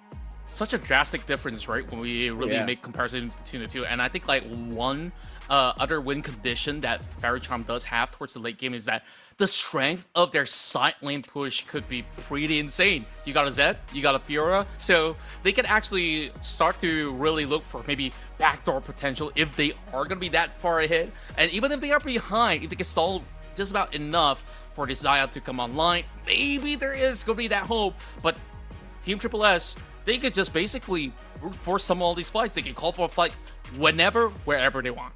Yeah, and for this game itself, Faerie will definitely have to consider the Mercury Treads here. That's so much crowd control in the hands of Team Triple S. You have the Cannon ultimate, you have the Lissandra ultimate, you have the likes of the Quickness as well that's going to be jumping on towards you on the hands of Rakan. And I like the fact that you make a very good point. If this game goes ultra late game, I think LJW will be a premier primary carry point coming in from FRC. If he can get the Fiora going, hit that level 20 mark, this Fiora is going to be an absolute beast. Yeah, no doubt about that. Because, like, overall, if this is one of his signature pick, he must be super confident on how well he can actually control the side lanes. And what are you going to do if somehow he decides, hey, maybe I'll get a Hull Breaker, maybe I'll get the Bastion Breaker, and then, like, you just have to, you know, concede some of all these turrets. But, of course, all these are in theory. And what matters is this one game, and we'll get to see who represents NYSG to play in the upcoming rally rounds on the upcoming week. So, that being said, one final match between Faerie versus Team Triple S. Yeah, this is going to be the epic showdown, the finale coming in between the two NYSG representatives here. This is the Battle of S.E.A. Proving Grounds. Whoever wins the series will prove themselves as the superior team in Malaysia and Singapore. And lo and behold, after a grueling day's action, or 2 days span of action, and of course multiple rounds throughout the qualifiers, we really do have to thank all of you guys who have participated from the community level to be part of this journey here in the Proving Grounds. And of course, now, who's going to walk away $1,000 richer? Well, we already have a little bit of a quick spot over onto both sides of the jungle. They know exactly where they're starting. Yeah, both junglers will be starting on towards the top side of the map, with PS playing super aggressively in trying to get those visions here. Arashi forced to utilize that Trinket Ward to scout out that early vision on towards the cross map. Yeah, and I also do like to point out that over onto the top lane, LJW is running Grass of the Undying alongside with a Doran Shield because he respects all these kind of poke damage that can come out from not only Kennen, but for the long-term sake. This is definitely something that is heavily invested towards mid to late game. And bottom side as well, you're hitting a lot of these Qs to keep him and his ADC sufficiently healthy here. Finding over towards the mid side though. The casual range versus melee matchup in for Nekodes into Sabaski here. So that priority would be as easy coming in for the Zed in the early game. Yeah, he's just gonna have to play the slow winding game. Westphalia does actually get a couple of pokes down. Oh, I mean, nothing too substantial coming out of the Rakan in specific. But overall, you know, it does, of course, keep Blaze healthy whenever he does actually hit his Q. And overall, I want to see if there's going to be that big brawl from both sides of the jungle pathing towards that bot lane later on. Yeah, the bottom scuttle is going to be definitely a hot location coming in for both of these teams. We'll need to see how they actually play it out. Arashi here has vision, is going for the aggressive invasion. PS doesn't know that he's right in this bush. Oh, now he does though, and quickly he tries to till away from this situation. He forces the flash and now concedes that red buff. But hey, it's not fully considered just yet. He might just be returning for it. The smite goes down. He steals it away. Sebaski looking for the opportunity for that first blood. He flies over the wall, board his way, tries to salvage it with the heal, and it's first blood for Sebaski. He gives his life for it, and it's just pure helter-skelter. But PS, he could not land the final blow towards Felia, and it's just absolute pandemonium with a triple for Blaze. It's going Blaze hot in this arena here. Blaze with the triple kill out of the aggression coming in from Arashi. Arashi got taken down in the initial team fight, but Blaze and Philia provided so much space. Take a look at the replay here. Sends out, getting the initial smite on towards the red buff here. Being jumped by the CC chain coming in from the side of the Leona Flash. And as of this point, you might thought that Rakan might be in danger here, but the final damage just wasn't enough coming in from PS to seal the deal. And Kaisa getting a triple kill in towards the pockets, and Sebaski coming from live, getting chunked out by the Rakan W. We talked about that potential fight in Scuttle, but Arashi says, you know what? Let's not wait till then. Let's take the fight right here, right now. And it paid in full dividend. And top side is not looking like a good news for the side of this Fiora on the hands of LWJ here. He's taking so much poke coming in from this cannon on the hands of Dust. Yeah, and I guess, of course, he does actually have a couple of biscuits for him to still somewhat sustain. So it's really not the worst of news. It's just that he had to concede, like, one full wave right at this moment. Yeah, more pokes coming in from the side of Dust here, just casually chunking out this Fiora here. The range was a melee matchup, not the easiest so far for the Fiora. We need to see, as we scale into the first, second two items here, how this Fiora can actually negate the cannon pressure in those all-ins. Yeah, I like the fact that he still tries to weave in some of all these vital procs as well, just to ensure that perhaps he can eventually bring Ice Lemon Tea down to a halt to stop that kind of range pressure for the moment. But now, 3 kills up ahead on this Kaisa. I wonder how much does it actually impacts the plays later on up around that dragon. We might see a potential dive coming in from the side of Arashi. With level 6 unlocked by the cannon here, this is not going to be looking good for this Fiora. This is a big wave that's about to crash in towards the turret here. If LGW dies here, it's gonna be another repeat of game number 2. Got the Maelstrom up as well, and instantly goes in for a big setup. Arashi does get the kill, like you mentioned it. And just like that, you are going to see that he's going to have such a smooth time up in the top lane. Yeah, looks like a repeat of what has been going on in game number 2, where the Aatrox was severely punished by the presence of Arashi and also Nekodes. And right now, with the play alone in towards the top side, losing out one full wave of gold, losing out a kill towards the jungle counterpart, things are looking too hot for the side of Team Fairy Charm. And I guess like the only reprieve is that they didn't really burn the flash coming in from the side of LJW. And Nekodes absolutely smelled danger and quickly uses his E to get back into safety. So I guess for most part, Team Triple S might look to see if there are still perhaps ways to salvage the situation by securing themselves a dragon. But perhaps this might just be a risky attempt. It does look like a risky attempt because Leona is nowhere to be seen. Fortis 7 has to take the recall here to supplement back on the HP bar. This dragon looks to be an easy pickup here coming in for the side of Team Triple S. Yes, as well, has to pace himself towards that top lane here to finish up his jungle path. Yeah, you could definitely see that. PS, he could actually use this time to perhaps look for that invade, get that red buff stolen or something. So, of course, maximizing the value and output as Team Triple S so far. Leapfrogs ahead, currently with a 2k gold lead. Just by Blaze alone, he's having a single-handed 1,000 gold lead. Over to the side of Quick, this comes from the early that he got from that early invasion in towards that red buff area for Team Fairy Charm. So this Kaisa is going to be above the curve, especially in a considerable difficult laning phase against Azaya. Yeah, it is definitely tough for them to really kick it off on that kind of notion. But born this way, he's looking to also rally on for fight as he tries to actually land his latch. But Nekodes has to actually use his ult to keep himself healthy. So at least they're gonna be able to neutralize all these kind of commotion happening up in the lane. Yeah, that's the matchup specific coming in for the Lissandra and also the Zed. Ult for ult, right? You trade the Death Mark for the Lissandra ultimate so you can survive from the Death Mark proc. So well played coming in from Nekodes, making sure that he doesn't fall out of tempo and giving Arashi premier access back in towards this triple grubs. Yeah, and at least they are matching up to the tempo of securing themselves those objectives 1-for-1.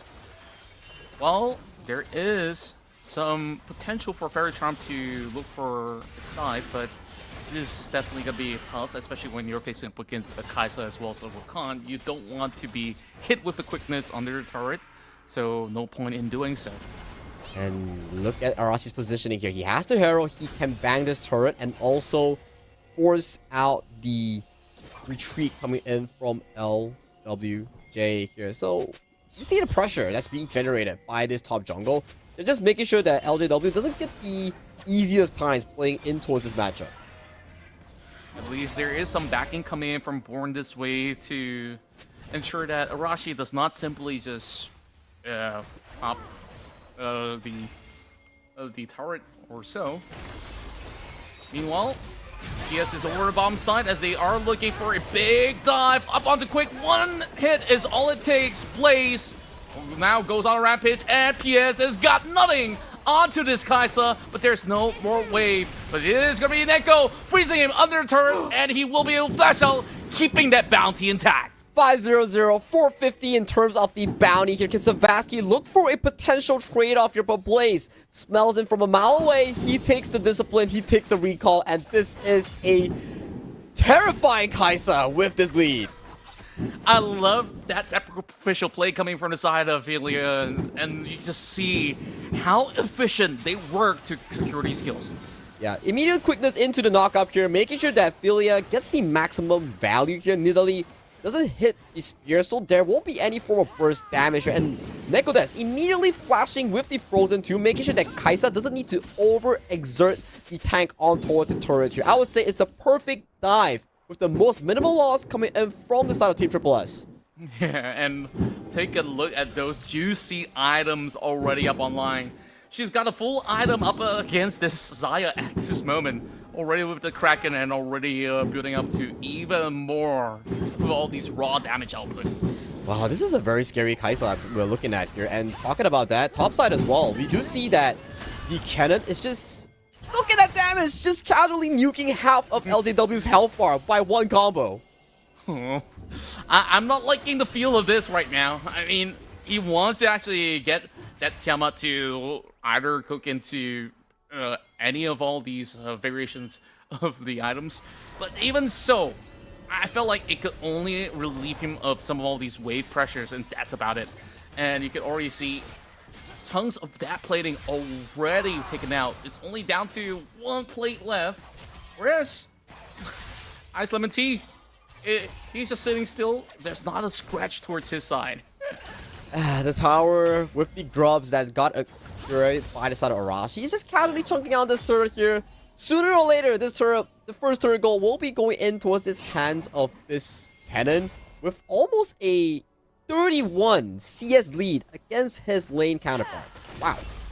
Yeah, I do see a longsword on his build as well. So is he gonna eventually turn it? Probably a gunblade could be in the mix here. So rather interesting coming from Ice Lemon Tea. I think it's definitely going to be a gunblade, right? You pop the gunblade, you go for the zap. Makes a lot of sense here coming in for this cannon build. I haven't been playing the new cannon much, but it seems to me that it's a very logical build for this cannon. Yeah, you're probably going to be making items such as the Hex so that he could actually go in for the further dash. And here we go, a contest that sees the Nidalee stealing it away, and this might just be the ticket for Fairy Charm to try to convert something in return as they hop on board trying to bulldoze quick as they will be able to take both bot laners. Sebaski, the last one on the chopping block, forced to flash away from Nekodesu. 2 for 3 in that bottom fight, but in the meantime, Ice Lemon Tea destroying the hopes of LJW's Fiora and towards the top side, making it a 4 for 2 in favor of Team Triple S. Check out the goal lead real quick here. Cannon 101, 2.1k in the lead against his lane counterpart. And take a look at the bottom side, 701 on an untouched Kaisa here. We have two absolute monsters here coming in from Team Triple S in the top and in the bottom lane.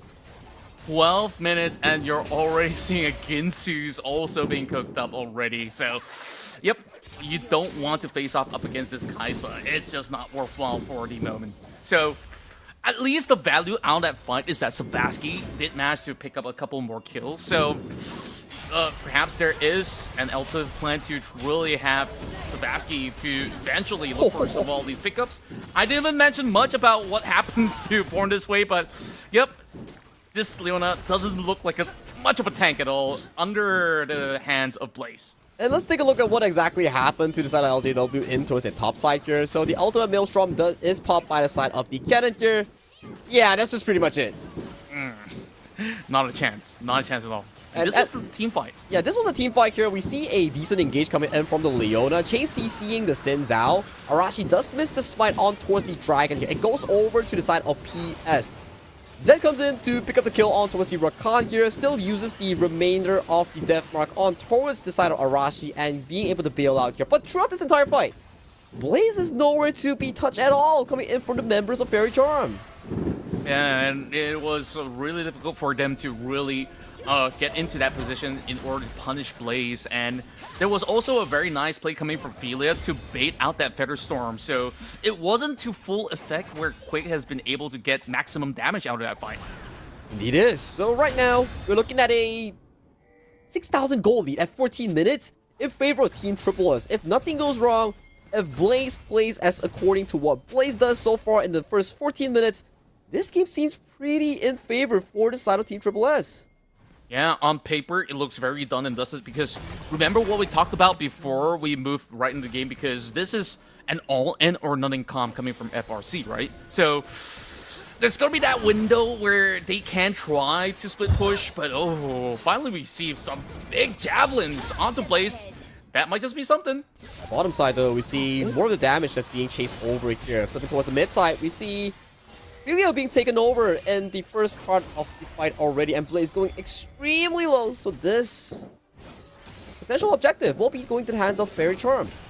Oh my, I think like we've completely ignored the fact that, you know, this Nidalee has been pretty stable. PS has been looking pretty good so far on all these javelin that he tossed out.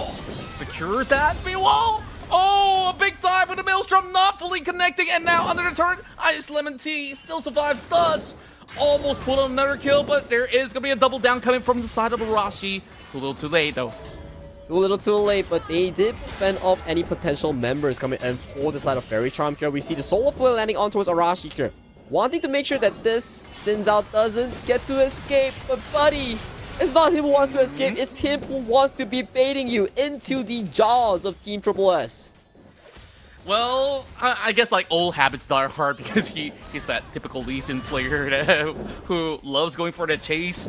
But, you know, overall, he kind of overcommitted, overextended. It took way too long, and there's just no follow-up, unfortunately.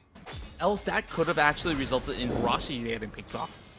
Grand Challenge has been issued towards the side of this cannon though. We're looking at a 1v1. No flash on towards this Fiora here. A beautiful repulse does cancel out the Rakan knockup. So this has been a negated play coming in for the side of Faerie Charm's top lane. Meanwhile, another Duke out coming from both mid laners as Nekodesu keeps himself for the moment. But with the rival PS, this is going to be a big shutdown onto Neko. A nice chop coming in for the side of PS to capture the over-aggression from the side of Nekodesu. So that does give them a comfortable objective towards the top side here. More gold going in towards their pockets here. So Arashi arriving, getting the immediate assassination towards Sebaski.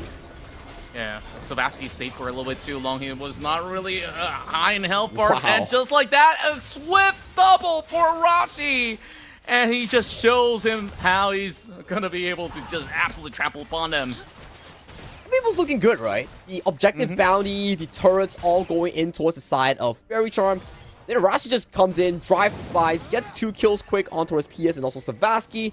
So, the good got removed almost immediately with the arrival of Arashi Sinzao. Yeah, and of course, it sets it up nicely for him to also secure pretty much a free Drake in hand.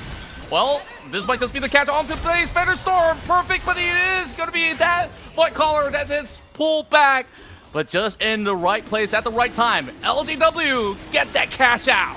That's definitely what he needed throughout this entire game. Considering the fact that he's almost losing like a 2,000 gold lead prior to that kill, that is exactly what you need to be putting yourself back in towards this game. So 6.4k versus 8,000. So before that kill, he was trailing behind 2.5k against the cannon on the hands of Ice Lemon Tea. They're slowly getting there, so you just gotta let the man cook, right? So we gotta see if he's gonna be able to eventually bring it pretty much to a steady standpoint where you could just absolutely rule with this cannon. So for now, at least they remain to be very hopeful. Oh yeah, there's still definitely hopes here, but it comes down to a point where they can consistently capture Blaze in his overly aggressive attempts. Because if you see the levels, right, Blaze is level 11, Quick is level 12. What's going on? Well, I guess like this is just I'm trying to find a way to explain it, but overall, I think like it was just majority of the time, even despite getting kills, you can see that he's matching up to pretty much the same level CS. Just goes to tell you that Quake, he is still pretty much in the game. Yeah, of course. And maybe a possible explanation is that Warner's Way 7 hasn't been getting EXP for a long time. So most of the EXP has been going directly in towards the pockets of Quick as solo EXP, and Blaze and Philia is always like tied with each other as a couple like that. So I guess that's why that there's a level lead for the hands of Quake. Yeah, that makes absolute sense because we can see the difference between the support levels overall. So, yep, that absolutely answers it. So, there is a contest for this red buff though. Born This Way goes in for the jump up against Arashi. He will just commit with that smite. That will secure it, but oh, solo flare onto 2, but it's Savasky jumping onto Blaze. Not enough damage with a great quickness to haul the output from Savasky. Savasky just casually being taken down by the quickness from Philia here. Arashi getting into the grand challenge here. Doesn't have to flash it. Might be too little too late here, but the ultimate coming in from the overly fed cannon. Blitzing every single one in that Maelstrom. Oh, that was just another mind game pulled out from the side of Team Triple S to bait them into that bush trap. And this could also potentially be that Baron call, and they will just basically double down because right now, 3 members are out, coming out from the side of FRC, and this might take a miracle for PS to secure it. It's difficult, right? You have Neko that's just casually standing up front right now. Still has a frozen tomb. But when you walk in as the Nidalee, you'll be frozen in place, and awaiting for you is the multiple members of the side of Team Triple S. And with that alone, you currently hold the Baron, Nasher, and also a 7,000 gold lead ahead of this Baron power play. Yeah, it's getting worse for wear, and this becomes a ticking time bomb for the side of Fairy Charm. We haven't really gotten too much of these activations, and we go back into what transpired in the jungle. Oh, on this way, engaged with the Fiona E to look for a potential angle. So the members do come in. You see a big flank engage coming in from Savasky, getting the full WQE combo on towards the Kaisa. As of this point, we thought it's already done and dusted, but Fiora on the hands of LWJ comes in, issues the grand challenge on towards Arashi Sinzao. But the cannon that's overly flipped, just blitzes everybody in that exchange. Meanwhile, we go back into the fight. They finally get a catch onto Blaze, but in response, they do have the Maelstrom that actually cuts through Quake. Born This Way will also be clipped by Nekodes as they will just run the mid lane down. First turret out of the way, make that 2. There's nothing much that LJW can do about things.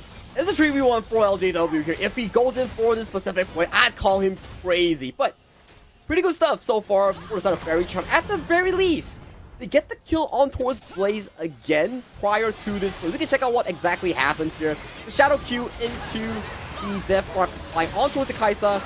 Blaze has to force the aggressive Hunter ultimate to get back the shield for his defensive self. And as of this point, you have no consistent damage coming in for the Xayah here. There's no tank, so it's an easy pickup coming in for the remaining members of Team Triple S. Yeah, and to sum up that fight, it's like they throw everything, including that kitchen sink, onto the bot laners, and at what cost, right? So, yeah, I guess like there is maybe some form of value, but it doesn't seem like it was pretty much a huge conversion for the side of FRC. Yeah, and you can see the itemization coming in from Blaze. He's working towards his 4th item, excluding the boots, almost completing that Infinity Edge right now. Top side, S17 being engaged by Born This Way 7. Yep, perfectly latched onto Ice-Lemon-T, so Dust has to eventually give way, and ooh, there we go, 1,003 gold for that Nidalee. PS, he's feeling like he's Elon right now. Yeah, money in the bank. Pimping ain't easy here. You will love that gold that's when you're losing. So, for the mid lane though, Blaze does get a quick pick off on towards Quake. And with the remaining Baron buff here, most of the towers have been demolished out of the mid and bot side here. Tier 2s are already gone. The last Tier 2 will be in that top side here. Next objective will be that final dragon, the soul point for the side of Team Triple S. I really am intrigued on what could transpire coming from the side of Faerie, because now they're really looking for all these pickups, and they have absolutely succeeded on what they actually called for. But this duel, you can see the damage output is really close. Quick just needed maybe to weave one more auto in order to secure it. But of course, interesting 1v1 between the ADCs. Yeah, I mean, that was a lot of feathers coming in from the feather call, the blade caller coming in from the Xayah. So that almost one-shotted Blaze while he was being on the aggressive end here. So for Blaze, if they want to end this game calmly, is for him to decide whether he wants to go aggressive or be on the consistent end of the team fights. Yeah, I think like if he were to maybe amp it up a notch or really put it to fifth gear, it could look pretty devastating on what he could actually offer towards the rest of FRC. So now both sides are just waiting for some of all these big objectives to come up for them to have a firm reason to really call some shots. And we don't really get to talk a lot about the top laners quests out of the last 2-3 series that we casted. Take a look at S17. Level 17 already. 6th level up against Leona. 3 levels up against most of the members coming in from the side of Faerie Charm here. That's the strong part about completing the top lane quest, which reduces your ideas on the early game lane swap. And he could eventually propel ahead to up to level 20, and exactly. It will definitely take a while for this Fiora to even get there, right? So yeah, I love that you actually did the math to compare him to Born This Way to really measure the magnitude of what this is. Exactly, right. And we do see more of the aggressive approach coming in for that Team Triple S, getting the final Tier 2 in towards the top side here, currently holding an 8,000 gold lead in towards their pockets here, just waiting for the next potential objective, be it the Baron, be it these Dragon Soul. Either of those could cause catastrophic deficits for the side of Faerie Charm in isolating their potential of making a comeback. That's right, and overall, you can already see how well prepared the rest of Triple S is. Already having the Oblivion Orb to eventually convert it into a Morellonomicon can just absolutely negate whatever healing effects that comes out of the Hydra overall.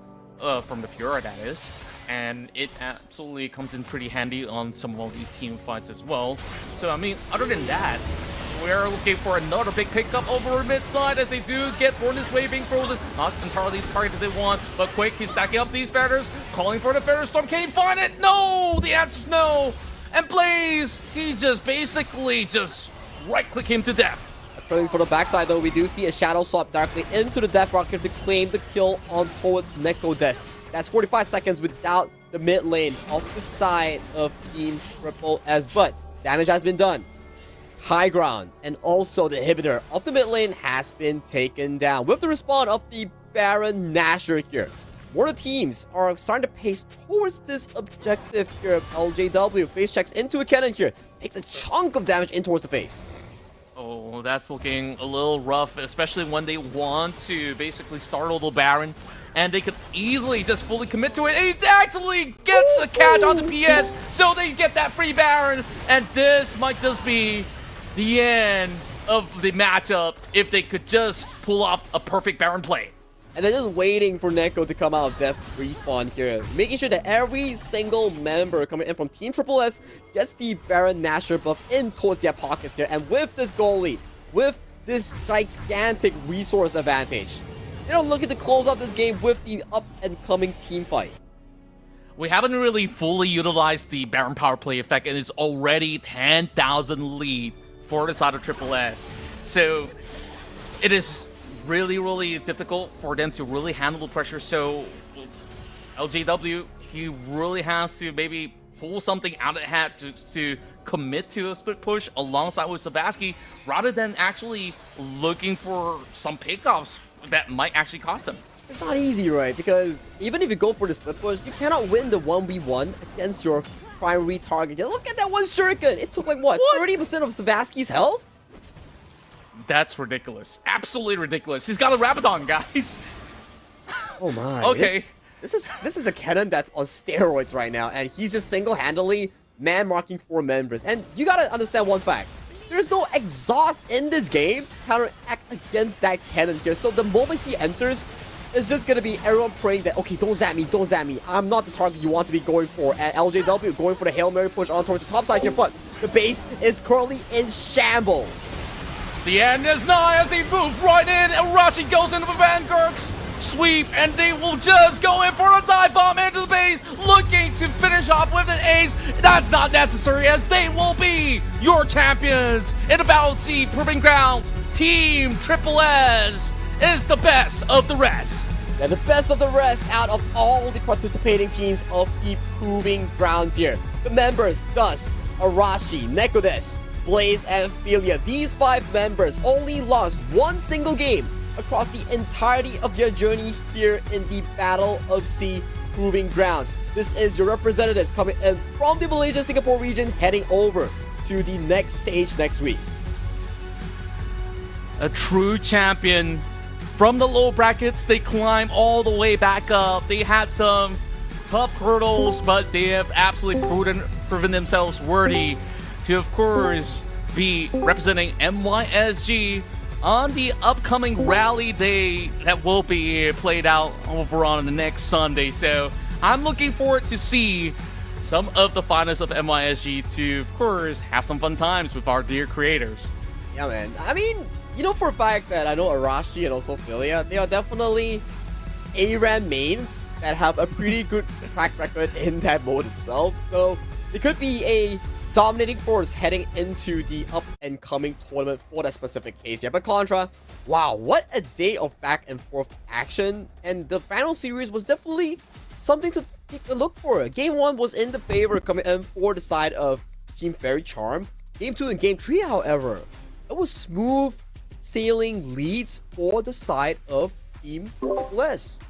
Yeah, and overall, like, it was only about Game 2 where we see, you know, some really creative ideas being brought to light coming from the side of some of all these players coming out of Triple S, especially Arashi on that Kiana. But overall, I think FRC so far have always had this tenacity. We talked about some of the matches that they had on the lower bracket, which they've been able to coin flip some of these moments, and I think, like, their read onto some of all these scenarios was just second to none. It was second to none, and you gotta give props towards the side of Faerie Charm as well. Their road towards the grand finals wasn't easy as well.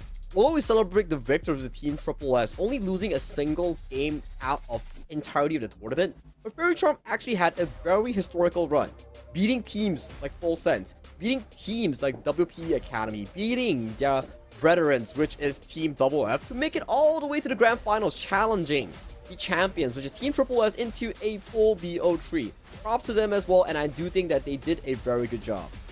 They absolutely did, and of course, we're going to be getting a little bit of a chance to eventually speak to our victors of the evening. I mean, we give them some time because we'll let them have a little bit of celebration and, of course, get a little bit of water break for the moment. But Sagi, I want to ask you before we even get to that stat point, you know, what was some of your favorite moments in the grand finals alone? grand finals moment, my favorite one. Gotta be Arashi's Kiana, right? Very impactful plays, Yeah, for very sure. impactful plays, definitely. Like, he went super ham and got some of the nicest setups to isolate PS in that one few final fights that definitely turned the tides for his own team to get back important win in game 2. Yeah, and I really do think that, yeah, there was a lot of significant moments coming in from a lot of all these members from both FRC as well as Triple S. But I think, like, the couple of game-winning plays coming into this matchup, I think, like, you know, that call to invade that red buff to secure that triple kill down for the Kaisa. That's crazy. That itself kind of guarantees you that, hey, you open another window of condition, it's pretty much GG. It's pretty much GG, right? And like, we took a look at the first 15 minutes to 20 minutes of the gold chart. Top lane was an island for LJW. He single-handedly selected that 1v1 matchup into the early pick on the Fiora and immediately got busted down by the cannon coming in from Dust. And then It was not close. it was not close. Top lane had like a 4,000 gold deficit. Bot lane had a 4,000 gold deficit. It was all over the place. Yeah, maybe you gotta learn a couple of tips from weak side wallies. Like, okay, certain times you gotta hold yourself back. Maybe play something that is a little bit beefier. But I do get the idea. It's just that it was such a risky call coming from the side of FRC, right? Because you've already got a lot of all these conditions to be met. Because you have a carry jungler, you have assassin mid lane, you are also doubling down on scaling skirmisher over on the top side. So it's a lot goal that you need to achieve in order to eventually get all the way up. But like you said, that condition could have been met if certain things fell in their favor. It just didn't happen. Yeah, it just didn't happen, and especially difficult when you voluntarily pick up the Fiora so early on in towards the draft, just to be hit by a very strong counter coming in from Dust Cannon. And I think Arashi played a very pivotal role as well. The moment they smelled the dive coming in from that top side, LJW just lost the entire wave, plus 1 kill over to the side of his opponent, and as of that point, he can no longer face up a 1v1 squarely against the side of Dust's Cannon. So that really put into an effect of what actually happened in Game 2 for the Aatrox on the hands of LJW, and Game 3 for LJW's Yora as well. Yeah, I think like there's just certain moments of brilliance coming from every part of the series, right? Where PS have been able to match blow for blow up against Arashi, particularly back in Game 1 where they absolutely countered his Nocturne with every single paranoia. But Game 2, Game 3, you can kind of see that he really showed that there was signs of struggle to really deal with Arashi's maneuver, with, of course, evidently that Sin's out invade coming into Game 3. Game 2, well, what can we say more about Arashi's performance on that Kiana? It was just phenomenal. It was phenomenal. He was setting the tempo really well for the team. And Game 3 was the game breaker where the red buff happened, triple kill towards Blaze, top side was on fire, mid lane, Savasky couldn't find a inch against the direct mid lane 1v1 matchup because of the direct counter, so everyone else wasn't finding much of a success. Because we were talking about during the draft, like, hey, if this Xayah Leona doesn't win the laning phase for the side of Team Fairy Charm, it's gonna be really difficult for the game to be broken wide open, given for the fact that Team Triple S's composition is just way better in this Game 3. Yeah, I really do love how well, you know, the tandem dynamics were working out for the bot lane. But of course, we're not gonna waste any more time. It's time, Sagi, for us to talk to the champions. So of course, we'll love to welcome them on board. Hello, everybody. Hello. All right. Congratulations on the win. Hello. Congratulations, you. everyone. Triple S, Thank you. you guys have done fantastic in this best of 3. Now, of course, any takers for the first question, because I want to know, how do you guys feel about the journey so far in the Proving Grounds? Does go You first? guys are a little shy. Well, how do you guys yeah, feel pick about someone, man. all the Pick games? someone. Let's go for Neko. How do you feel? I feel great. I think all of us had a pretty good time playing this tournament. And then towards the end, we play with some of our friends as well in the finals and the upper finals as well.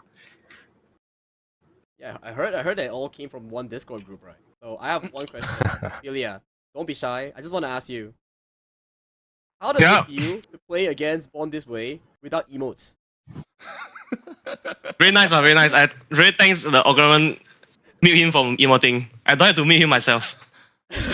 So, from what I was told by a certain someone, usually Ilya will automatically mute Born This Way because Born This Way has this playstyle of emoting and mastering. Of course, shout out to Born This Way. Everybody knows that that's his playstyle, no flavor whatsoever. But Arashi, how do you feel after game 1 that you're Nocturman 0-5 and you carried game 2 against PS? I think the game one, I'm pretty sure I a bit too rushing to rush in.